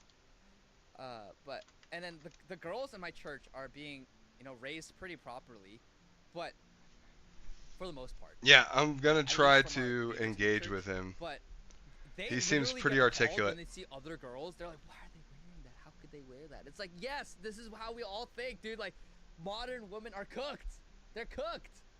That a modern man, there's not a lot of great men out there either. I'm not saying there's an abundance of great men, but from a man's perspective, he's like, okay, I want to get married, I want to have children, I want to start a family. You see the state of most modern women, you're like, oh frick, we're cooked. We're cooked. And it's made you bitter about women. And I don't know where that's come from, but it's fascinating. No, see, here's the thing. First of all, you're very caught up in the labels. It's always, you're a racist, you're a misogynist, You said you were a racist. To me. Well, You gave yourself, can I respond? You gave yourself the label. You said, I am a racist. I didn't give you the label. Okay. You said, Fuentes, I am a racist. Calm down. Calm down. Did you or didn't It's you? okay. Did you? Yeah, Calm okay, but down. I didn't give you the label. Okay. You did. Why are you yelling at me? Because you're trying Why to are you refer screaming at something me? that didn't happen. You said, I gave you the label of being a racist. No, you did. You said, I'm a racist. I think this is why Nick wins a lot. You guys remember that Dean Withers clip? Oh, like, if you ever put yourself in gay people's shoes, and he's just like, you put yourself in gay people's shoes, and he like keeps calm in a lot of these interviews and these debates, which is why I think a lot of people find that he wins these debates and these conversations, because he stays calm. He stays calm. Gave yourself the label. You're gonna have to tone it down a little, all right? You're gonna have to bring it down a notch and relax. This is just an interview, okay? Please calm down. All I said is you're hung up. I didn't say you gave me that. Maybe I did. But here's what I mean. What I mean is you're just hung up on saying, I'm proving you're a misogynist. Okay, you're a racist. Okay, you denied the Holocaust. And I'm not about the labels, man. I'm just past that. As I said to you, look, Nick, as I said to you, I just wanted to go over the stuff that everyone uses out there about you, and get you to respond. And we are getting, I think, a long way in this interview, right? You didn't deny the Holocaust. You accepted there's been a Holocaust of at least 6 million Jews. I'm a maximalist. I'm a Holocaust. That is significant. You did admit you're a racist, and you have spelled out a thought process about women, which is the purest definition of misogyny that I've ever seen. And you said you're not gay. We're getting somewhere. Yeah, well, look, and I own the labels, okay? But I just don't care that much about them. That's Like, fine. I feel like the whole, I'm not saying this is you like a weird... I'm not saying you have to care, Nick. You don't have to care about any of it. I promise. Like, that's not why I got you on the show. I wanted to give you a fair crack, which I think I have. We've gone over a lot of stuff. We've got a bit more to go on. I genuinely don't think I've ambushed you with anything you couldn't have been expecting. No. I don't think I've been overtly hostile. In fact, when you've asked me to calm down, I've calmed down. I don't want to have a hostile, angry, shouty match with you. I simply want you to spell out exactly what you've meant about all these things, and people can then be the... Nick Fuentes got cooked by Mr. Meadowker. I gotta watch that. So let's take another break, and we'll come back and talk about Donald Trump, Tucker Carlson, Candace Owens, Express2017.com/Piers. Okay, we're almost done with the interview chat. You were in 2017, the same year as Trump was inaugurated for his first term in office. You supported him at that time, but you've grown increasingly disillusioned, I think it'd be fair to say. Let's play a recent clip from you about Trump. We played this game in the first term. We're 10 years in. And you still have these people, I hate to say it, but they're just like in denial. And they're like, okay, everybody, let's all go on Twitter and let's tell Trump, don't screw over your voters. Okay, hey, Trump, don't hire John Ratcliffe in the CIA. Like, what are we doing? We lost. It's over. The time to make demands was during the election when he needed the votes. He's a lame duck president. He doesn't need anything from us. He's not even on Twitter. He's on Truth Social. So what are you talking about? We're going to all rally and tell him, don't hire yet another neocon? Now, over the weekend, you posted this on X. You said performative cruelty is the perfect phrase to characterize the Trump admin and the mood of the MAGA movement. In order to compensate for his compromises and failures, Trump has to fall back on mean-spiritedness to appeal to the basest instincts of his followers. It's really sad. I mean, Videos called Mr. Meadowker and Nick Fuentes, just don't watch it on stream. Okay, I'll check it out later. I guess it's kind of crazy, huh? I think you're the best person, Nick Fuentes, to lecture people about performative cruelty. Why? Are you accusing me of being cruel? Is that what that is? Yeah.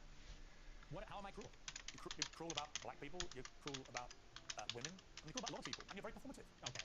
I don't think I'm performative. If anything, everyone else is performative. I'm authentic. You know, whatever you want to say about me, it's real. It's from the gut. But yes, I do think it's performative. And what I mean by that is, you know, when they're doing the deportations, they know the deportations are not where the base wants them to be. They deported, the figures are disputed, but from my data, it's 300,000 in the year, which is not a massive deportation. They know the base is unhappy with that. So what do? The deportations that they are carrying out, they do a big spectacle. And they arrest everybody, and they film it, and they put a hype at it, and there's a meanness in there. They play that. The Sabrina Carpenter meme. The Sabrina Carpenter music with the Ice Agents. I thought it was pretty funny. Song. I think from Sabrina Carpenter or something, and they make it a joke, they make it glib, and they do that because they're not delivering on the promise, so they compensate by doing it meaner, edgier, more mean-spirited, so that the base will overlook the fact that it's not happening. And I think that's by definition performative cruelty. You can call me a hypocrite, but it's definitely true about what they're doing in the administration. You went to see Trump at Mar-a-Lago with Ye for dinner. What was that like? It was very interesting. They're my two heroes. Ye is my hero. Trump is my hero. Even though I was very disappointing, still a personal hero of mine. And he's a remarkable person. It was a great conversation. We got along pretty well. He liked me. I liked him. It was a love fest. I mean, you got tagged afterwards for supping with the white supremacist. That's gonna get devil. clipped. I mean, do you accept you are a white supremacist? No, absolutely not. You don't think white people are superior to black people? No, I'm a Christian, so I believe everybody is equal before God. No, this is the thing. It's I'm like, sorry, he's not a Christian. He said this how many times, and they still keep saying, "Are you a white supremacist? You're a white supremacist. You're a white supremacist." Including women? Yes. So you give women equal rights? No. Yeah, no, I agree. I think I disagree with him on that specific one about performative cruelty. I don't think that the social media people are in conjunction with, and like they are to a certain extent because they need approval and things like that, but I don't know how much social media interns who are responsible for making fun edits online, how much they are working in coordination with, direct coordination with people like Stephen Miller, right? Yeah. I don't think it's happening. There's a huge long chain of command that happens in agencies in the government. So, of course, there is coordination, there is collaboration, but the amount of distance between those who are posting those hype edits versus Kristi Noem, right? With Kristi Noem or Stephen Miller or Tom Homan or things like that, it's very far. So I don't think it's like, oh, we're not doing as much immigration as we need. Hey, social media, can we get some fun edits to distract the base? I don't think that's happening. But at the same time, there is a part of it where it's funny to the base, but to the average person, it's not palatable. Like, these videos of ICE agents raiding and going in and arresting people, it's not palatable. It's not. To the average person. And while a lot But of it's people might necessary. want and like the idea of mass deportations, when they see it in action, they don't really like it. They can't digest it well, and it's off-putting. So in that case, yes, it is a bit of performative cruelty, where you can just do the job. You don't need to make social media hype edits about it. Now, do I think it's fine? I personally think it's fine because we are deporting criminals who came here illegally and don't belong here, so it's fine. Especially if it's to send the message to people, hey, don't come in here or else. Yes, bro. But at the same time, is it cruel and unpalatable and not good for optics? Yeah, of course. The average person is not liking it, right? Right. So I'm more of the inclination, like, just do the job. Just do the job. Get more people out of here versus making the edits about it. Okay, But I'm gonna I try. don't think, again, Kristi Noem is going like, hey, we're not doing well. Can social media intern, can you like make some like hype edits to distract the people? I don't think that's happening. Okay, so we just talked a little bullshit.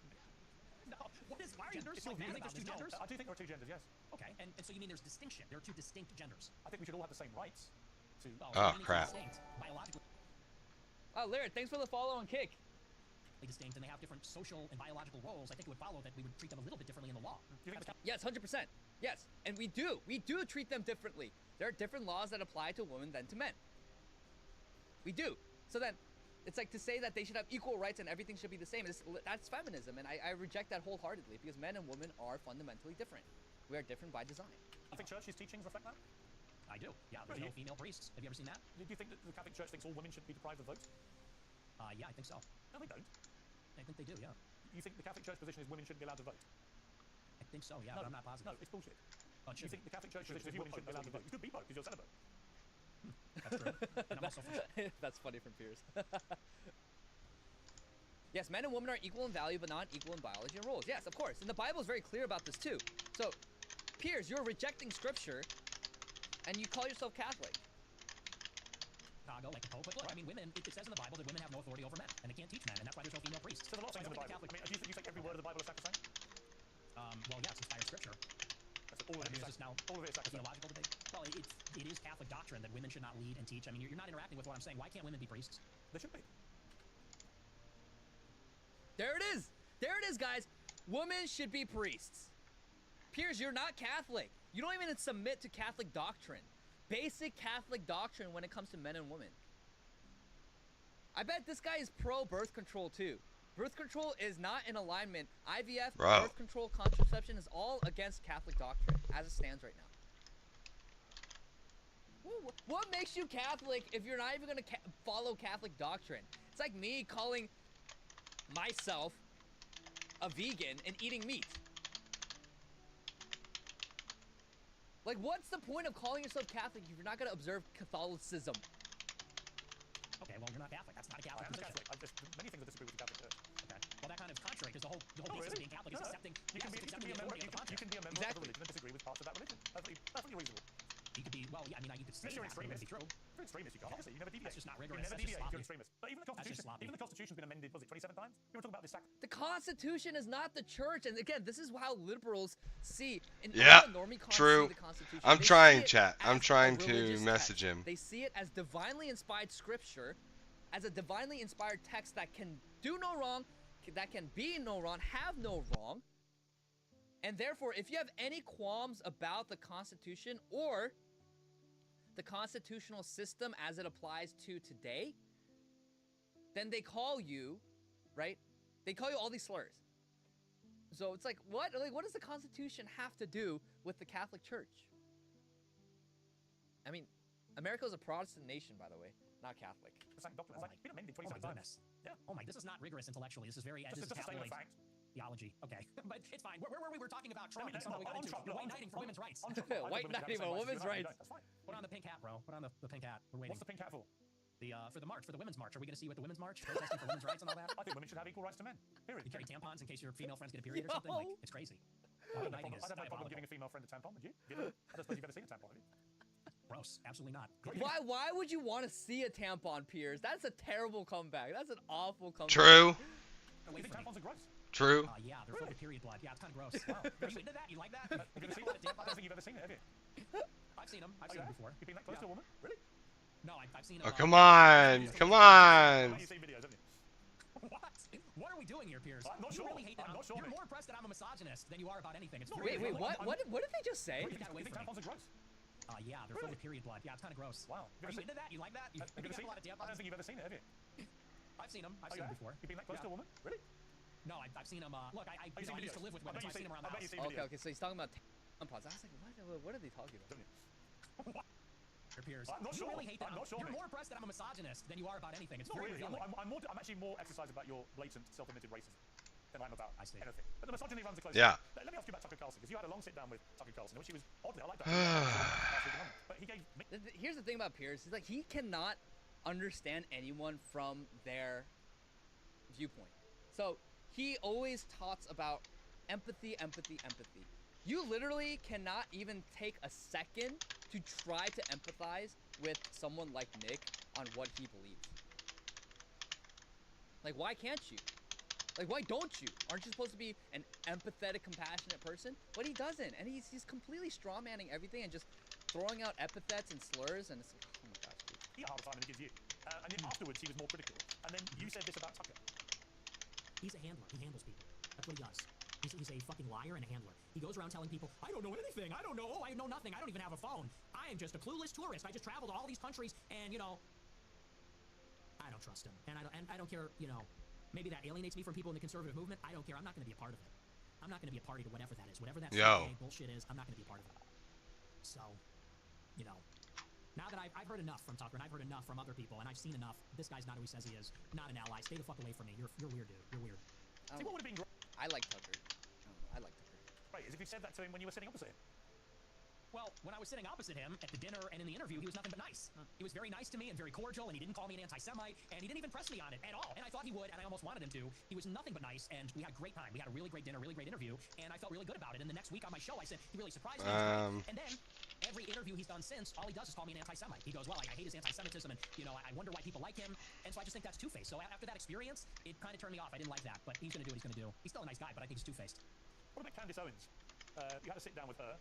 She called you out on a few. I wish Nick wouldn't burn bridges so quickly, but it is what it is. Your more incendiary comments. You've been attacking her quite virulently recently. What's going on there? Well, you know, it's me and her. We're so complicated. We're on and off. Very passionate on both sides. You know, I think there's this intense desire to be friends, but a frustration. We disagree with each other. Why did you have to put it like that? It's so dumb.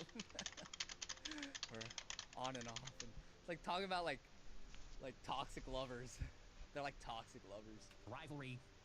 But I thought we were going to have a friendly conversation, and then she kind of did the same thing. We're going to go on Yeah.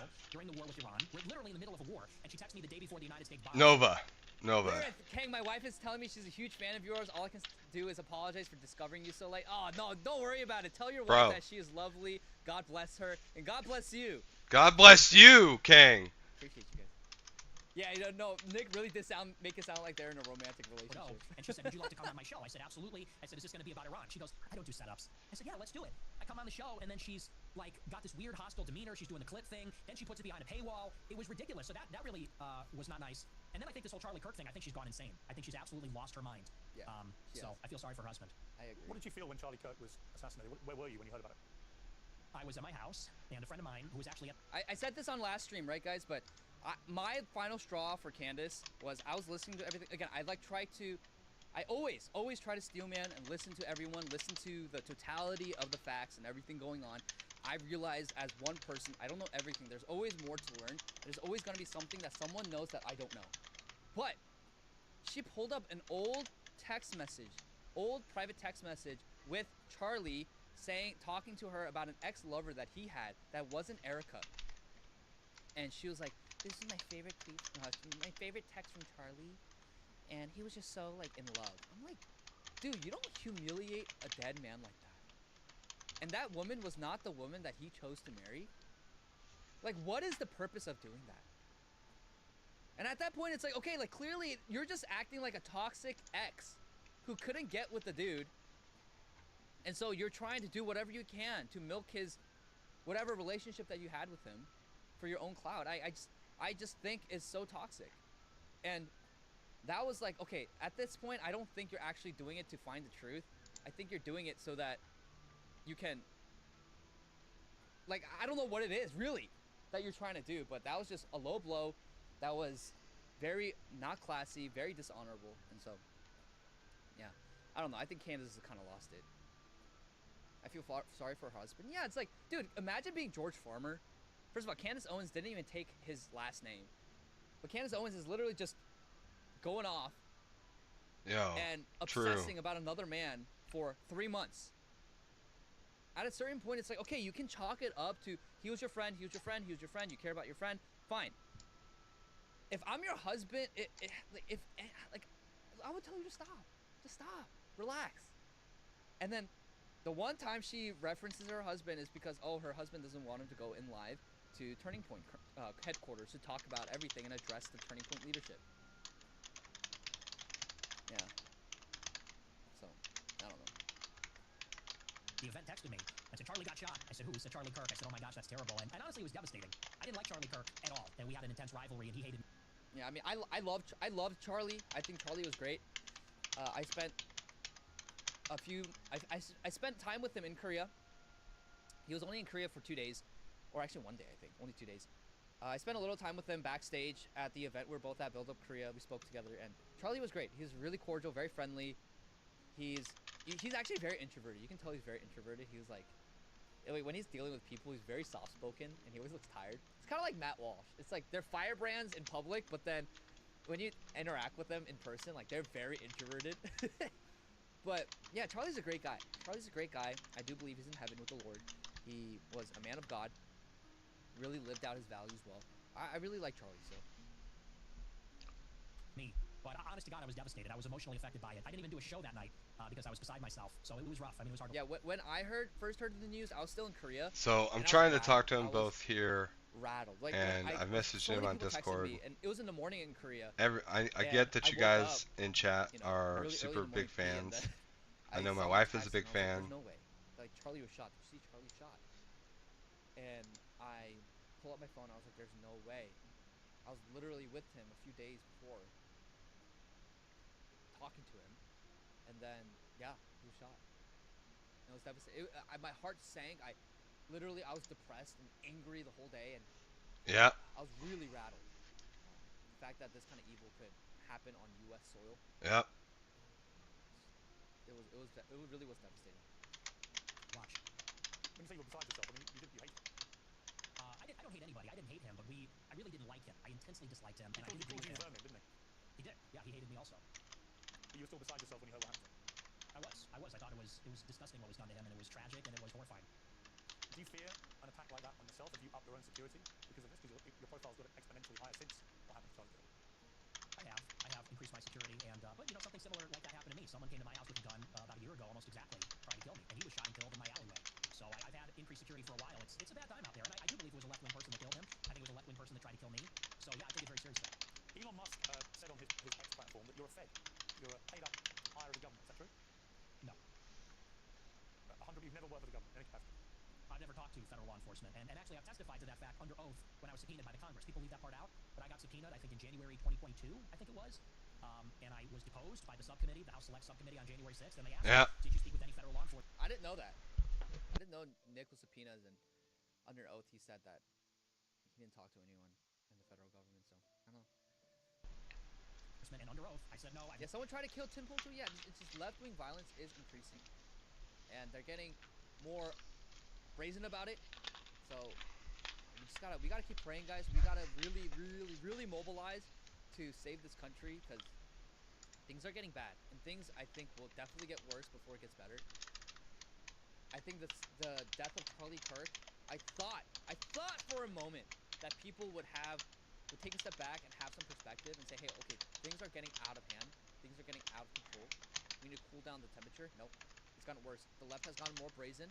The left has gotten more, out there with their violence, and we gotta be vigilant, guys. We gotta be vigilant. Never had contact with them. I've never turned over devices. So no, absolutely not. There's been footage that's come out again this week. This is you at the January the 6th riots. Let's take a look. Here it is. We are taking the Capitol down.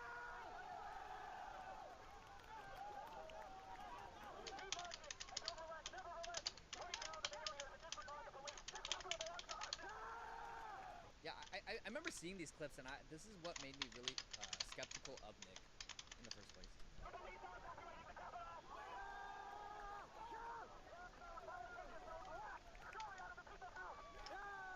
Okay, by the way, just a side note, look at that X handle, Genghis MF Khan, right? So, again, Genghis Khan was one of the biggest mass murderers in history, and someone can have a handle saying Genghis Khan and no one cares. But if you have Hitler in your name, oh, you're like the worst person in the world. Again, it's about the incongruency and the asymmetry when it comes to selective outrage. I'm skeptical. I'm super skeptical. Now you're heard there shouting down your loudhailer, break down the barriers and disregard the police. The capital belongs to us. What do you mean by that? I think it's pretty self-explanatory. The capital belongs to the people. Disregard the police. So you don't support law and order. No, I support law and order, but on that day, the police were brutal. The police killed somebody actually badly. And, they were throwing people off of the rafters. They killed multiple people, so... But disregarding the police is the first step to anarchy. Well, I think the first step to anarchy is when the government... Yo, I wonder if that Tony in chat over on YouTube is the same as the Tony that was in my chat. How I feel about that chat. What do you feel about that? How do you feel about it? That 2020 was rigged? I do think there was a lot of voter impropriety, but I don't know if it was enough to overturn the election. I remember that was a really heated time during that time. Because it was during COVID, it was after BLM, the Summer of Love. I remember it was a really heated time.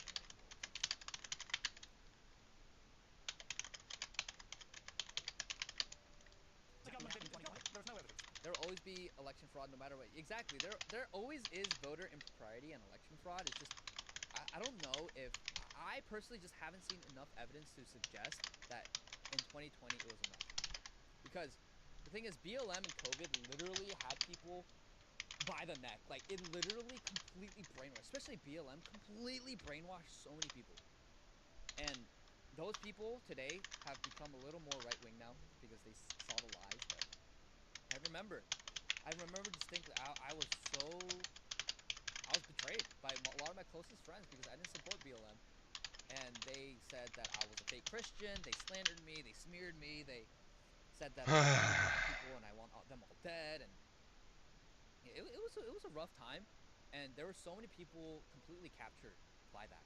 Every institution, every corporations, academic institutions, schools, you know, even the government, you know, the embassy flew, U.S. embassies all around the world flew the BLM flag. Okay, that's how insane it got in 2020. I think that affected 100% voter behavior. That people are gonna vote for Democrats after that, right? So, the government rigged the election. You know that. You're a bright guy. Well, let's talk about it. You want to talk about the election of 2020? Yeah, I think Trump lost it fair and square. I think he fought the wrong argument about the stolen election. I've said to him to his face, the argument he should have said is that the deliberate suppression of things like the Hunter Biden laptop scandal from the media, by social media, by big tech, was actually a deliberate attempt to subvert the result of the election. And that's a much better because it's undeniable. When the New York Post that had that exclusive were basically shadow banned off all social media for the 2 weeks before the election, that was an absolute disgrace. Yep. And if I was He's trying to get through this interview, guys. I may get the chance to talk to him after this. When he goes off into saying that there was widespread rigging, voters. Yeah, so yes, the election was rigged in that sense of it was slated against him, media corporations, Hollywood, just like there was a huge conglomeration of people colluding to make sure Trump didn't get elected. So in that regard, yes. There's a Time magazine article, the shadow campaign that got Biden elected or something, right? So there's that, but I don't think there's widespread fraud enough to overturn the 2020 election. Systems were wrong, but we've litigated all this now through various court cases, various Republican judges have ruled there was no rigging of that kind. Yeah, as far as fraudulent votes, maybe not. Obviously not. I don't know about the most reliable in the world, but I mean definitely better than third world countries. The deliberate suppression of damaging stories to the Bidens, which could have swung the election, was outrageous and unacceptable. I'm 100% behind it. But by building this spurious argument that it was all rigged through voting systems and so on, he lost me. Well, I agree about the voting systems, but you know, when they went into the machines, I think that was ridiculous. However, what has to be accounted for is that in 2016, 35% of the votes were cast by mail. By 2020, it was 70% because of the pandemic. So you doubled the amount of votes that happened by mail. They called it in-person early voting. They called it a variety of different things. And the other thing that they changed is they solicited the mail-in ballots. So they sent ballots to people's houses. And once you do that, I mean, you have absentee balloting normally, but it's a process. You got to give your social security number, your ID. They send it to you. There's regulations in place. This is an election where they double the amount of mail-in votes. And Yeah, I'm trying, chat. You break the chain of custody. They also violated a bunch of state constitutions by changing the voting methods in those states, like namely Pennsylvania. So there's also there. So they send the ballot out, and then they tell people return it at a 24-hour ballot drop site that's unsupervised. There's thousands of them, and they're going to hope that all the ballots that find their way into these drop boxes were filled out by the person that the ballot was intended for. And I know that didn't happen. I'll tell you why. My uncle has been dead for 26 years. He got a ballot in 2020. It was mailed to my parents' house. That's actually insane. I've heard these stories too, and this is where it's like, you know that there's fraud, and there's a lot of fraud with especially the mass mail-in voting, but was it enough to overturn the election? I don't know. And you know that was happening in nursing homes. You know that was It's obviously not. But I think the fraud speaks to more broadly something else. The election interference was more the culprit, I think. That's a separate argument. I mean, you can say that he should stop talking about it, but whether it was rigged or not is actually relevant to what happened on January 6th. Because what happened on J6 is people were outraged about it. People were furious that, and by the way, there's never been an independent ballot audit in all the states where there was alleged to be rigging. That has not happened, and certainly it did not happen up until January 6th. And people said, this is ridiculous. They're stealing it. You know, there was that honestly, if either you or Donald Trump or anybody else wants to show me, I said this to him, I interviewed him last. If you show me the actual, hardcore, incontrovertible evidence, then great. I've never seen it. Joe Rogan asked him. He didn't produce it with Joe Rogan. It's just never been produced. But look, I don't want to labor the point on that. I suppose the more interesting question now, as your influence rises in the conservative movement in America, and there's a lot of splits going on amongst MAGA. I definitely don't want to be too long on his live stream, guys, because I do want to have that talk. Obviously, I'm definitely wanting to reach out to him. I will try more about that. But I want to give him the credibility here. And so definitely go follow his channel. Definitely give him a like. Can you think about about how much money that is? You just have 30 million. Or did he say 30 million or billion? Peter Thiel was very active. Tucker Carlson, Peter Thiel. There seems to be an organization that was put in place roughly around 2022 when Peter Thiel was very active in the midterm elections. He spent, I think, over $30 million. 30 million, just have millions of dollars just spend on elections. That's insane. 15 million for Vance, 15 million for Masters. Spent a lot of money in a lot of other congressional races. I do agree about the super PACs. And also building out a media market, building out a patronage network, funding things like Passage Press, Sovereign House, a number of other projects to create sort of like a self-contained media ecosystem. And Vance is clearly the selected nominee. That is who the interests want. And they've been pushing for him very strongly. So I think he's the heir apparent right now. There's a forceful push. I've heard good things about him. I've heard bad things about him too. And where I think it needs to go is I think we need to return to the message from 2016, what Trump said in the first election, which I think this is probably one of my biggest disagreements with Nick. I really like JD Vance. I really think he's great. I do too. He's stronger on a lot of these issues and much more well articulate when it comes to a lot of these issues than Trump. Absolutely based. As Trump, doesn't know how to activate people as much as Trump, but I do think he is someone who has been kind of radicalized to the right online, and as much as he has involvements with Peter Thiel and all that stuff. They say Peter Thiel groomed him and things like that, but I do think that JD is good. I like him, and yes, you might say like, oh no, but like he's a puppet of Peter Thiel, and he is the puppet of, you know, big tech donors, Silicon Valley donors, and all that stuff. But like, he says things, and he advocates for things that are genuinely right wing. And I don't know, I just think he's good. And he's the best candidate we have. And if you can show me someone better than JD Vance currently right now in the Republican Party, I'd be more than happy to hear it. But ultimately, I think JD's our guy. I do. I think he is good.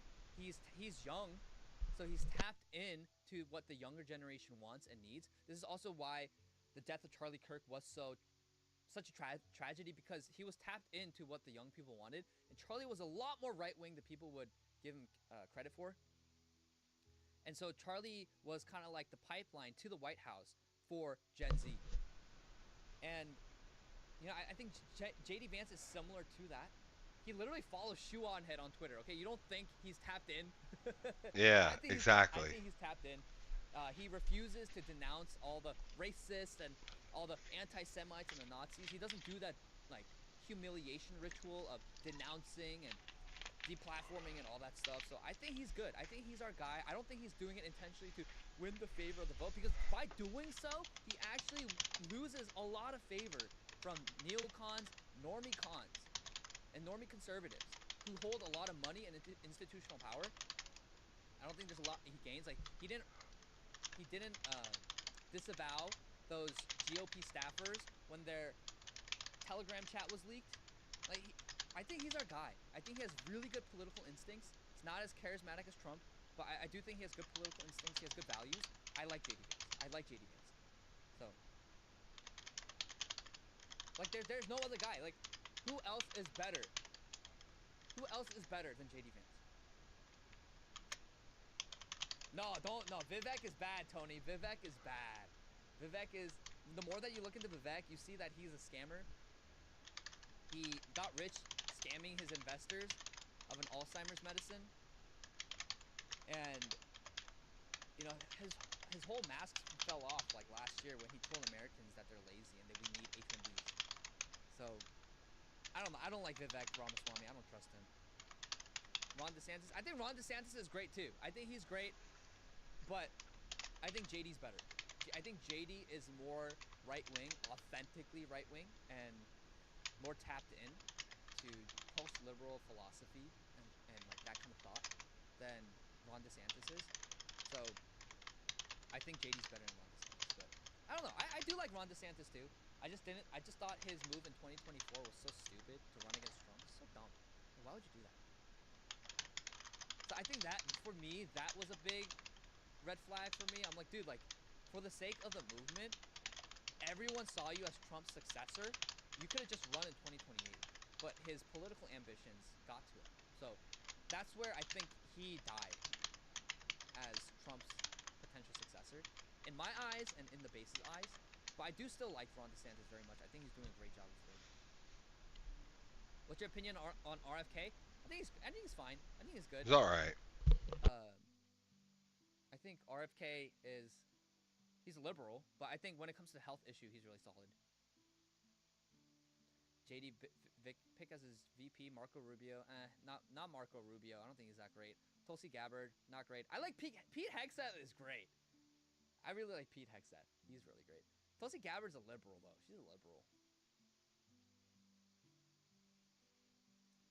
We saw the leaks. JD put out questioning the military actions in the Middle East. He is authentically anti-neocon. Yeah, he is. He really is. And Pete Hegseth is great. I wouldn't even mind like a JD Pete Hegseth battle. But I don't know. I think JD's our guy. Unless anyone else can tell me who would be better than JD, I think JD's our guy. I don't know. I really like him. We need to drain the swamp. We need to get the money out of politics. The super PACs, the special interests, put America first in foreign policy and the wars, close the border and deport the illegals, and reindustrialize America, bring back manufacturing, bring back jobs. We're in this Cold War with China. We need America to have productive capacity again. We need America to have wealth. So I think whoever is going to bring us back to that, that's who I'm going to support, and I haven't seen enough from Vance yet. You call J.D. Vance's wife a Jeet. What does that mean? It's a slur for Indians. Why would you use that? Bro. Well, you want the honest answer? Because you're racist? No, there's actually a different reason. The reason Bruh. If you watch the whole show, did you watch that whole show? No, but even though you use that slur, I'm just curious why you would use that about a woman with I'll her tell you, there's a really important reason why, and this is why context matters. If you look online at the people that are supporting J.D. Vance the most, they are racist. They're racist also, let's say. And they look at someone like myself, I don't support J.D. Vance, and they say, you're brown, you're a third worldist. They are gleefully participating in the cruelty. You could say the performative cruelty of the Trump administration. They say, you're going back. You have 100 days until you're being deported. You're going into Crystal. And then they tell us to vote for J.D. Vance. And so all I did on the show is I said, you have basically racist chuds that post memes about Indians all day on Twitter, memes about third worldists and Palestinians even, but then they want to turn around and support a guy who has said on Twitter, how dare you say I'm racist, I have non-white kids and I'm in an interracial marriage. And all I said is I just said that's a little ironic, I said that's hypocritical. And Vance is going to have to explain to all of his supporters who have gassed him up as the real mass deportation candidate, he's going to have to explain to them what's going on with that, what is with the contradiction. And you don't feel any accountability for them? By the way, because of this, I don't know if you guys remember when J.D. Vance had that Turning Point event and he was talking about how he loves his wife and he loves the Christian founding of this country. He was unapologetic about the Christian foundings of this country, but also he said he prays for his wife and he hopes his wife becomes Christian. And there were so many Indian nationalists, so Hindu nationalists and Indians who are flooding the internet, just calling for JD to get divorced and hope that Usha divorces JD Vance and their marriage falls apart. And I'm just like, bro, like that is freaking insane. Like, that's freaking insane. And they say that we're hateful. We're hateful for not wanting to have these people on the internet having the same conversations, being in our conversation with us, and having these people in our country. But I think that's a dilemma that I really hope that JD is working through well. I think he is. I don't think there's any problems there, but there's a lot of distrust in JD Vance because his wife is Indian and his family, his whole extended family is Indian, and there is something there, and his sons' names are Indian, and so there is like the genuine concern about, hey, JD has allegiances. His first and foremost, if he believes in ordo amoris, right, rightly prioritized loves, rightly ordered loves, then he will put his family first, and his family is Indian. So that when push comes to shove, will he side with his family, who is Indian, where Indians are very ethnocentric? Again, nothing inherently wrong with that, but they are. Will he side with Indians, or will he side with what you call heritage Americans? And JD Vance's rhetoric has been so far in favor of heritage Americans. Yeah, it boils down to who can win. People are valid in their concerns about, but when push comes to shove, would you be okay? You have to discuss this with him. I think you guys are the most agreed perspective and based on Nick. Yeah, true. I like this guy. I like Kang a lot. A lot of H-1Bs going back to India because it'll affect mostly Indians. So you guys can see my chats. Hinduism is a patriarchal religion, though, at least, so I think they're generally they're generally conservative, but they're not Christian. So my first and foremost thing is we should have a nation that honors God. Like, that's the first and foremost priority. We should have a nation that honors God, and we keep importing people who don't love God and they blaspheme him. I don't think that's just good for our nation at all. And God does not bless a nation that dishonors Him and blasphemes Him. So that's one thing. But I think there is something there. But I just really hope, you know, I don't hope, and I wouldn't like if JD Vance's marriage or family fell apart and things like that. Politics is really ugly. So when you get into politics, you have to understand what you're getting into. I really hope that their family stays together and that Usha Vance comes to Christ. But the good thing is that JD is raising his kids as Catholic and Christian. But yeah, I mean, I do understand the concern though. I do understand the concern from voters. Millions of young people will hear you use that slur and think it's fine to use it. No, I think that's ridiculous. Okay. Let's take a final break. I come back with a little kind of summary of how you think this interview has gone for you. Okay. If you're a fan of Epic, you want to go ahead with Pendragon Cycle so you don't miss out. Okay, Nick, right. We've been talking for nearly 2 hours. What is your view of how the interview has gone? Wow, it's already been 2 hours. Yo, I've been streaming for 3.5 hours, chat. What the frick? What the frick?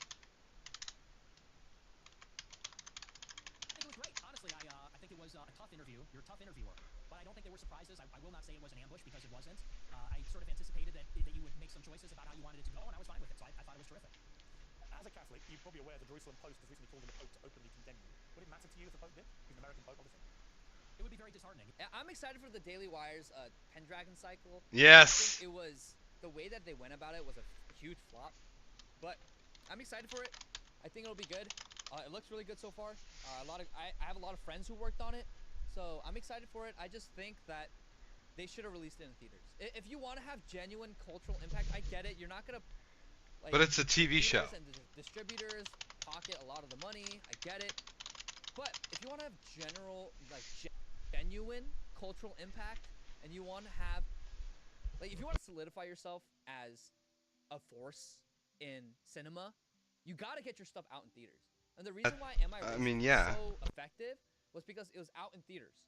It was out in theaters. And you got to get it out in theaters. Can you imagine if Angel Studios was like, okay, we're just going to have David behind a paywall? No, you got to get your stuff out in theaters. And I know they structured it for a show format. I get it. But I wish they did it in installments, maybe like a trilogy or something, and got it out in theaters. Because I think that would have saved a lot of the post-production work that had to get done. I think it would have simplified a lot of things, but and got out the movie quicker, the work quicker. But also, you want to make cultural impact. You want to get people who don't normally subscribe to the Daily Wire to watch your stuff. And for you to have cultural impact through cinema, like, you want people who aren't super politically inclined and aren't super conservative and based to watch your content. But because you put all your eggs in one basket and you went about it the wrong way, they had to shut down Benki Studios, which was their kids programming.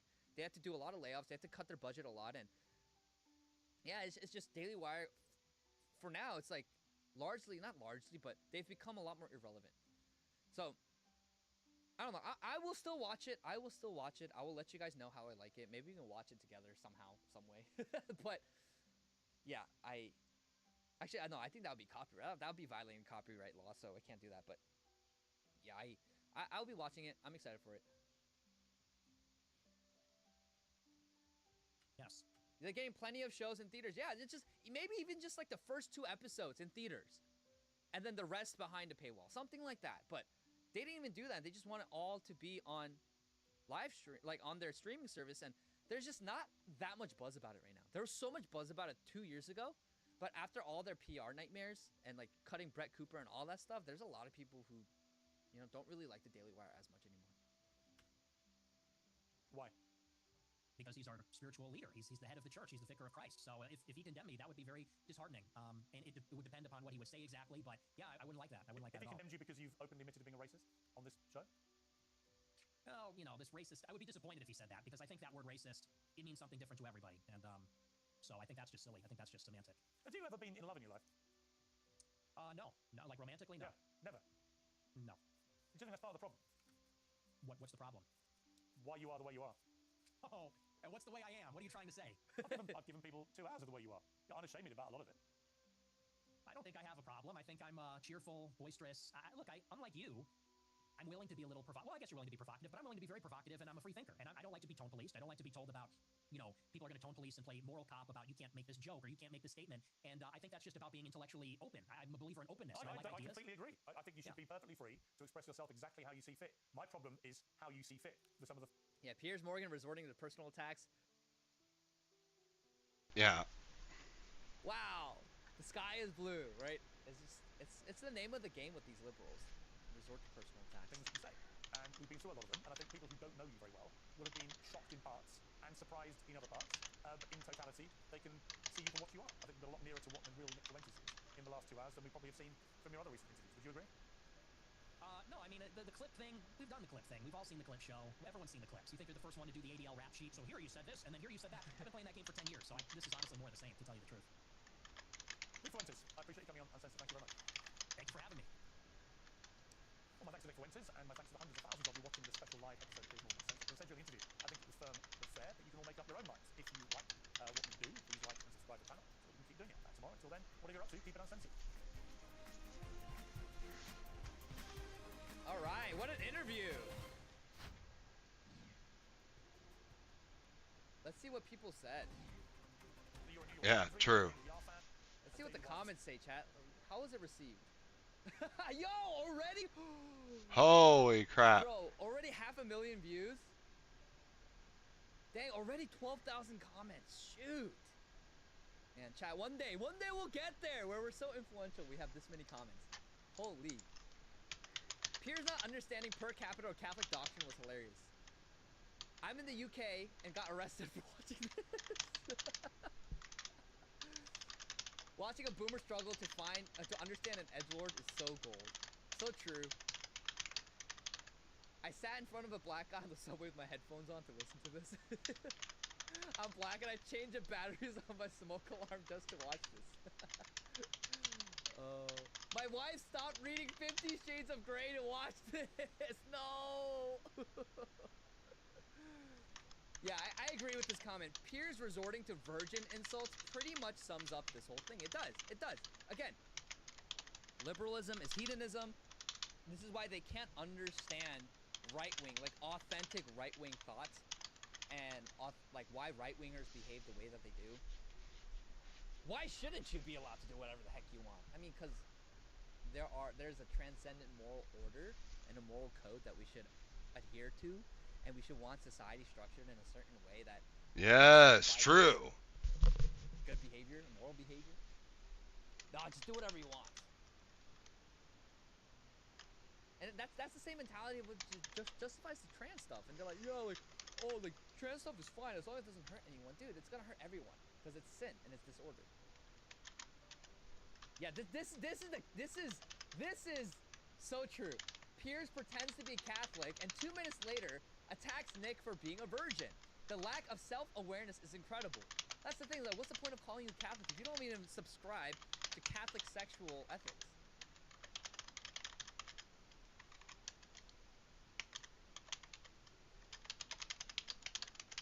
Yeah, I'm racist. The boomer mind has no idea how to respond to this moral assault that's been the ultimate stop talking you're a bad person for literally mine in their entire lives. Literally all it took was yeah, and what now? Exactly. Exactly. That's how you should respond. Who cares? Yeah, so true. What? That's like, you know, chat, you know that you don't genuinely, irrationally hate people who are different from you. I know that I don't. I'm accountable before God. I'm accountable before my family and my church community. I'm not accountable to strangers on the internet. And haters who hate God and hate all that which is good and true, okay? I am not beholden to prove myself to my enemies. So, when they lodge this against you, this cudgel that's used to beat you, browbeat you into submission, and you just say, okay, and what? So what? Who cares? They have no idea how to respond. And then they freeze. They're like, oh, I thought it would work. It's worked for the past 60 years. They don't know how to respond. A 60-year-old man taunting a 27-year-old with, are you a virgin? Wow. Really, Nick got to him. Nick really got to him. I'm an Israeli pilot and I stopped strafing USS Liberty to my folks to watch this interview. That's brutal. The per capita portion of this interview is enough to never take Piers seriously in the future ever again. So true. Why too soon? Genuinely make me laugh out loud. This interview had the complete opposite effect Piers Morgan was hoping for. So true. This is one of the greatest moments in the interview, I think. You got knife problems. You got sword problems. You have Aladdin. That was funny. Love him or hate him, like Nick is hilarious. Like his jokes are funny. I think obviously, of course, he crosses the line sometimes, but you know when he does banter with people on these interviews, it's so funny. Arrived as a Piers fan, left as a Fuentes fan. Piers is getting absolutely slapped around in his own comment section. LOL. Yeah. When Nick said it was probably 10 times worse than 6 million, and Piers believed him. Yeah, this moment was funny too. You're being rude. Are you black? Yeah, Nick not being offended by being called racist really stumped Piers. That's the thing. It's like these liberals, these boomers, are so used to getting their way just by calling you racist, and conservatives, right-wingers, like flailing their arms around and saying, "No, I'm not racist. No, please believe me. I'm not racist. I'm a good person." That when you just say, "Hey, I don't care. I don't care what you call me." Like they don't know what to do. They don't know what to do. Yeah. So funny. All right, chat. Well, that was a long interview. I didn't think it'd be 2 hours. I thought it'd be in like an hour and a half max, but we've been streaming almost over 3 hours, 3.5 hours. Chat, what did you think? What did you think of the show? What did you think of the interview with Piers Morgan versus Nick Fuentes? I thought it was a good interview. My thoughts are, chat, it's... I think overall, of course, I think Nick won easily. I mean, there's no debate, right? So there's not really winning or losing. I think yeah, Nick did a good no, job, true.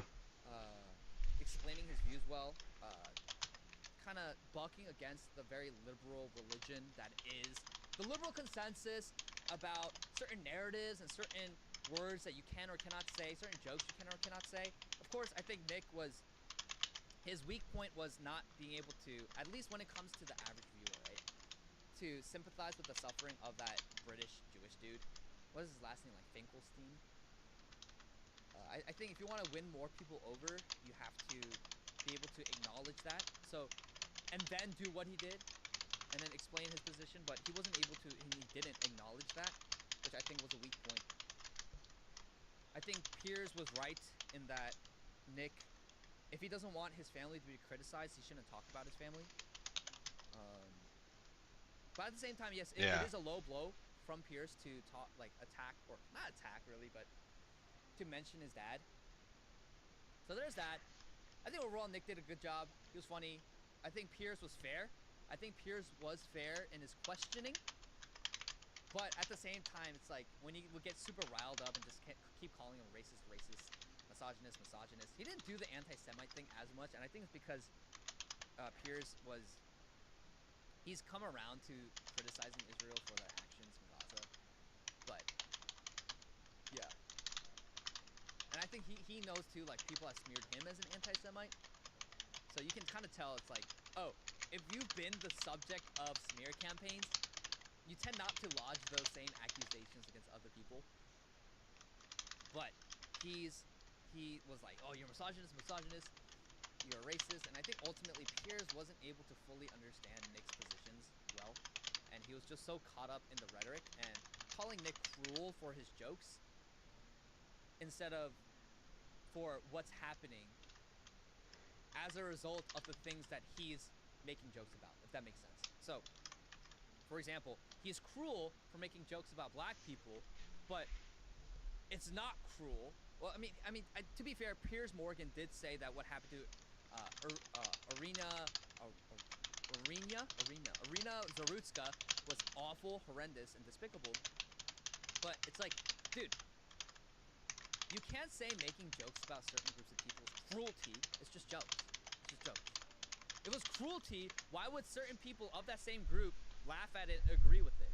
You know who I love these days? The Cartier family. The Cartier family.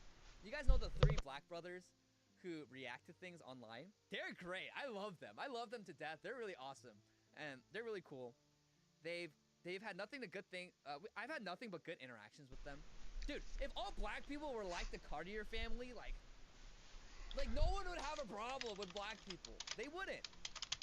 They're really great. I love them.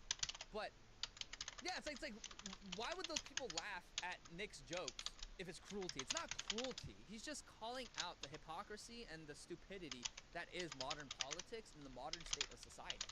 So I think certain jokes can go too far for sure, but it's not cruelty.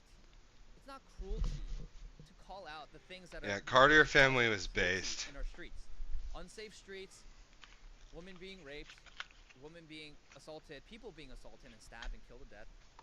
Killed to death that's verbose. You don't need to say that. If you're killed to death, if you're killed, you are dead. So, but yeah, Amir Odom, like Amir and I are friendly, and Amir is literally gay. Like that guy is gay, but I watched this video recently. I wanted to see what he had to say about Nick, and he was like, "Yeah, I think Nick is fine," and he laughs at Nick's jokes because Amir is also one of those guys who I don't agree with him 100%, of course, but he and I have been friendly. We've been friendly for a long time, and yeah, of course, you know, for me, like I'm friendly with everyone, all right, even if you're gay, but true, like same, he's like, dude, like true. Black people need to clean up their act, and what he says about black people is totally true. It's the state of. Yeah, it's a statistical reality. Really appalling. It's horrible. It's ridden with crime and disruption and chaos and. By the way, propagated by the left. These cities are governed by the left. He acknowledges that. He also acknowledges where that comes from. So that way, I guess he's kind of right-wing. Because being right-wing today kind of just means you acknowledge reality. And being liberal, being left-wing is you refuse to acknowledge reality and instead you hold on to these utopian ideas of what you think society should be, which is why, for example, the soft on crime policies, oh, we just give them a chance, they'll be fine. And they let them out and they freaking kill more people and beat up more people. But yeah, it's not cruelty. It's not cruelty to make these jokes, these politically incorrect jokes. It's not cruelty. Yeah, it crosses the line. Certain jokes I wouldn't say personally, in private and in public, but like it's not cruelty. It's not cruelty. And there's just the pearl clutching is where a lot of Gen Z watches that and they're like, Piers, you're out of touch. You're out of touch. But ultimately, I thought it was a fine interview. I don't think it's anything out of the ordinary. I think there was good zingers. I think Piers had some few zingers too. But yeah, I don't think there's anything revolutionary about it. Yeah, it was a good interview. It was a good interview.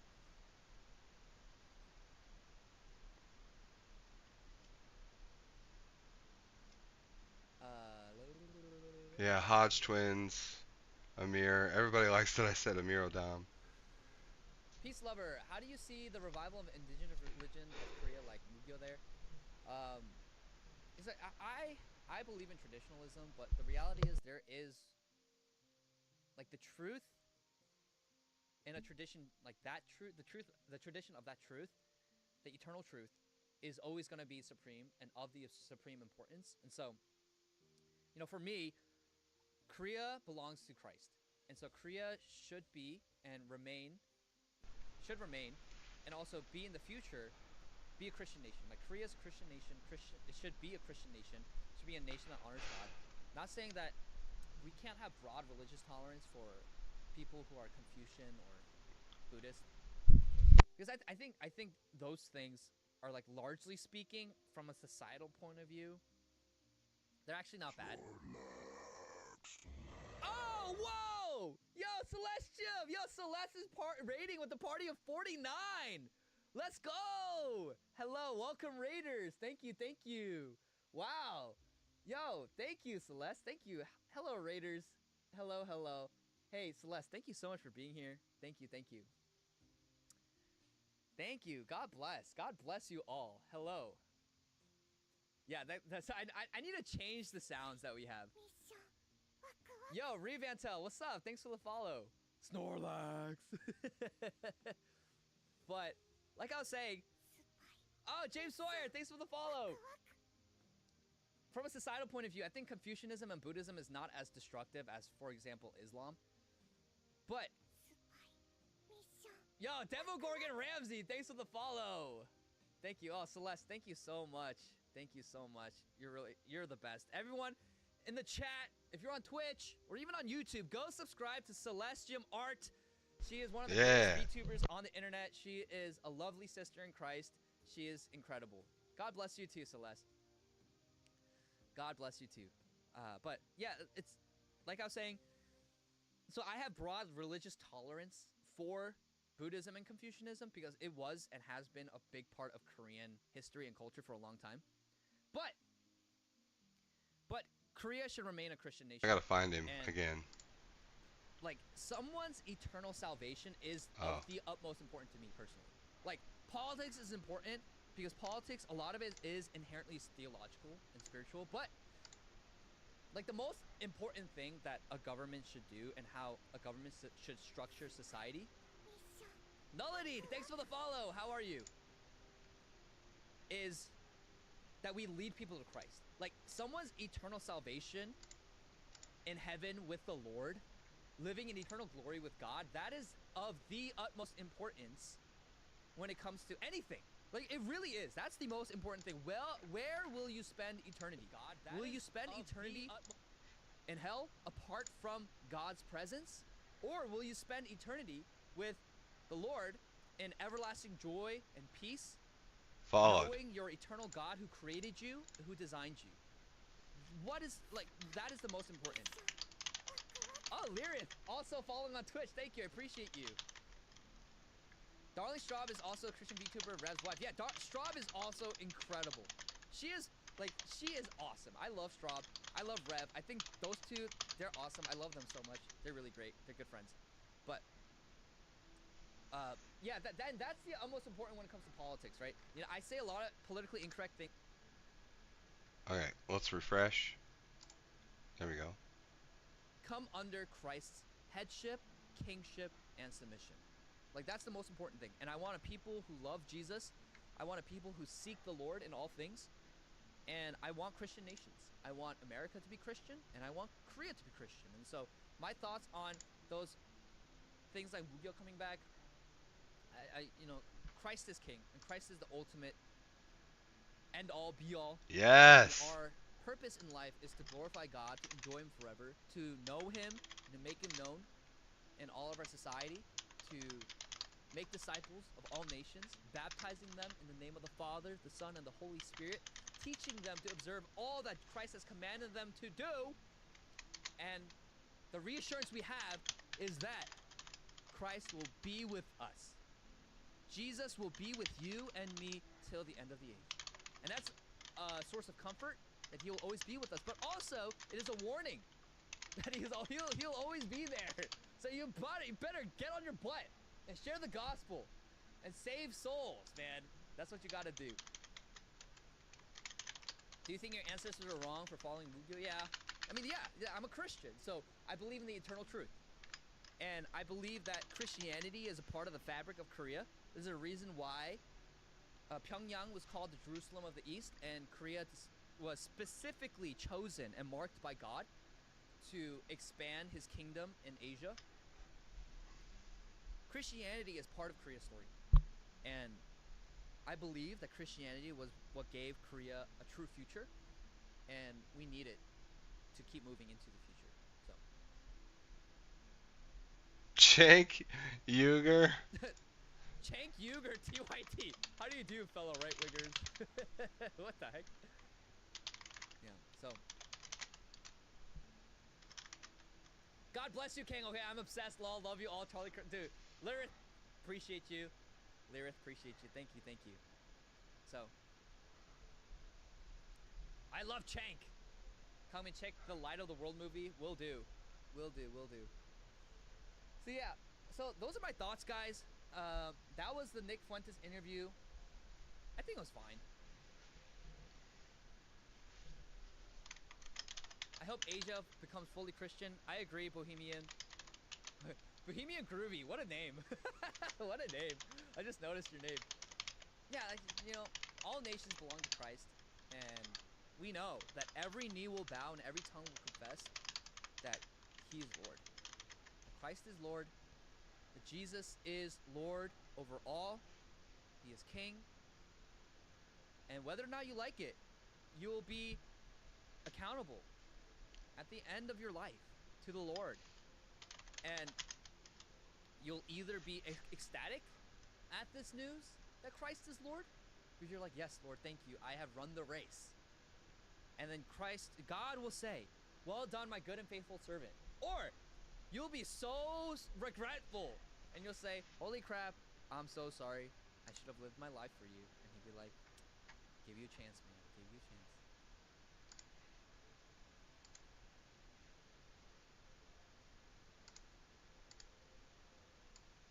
Yep, true. All right, chat, I'm hungry. All right, hey, we're gonna go into a few other stories for today, and then we will end it there. And I've been streaming for a long time, but we'll talk really quickly. Wait, let me see if there's anything interesting going on. Is there anything interesting going on X? Let's see, chat, let's see. This is seriously messed up. Oh, yeah. The UK judge sentences Joey Barton to 6 months in prison over offensive posts on X. Can we just talk about this guy's hairdo? How is this not a parody? What the heck are you wearing, brother? He literally looks like he's cosplaying the redcoats from the Revolutionary War. Bro, what? What the heck is you doing, brother? 2 and 4. The racially aggravated offences. The racially aggravated offences. There will be custodial terms of 6 months, and on count 6, 8, 9, and 10, custodial terms of 4 months, all such terms to run concurrently, and all suspended for a period of 18 months. If during that 18-month period you commit any further of counts 2 and 4, the racially aggravated offences, there will be custodial terms. Okay, I would watch that. But 6 months in prison for offensive posts on X. LMO, this is comedy. Why does he look like that? Clown country. These are our allies. Cook country. So stupid. But what is your hairdo, brother? Oh my gosh. It is so. It's like this is so quintessential UK today. Like they LARP as if like we are the British. We are such an esteemed country. But we will jail you for offensive racist memes shared on X. Because that's hateful. And being a British man means we don't offend third worlders who are raping. Neokami, thank you for the follow on Kick. How's it going? They are raping our country. They are stealing our country. They are pillaging our country. But real Britons, we do not condone xenophobia and homophobia and racism. And we will jail you for offensive social media posts. But we are so posh. We are so esteemed. We are the greatest. We had the greatest empire in history. It's such a LARP, dude.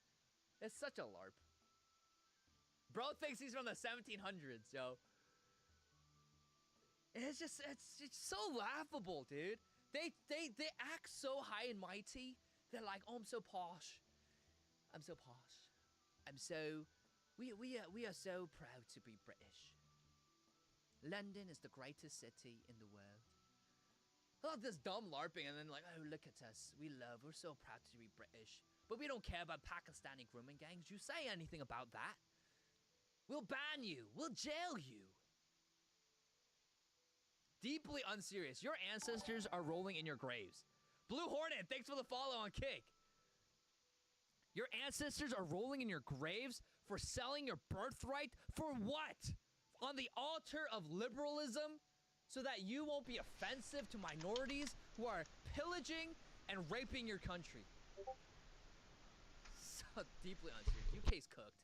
UK's so cooked, man. UK's cooked. Yeah, Elon, this is seriously messed up. So true. Tim Pool, there's a possibility the show will end in the next 2 weeks. Whoa. Whoa. Timcast is gonna end?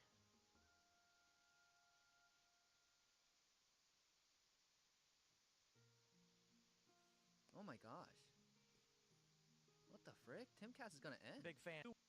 So where does that leave us? Wait, I've never been invited. I wish I was invited to Timcast before it ended. Of course, I'm being facetious. I don't. That's not the priority right now. The priority, of course, is his life and his family's life. By the way, I've met Tim and his wife. They're actually very lovely people. They're great people. They're good people. So, this is heartbreaking though. We have 2 weeks left in the year before we go on our Christmas hiatus. You know, I'm not a big fan of any kind of hiatus. I would prefer just to work. But it is taxing, it is grueling, of course. And there's a lot of infrastructure here that requires me to work all day, every day. Yeah, true. Monday to Friday, with some extra work on the weekends, usually meetings. And I'm probably gonna have a stroke. My health's actually pretty good. My blood pressure is great. My resting heart rate is actually around 45. I exercise quite a bit. Haven't been able to skate in the past month or two, the holidays, and Yeah, if you see past images or footage of Tim Pool, he's kind of fatter. I've gained a little bit of weight. I've been working on it, chat. I've been working on it, but we have to have these conversations, and I have been with the people, our contractors, people we work with, our vendors, partners. And one thing is clear: the violence will get worse. Yep. It is going to escalate. Mhm. We cannot keep going as status quo. Something has to change. It may be that, as we described, Well, shit. any threat to come and shoot up our studio and our workplace. We asked, at what point do we say we can't do this anymore? The cost of running Timcast IRL Studio and the projects around it exceeds the amount of money it brings in. That's just that breaking point, isn't it, for any business? If you need $100 to, run your restaurant, but you're only bringing 90, you go out of business. The issue? The cost isn't cameras or lights. The cost is security because of the escalation. It's an artificial cost to doing business that we can't balance. Yeah, that's rough. But we can't sustain it either. I've had some conversations with our partners. We're talking with Rumble. There may be a solution. And it's going to be rapid change very quickly. We're going to have some emergency meetings. We've already had emergency meetings for obvious reasons. And there is a possibility that Thank you. Such a troll. Thanks for the follow-on, Kate. Last episode of Timcast IRL. We are doing everything we can to make sure that's not going to be the case. It's no secret that I've been frustrated, wow, disillusioned with a lot of people in politics, but that's no reason to walk away from doing our nightly show with a tremendous success. But the cost is not just money anymore. The cost is the safety of my family, myself, and there are many ideas we're floating around. Dude, I get it. Yeah, I get it had too. A lot of death threats too. Of course, nowhere near these guys, but you can't run away. Love this Ken guy. Yeah, absolutely. He's based. I love this dude. Not really running away. Like I think any normal person would understand. Sorry. That when your family and your life, especially your children's lives, are in danger for doing the work that you do, yeah, it's hard to justify. True and real. By doing this, all you do is embolden these leftist radicals more. All you do is tell these leftist radicals that violence works, and you tell these leftists, our enemies, you tell them that violence works, political terrorism works, and they will get away with it. That's what you're telling them. And like, I know it's easier for me to say because I'm a much smaller content creator than Tim, but you gotta just stand firm. And I know it's hard because you have to pay for security and there's just logistical costs that you can't justify anymore. But this is the time where everyone needs to band together. This kind of stuff, this is where the right needs to get behind Tim and not say, hey, you're a freaking sellout, you coward, but say, hey, what can I do to support you? So we tell them, no, you're not gonna get away with this. This is the time where we band together our resources, we band together and say, you know what, we're not gonna let the left get away with political terrorism. We're not gonna let the enemies of America, of society, these enemies that hate us and want our families dead, we're not gonna let them get away with this. And we will keep fighting, and we're gonna keep moving forward so that they don't get away with it, that we can't let them know that their antics work. We gotta let them know that their antics don't work, their political violent acts don't work, their acts of terrorism don't work. We don't tolerate that in America. And Tim, while he is, yes, a disillusioned liberal, he's a classical liberal, but he is someone who's very influential and a very influential force on the right. His show, Timcast IRL, gives voice to a lot of genuine right-wingers. He is a net good and a good force for society and the culture war. He is. He is. And we need to figure out a way where we can band together and say, no, we're not going to tolerate this. We will make sure that people like Tim get the help that he needs. Like the ones who are prominent voices and standing up. Yeah, and I would put my, and then everything I'm saying in chat that you guys can see, it's absolutely true. I stand by it. I would be out there into it, in the thick of it, and I would never back down. Never. Pray for Tim and his family. Again, I don't agree with him on everything because he's fundamentally still a liberal. Same. But I think he's good. He's a good guy. All the interactions I've had with him were all positive. I remember one time I met him and I was sharing with him and I was talking to him about his Korean background, and then he like pulled up his Google Maps and like zoomed in to a place in Korea about where his family's from on his Korean side. It was kind of cute. Lupinaris, thanks for the follow on Twitch. How's it going? Yeah, it was pretty wholesome. He was like so excited. He was like pulling up a Google Maps, like zooming into his phone maps app, and he was like, "Hey, this is where I come from." And I was sharing with him where I come from. So cool guy. He's a really cool guy, and he's actually pretty tall. He's like 5'11", 6 foot or something. Like he's actually not that short. Yeah, like you would think that he's short, like in his videos and everything. Lethal Ordo, thanks for the follow. But yeah, he's a good guy. So pray for Tim, pray for his family. Definitely pray for Tim, guys. But we got to do something, guys. We can't let people get away. I want to be into. I do, guys. I'm trying, and I desperately, and I want to have a conversation with King. Absolutely. We're at a tipping point in American society where political violence has become normalized. Already for too long, gang violence has been normalized in our country, but now political violence, where political extremists and terrorists seek out normal people just having conversations on the internet to kill them. Yep. Like, you would think that the assassination attempt on Trump last year would have been enough for the government to say, you know what, we got to do something. This can't keep going on. And it's just escalating. Charlie Kirk died. Tim Pool was shot. All our commentators are having death threats constantly on their lives. Something has to change. Something has to change. The Trump admin has the power to shut this down. They just don't want to do it. They just don't want to do it. Because why? Because of optics? I mean, we're past the point of optics at this point. Okay? People are literally being killed and shot at for their political speech. And this is only getting worse. My friends are getting targeted for their political speech. We're at a tipping point. We can't have freedom of speech. We can't have open debate and freedoms, liberties observed in society when you're literally being shot and killed for exercising those liberties. We have to first have law and order in society before we can exercise and observe and enjoy our liberties and freedoms.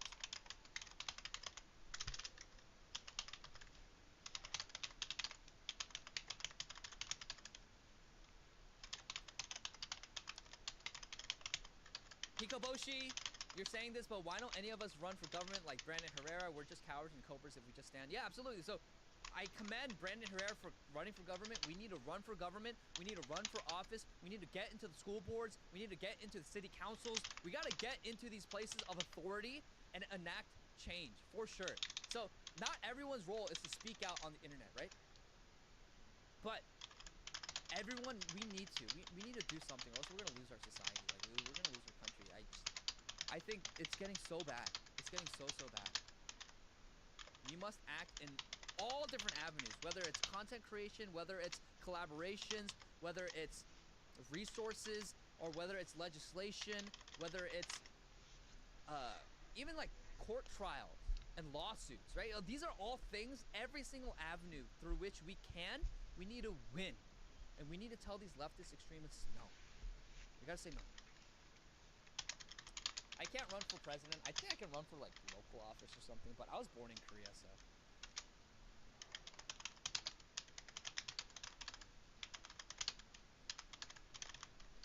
This is funny. The gaslighting is so insane from people like Nyara, right? This dude who pretends he's a woman.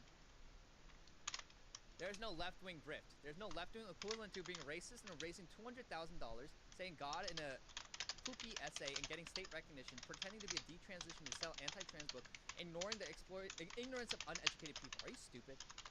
The gaslighting is absolutely insane. Gaslighting is absolutely insane. What are you talking about? This guy's whole personality is a grift. Hassan's personality is a grift. Yeah, no, it Trans is. is a massive medical grift. You know who profits from this? It is. Trans stuff? It's pharmaceutical companies. Yes! Oh, he said the thing! Patients for life, where they have to drug them for life to keep up their false trans persona. And of course, Seamus. Seamus is great. Here are left-wing examples of everything you listed. Murdering a white kid and raising $500,000. We're just gonna throw out Carmelo Anthony. We're just gonna throw him out, like just be like, oh wait, that never happened. He literally stabbed Austin Metcalf to death and raised over $500,000 for stabbing someone to death. We're not gonna talk about BLM? Yeah. BLM raising tens of millions of dollars and buying mansions with it? Are you stupid, Nyara? Yep. Are you Yep. stupid? Are you retarded? Yep. Clearly so, because you think you're a woman when you're a dude. See, yeah, writing Black Lives Matter 100 times on an application essay and getting accepted to Stanford. Remember that Indian kid? That woke Indian guy? Who I think he appeared on Vice with Vince Dow as well. He wrote Black Lives Matter 100 times on an application essay and got accepted into Stanford, which is like the Harvard of the West, right? No grift? Pretending to be a woman to compete in women's sports? Of course, that's one of the biggest grifts. You take a mediocre athlete and he just identifies a woman, now he becomes the best woman in that sport. Your tweet, yeah, this tweet too. It's a grift. It's based on, it's complete gaslighting. Can you show me where all of that happened? Again, it's the meme. It's impossible to have a conversation with leftists because they just pretend like they don't know anything. They just gaslight you. They just gaslight you like crazy.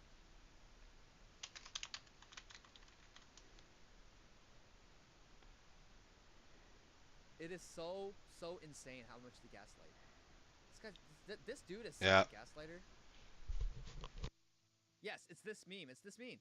It's amazing how much leftist discourse is just them pretending not to understand things, and it just makes discourse impossible.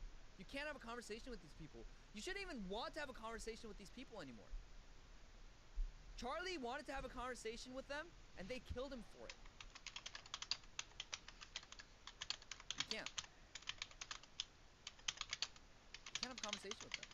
He literally gave you examples, and he's like, oh, that didn't happen.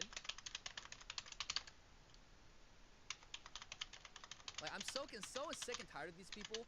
Society was better when we had mental asylums, and we shoved mentally ill people like Nyara into mental asylums.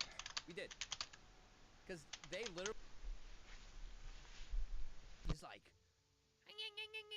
Oh my gosh. Ridiculous. Ridiculous. Thank you for coming on Piers Uncensored. I think we got to the real Nick Fuentes. I mean, I think everyone's known. Ardaven! Thanks for the follow on Kick. What's going on? You're losing to me was priceless. Yeah. I think he did a good job. I think Nick is very talented. He does really well on streams and interviews. He's very charismatic. He's very well. Yeah. I think that's why he's honestly very effective. He's good at. Lethal, did you see his debate with Leaflet? I haven't yet. Thing is he says things that are just so incendiary and not right, like anti-Christian things. If you let sick people run around in society, the sickness will spread. Yes, absolutely. Why do you think well, not half, a fourth of Gen Z is LGBTQ? It's a social contagion. They spread it. It's a virus. It's poison. Actually, it was a third. Anyways, hey guys, let's get into the in 2020. awards. Because I know I promised I'd talk about the streamer awards, so let's see. Well, I just want to give my thoughts on the Streamer Awards. So essentially, Yeah, the Streamer Awards, broadly. okay, Streamer Awards is just, it's just a circle jerk. Okay, it's just a big circle jerk of influential people who are Hassan Abi. propped up by the industry, and the streaming industry has become much like Hollywood, its own industry with liberals gatekeeping and people with investors and all that stuff gatekeeping people. Now it is a lot more organic than Hollywood for sure, in certain regards, but for the most part, it is gatekept. It is just a big circle jerk. Okay, Streamer Awards is just a big circle jerk of liberals just basking in positive feelings about themselves and just patting each other on the back. That's what the Streamer Awards are. That's why they don't, literally, biggest streamers like Asmongold and Aiden Ross, they don't get invited, they don't get nominated to the Streamer Awards. They're the biggest streamers. Even Nick Fuentes. Nick Fuentes is technically a streamer because he live streams his show every night. They don't nominate them. Why? Because it's just one circle jerk nonsense. So, anyways, a lot of great moments on here. A lot of great moments. I think this person, who's Squichan? Squichan. It's a VTuber, I think. Yeah, VTuber. My dudes, the Streamer Awards are just rich normie people giving awards to their rich normie friends. No need to get upsetty, just eat spaghetti. That's true. I mean, yeah, it's just a big circle jerk gathering of the most influential streamers who have gate-kept many people. But, let's just go through some clips. India Love interrupts the 2025 Streamer Awards to say that Rai Kai and DDG should have won Breakout Streamer of the Year instead of FaZe Adapt. FaZe Adapt, not Adapt. Real quick, y'all. I know Breakout Streamer of the Year went to Adapt. And congratulations, and we respect you for what you did. Cover up, woman. Breakout Streamer of the Year and DDG. I don't care what y'all say. Shout out Rakai, shout out. Blah, blah, blah, blah, blah. People are booing her. Does she really think she's Kanye West when he went up and stole the mic from Taylor Swift? You guys remember that moment? That was pretty iconic. You're not Kanye, dude. You're not Kanye. Always mad. So true, Asmon. But the thing is, it's like, dude, like, this guy Rakai is literally stupid. Like, he's literally retarded. Like, where's the clip? Where's the clip? It's like, look at this guy. He didn't know what to say for a Streamer Awards interview. Look.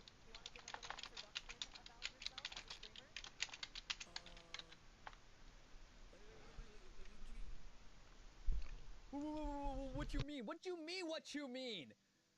Give an introduction. Give an introduction. An introduction of yourself as a streamer. Nigga, I don't really know. Like, I just stream, yeah. Amazing. Amazing. Amazing. Like, literally, these people put out the most low IQ slop out there, and they just amass a huge following of also low IQ slop enjoyers. It's so ridiculous. It's so ridiculous. It's so dumb. Oh yeah, so this happened, right? Everyone was pissed about this joke from Cutie Cinderella making a racist comment to Rakai. Question. Yo. What's the coolest thing you've ever stolen? Like, everyone's booing. I was like, oh, it's racist because he's black. Don't answer it! The test is the test, Rakai! Have you learned nothing? Don't answer it! Don't answer it! Take his mic. Take his mic. What a blank. Well, yeah, no. He's learned his lesson. You tell she's so awkward because the crowd response was really bad. He's not allowed to answer that. Like, he looks pissed. He looks pissed. He looks pissed. Rakai? Yeah, so, again, professional victims. They're offended by everything, but they're ashamed of nothing. It's not racist. Like, this community note, so true. No evidence of racial intent was a roast referencing his recent Twitch ban for allegedly handing out unpaid Walmart flowers on stream, an incident he publicly discussed and called an oversight. He literally stole stuff. And I went kind of viral. Almost a million views. But Rakai stole 6K from clicks and he shoplifted flowers on stream. And everyone is always so desperate to cry racism. No, it's not about racism. He literally stole stuff. And that's the shield they always use racism as. You're racist for noticing that we're stealing stuff. How dare you? What do you mean? Why'd you steal stuff in the first place? Stop stealing stuff. No, you're racist. Why are you making a racist comment? And then they get mad about it. It's so ridiculous. Look at this person. Like, literally stole things on stream. Can't make a steal things joke without their fifis hurt. Mon BD, what's up? Thanks for the follow. Lord of the Ree, yo, here because I saw you on Adam Crickler. Yo, thank you for being here, Lord of the Ree. How you doing? Yeah, look at this person. He didn't steal anything from clicks. He simply didn't give him money, and shoplifting one time doesn't make you a thief. That was clearly racially motivated. Yeah, absolutely based. Hey, I only killed Okay, guys. one guy. I'm not a murderer. Yeah, what an idiot. We're gonna move on from King. We love King, absolutely based. Let's go to the all and do our actually contribute to our with our own content. We want to drive home as much of this as participates in a round table. Wait, huh? Each roasting staff setups. No, go back. Electric boogaloo. Dang it, I accidentally clicked the wrong thing. I'm sorry. The White House. There it is. Wait, there it is.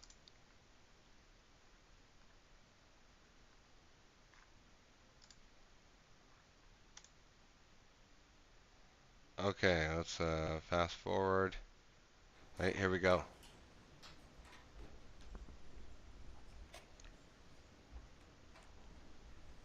Wait, hold on. Hold on. Thank you very much, and thank you for being here as we take a very vital action to protect and defend American farmers and reduce prices for the American consumers. And we've done that in so many different fields, and this is a little bit of a different field, but we're bringing prices way down. We inherited a total mess from the Biden administration, the highest inflation in the country's history, and very, very high prices, and prices are coming down, and they're very, very far down on energy. Energy's come, in fact, we hit a very important number, sacred number. We had 3 states in the last 2 days, reported by our energy group, a group of very strong energy people, who said we hit $1.99 a gallon in 3 different states, and that's an amazing accomplishment because the gasoline prices are coming down. When gasoline comes down, everything, it's such a big category that when gasoline comes down, sort of everything sort of follows. But we inherited a mess. Affordability, but you can call it affordability or anything you want, but the Democrats caused the affordability problem, and we're the ones that are fixing it. So it's a very simple statement. They caused it, we're fixing it. And they have a tendency to just say this election's based on affordability, and nobody questions them, John. You know, nobody says, "Oh, well, what do you mean by that?" True. They just say the word. They never say anything else because they caused the problem, but we're fixing the problem.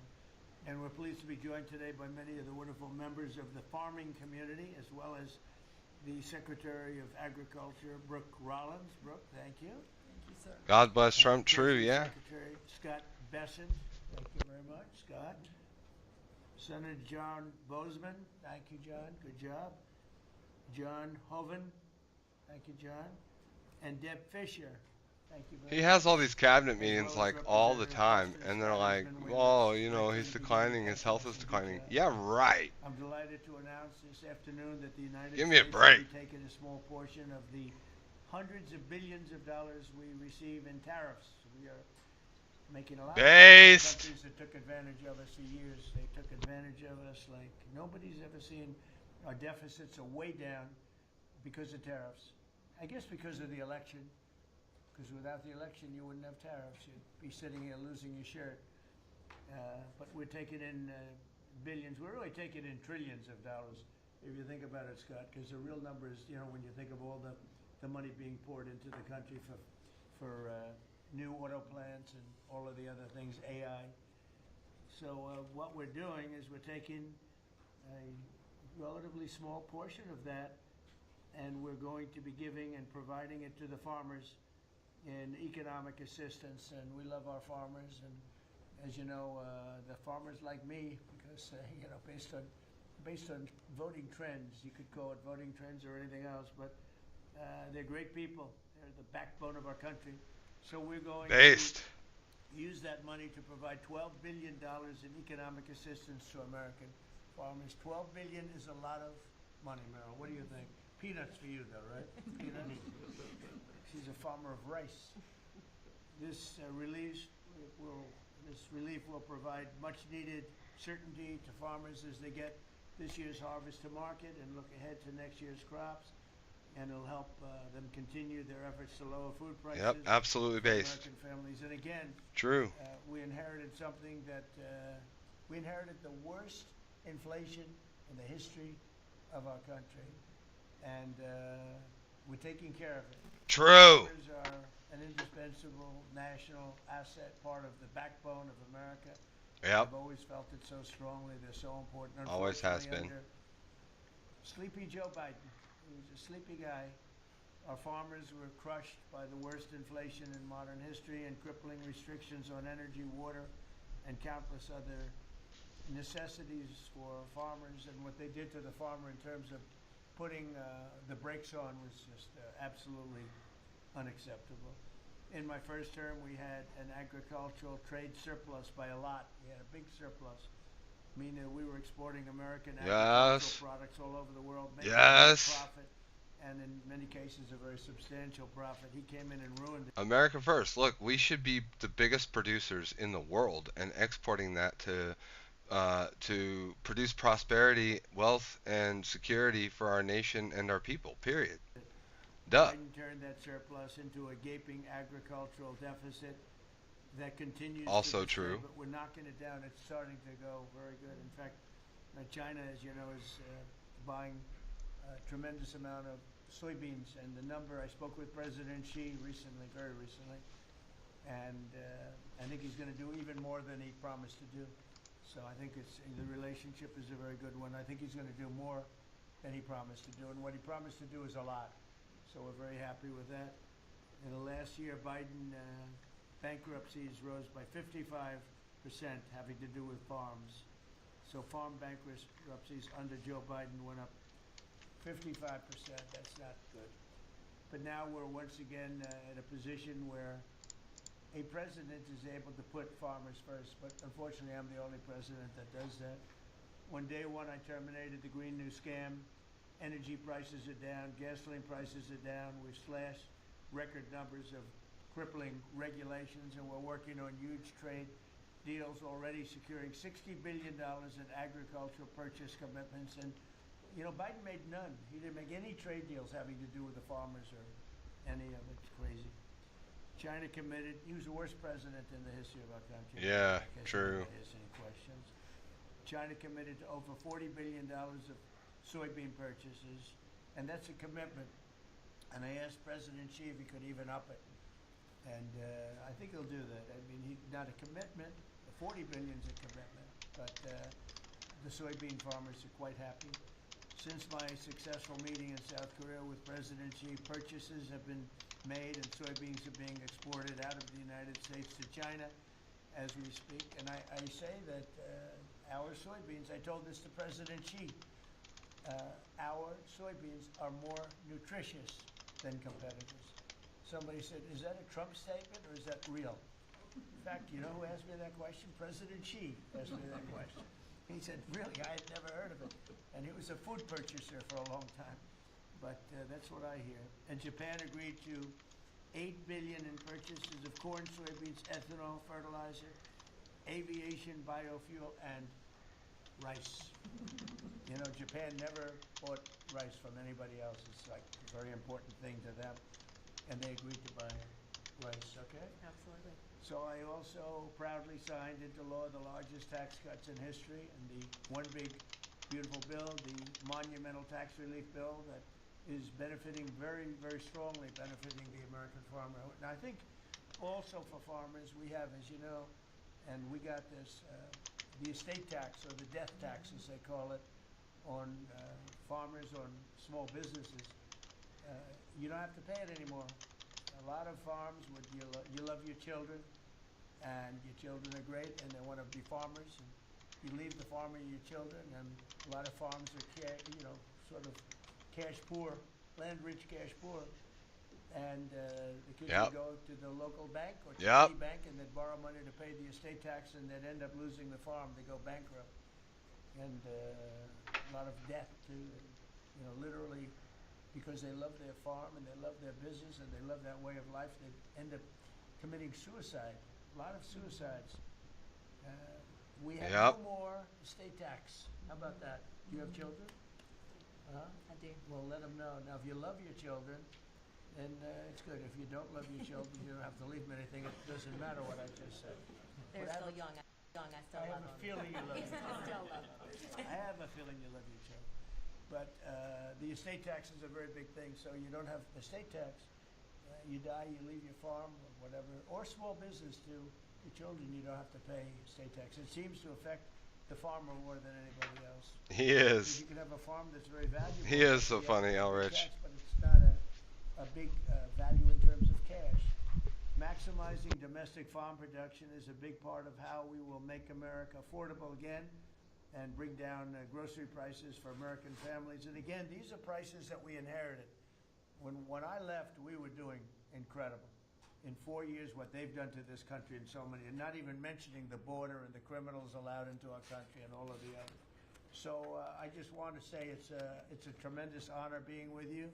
I'd now like to ask Secretary Rollins to provide some of the details, followed by Secretary Bessent, Director of the National Economic Council, Kevin Hassett, Senator Bozeman, Representative Scott, and then we go to a couple of the farmers' representatives, but we'll all get involved a little bit. You can speak. Anybody is shy to speak in front of the press, and I don't blame you. Love Trump, actual hero. Yeah, true. Based. And Merrill Kennedy will say a few words also, and then we'll have a little discussion, okay? Madam Secretary. Thank you to the greatest boss in the world for a long time now. It's just Greatest boss in the world. You gotta love it. Short, because I really want to make sure that you and the world gets to hear from our farmers. So a couple of quick points. Number one, this country and our farm economy is facing a crisis that we inherited that most of these farmers have not seen in their lifetime. Profitability is down. It's just one crisis after another. When we came into office, sir, when you did, and you were sworn in on January the 20th, as you mentioned, not one new trade deal had been struck in 4 years. The cost of inputs for our farmers, fertilizer up 36%, manual labor up 47%, interest rates up 73%. When you combine the cost of inputs for our farmers, married to... All right, pause this real quick. You win the VTuber award. Nux is live. Think about that. Think about the damage you could do to the VTuber community if you won. Abraham listens to his wife. All right. Yo, oh, here we go. And then she's like, "Bro, you're responsible for this." That's crazy. Anyway, I put my slave in your arms, and now that she knows she is pregnant, she despises me. May the Lord judge between you and me. Now, the reality is, before we get into this, because I see a lot of people in my chat being like anti-Sarah here. You don't know how much he's hurting. You have no idea how much he's hurting. I feel like it's totally unfair to judge her for this. Yeah. Totally unfair to judge her for this. Reading the Bible verses, like, that's just a big win overall. How horrible it is for a woman to get married and be unable to have children. It's the worst thing that could happen to a woman.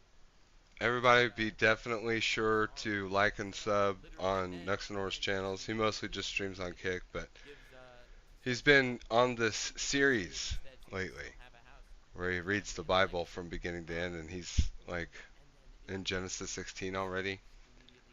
He does only a little bit of it per stream, so you know, and then he kind of clips them together after that. Your slave is in your hands, Abraham said. Do with her what you think best. Then Sarai mistreated Hagar, so she fled from her.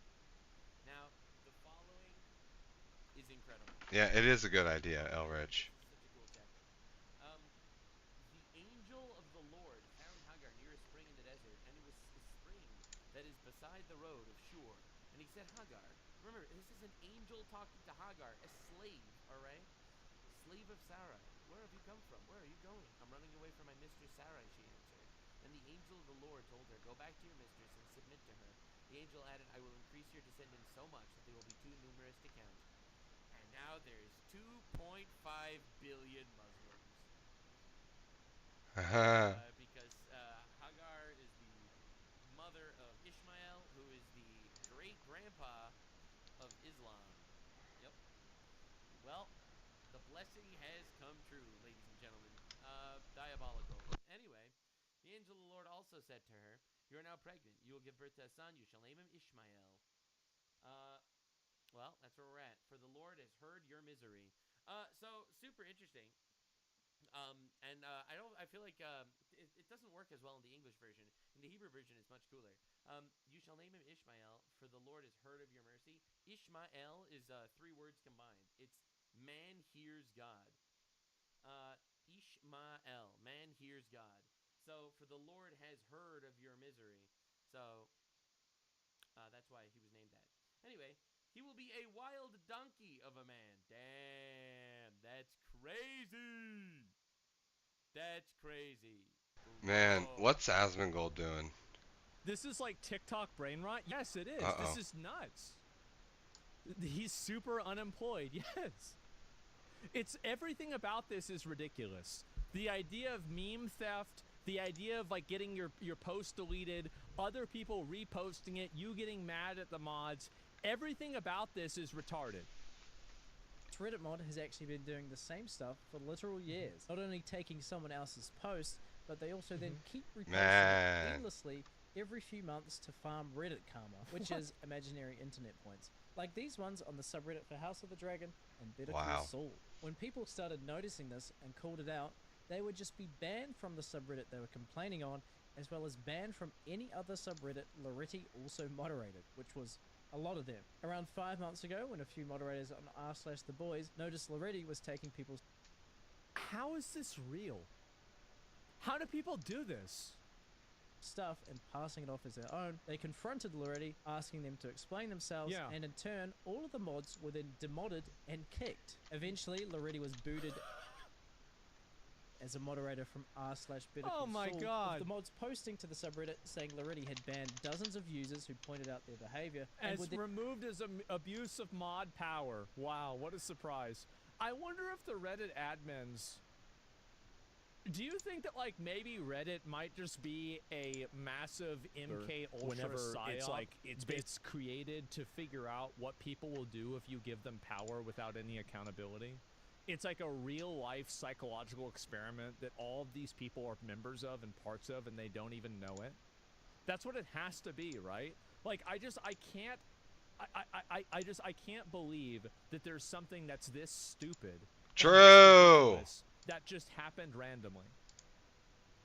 And also hide and archive their messages to the subreddit so no other moderators could see it. As you can see, Loretti is still the top mod in hundreds of subreddits, including The Boys and House of the Dragon, despite this behavior, and this behavior has been going on for multiple years, with Reddit admins doing absolutely nothing when this behavior is reported. Yeah, do you think that the admins, like, I think that what was really funny is yesterday, whenever Rakai went up to Dan Clancy and asked Dan Clancy why he got banned, and Dan just started laughing at him.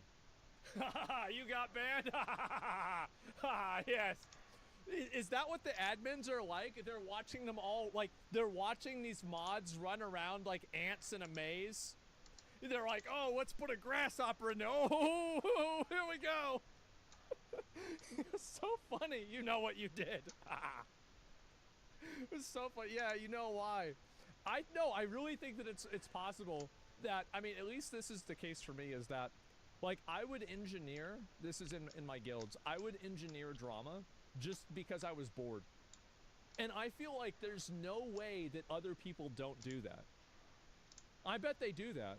Yeah, true. People's content daily, reposting it endlessly for imaginary internet points, and then banning anybody who calls you out. Imagine if they actually put this time I'd be too into good at it. something useful. I honestly wonder if we'll see another What a giant loser. crash out if this gets enough attention. The last power tripping mod quit and had a tantrum about 3 hours after Critical made a video about it. Oh my god. Thanks.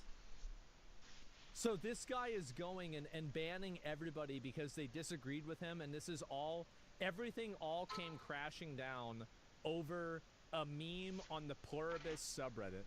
Has been removed from a moderator of Better Call Saul and permanently banned due to repeated violations of Reddit moderator's code of conduct. And look at all the different, like, this is like the entire code of conduct. It's everything. Another Reddit mod meltdown has hit the internet. I guess so. Dolan, I don't know how I don't have him subscribed. This is funny. I hope EK6 the Reddit mods for everything. I don't even know, man. Repeated retarded behavior. There's the video. It's so fucking funny for me to see this. It's ridiculous. But I don't really think that it's going to, it's not going to get any better. I think it's going to get a lot worse. So, yeah, a whole government system for Better Call Saul Reddit. Yeah, well, this is, they have to the reason why they do this is because they don't have anything better to do. I think that the way Reddit moderates and the way that Reddit works is probably, it's probably something that I think you can really look at this and say, this is the way the world works. This is the way people would really behave if there was anything else. I also saw, I checked my phone when I was in the bathroom, and apparently there's even more to this story. Here we go. All right, guys. Yeah, I'm not gonna lie. We have to call it there. I do want to do more reacts. I want to put out more content. But I have a lot of work to do, a lot of editing to do. I hope and wish for all of you to have the best. Same with Kane. Give him a like, give him a sub. Let's link his channels. Cut and put that in chat on every chat of mine. Follow, whoops.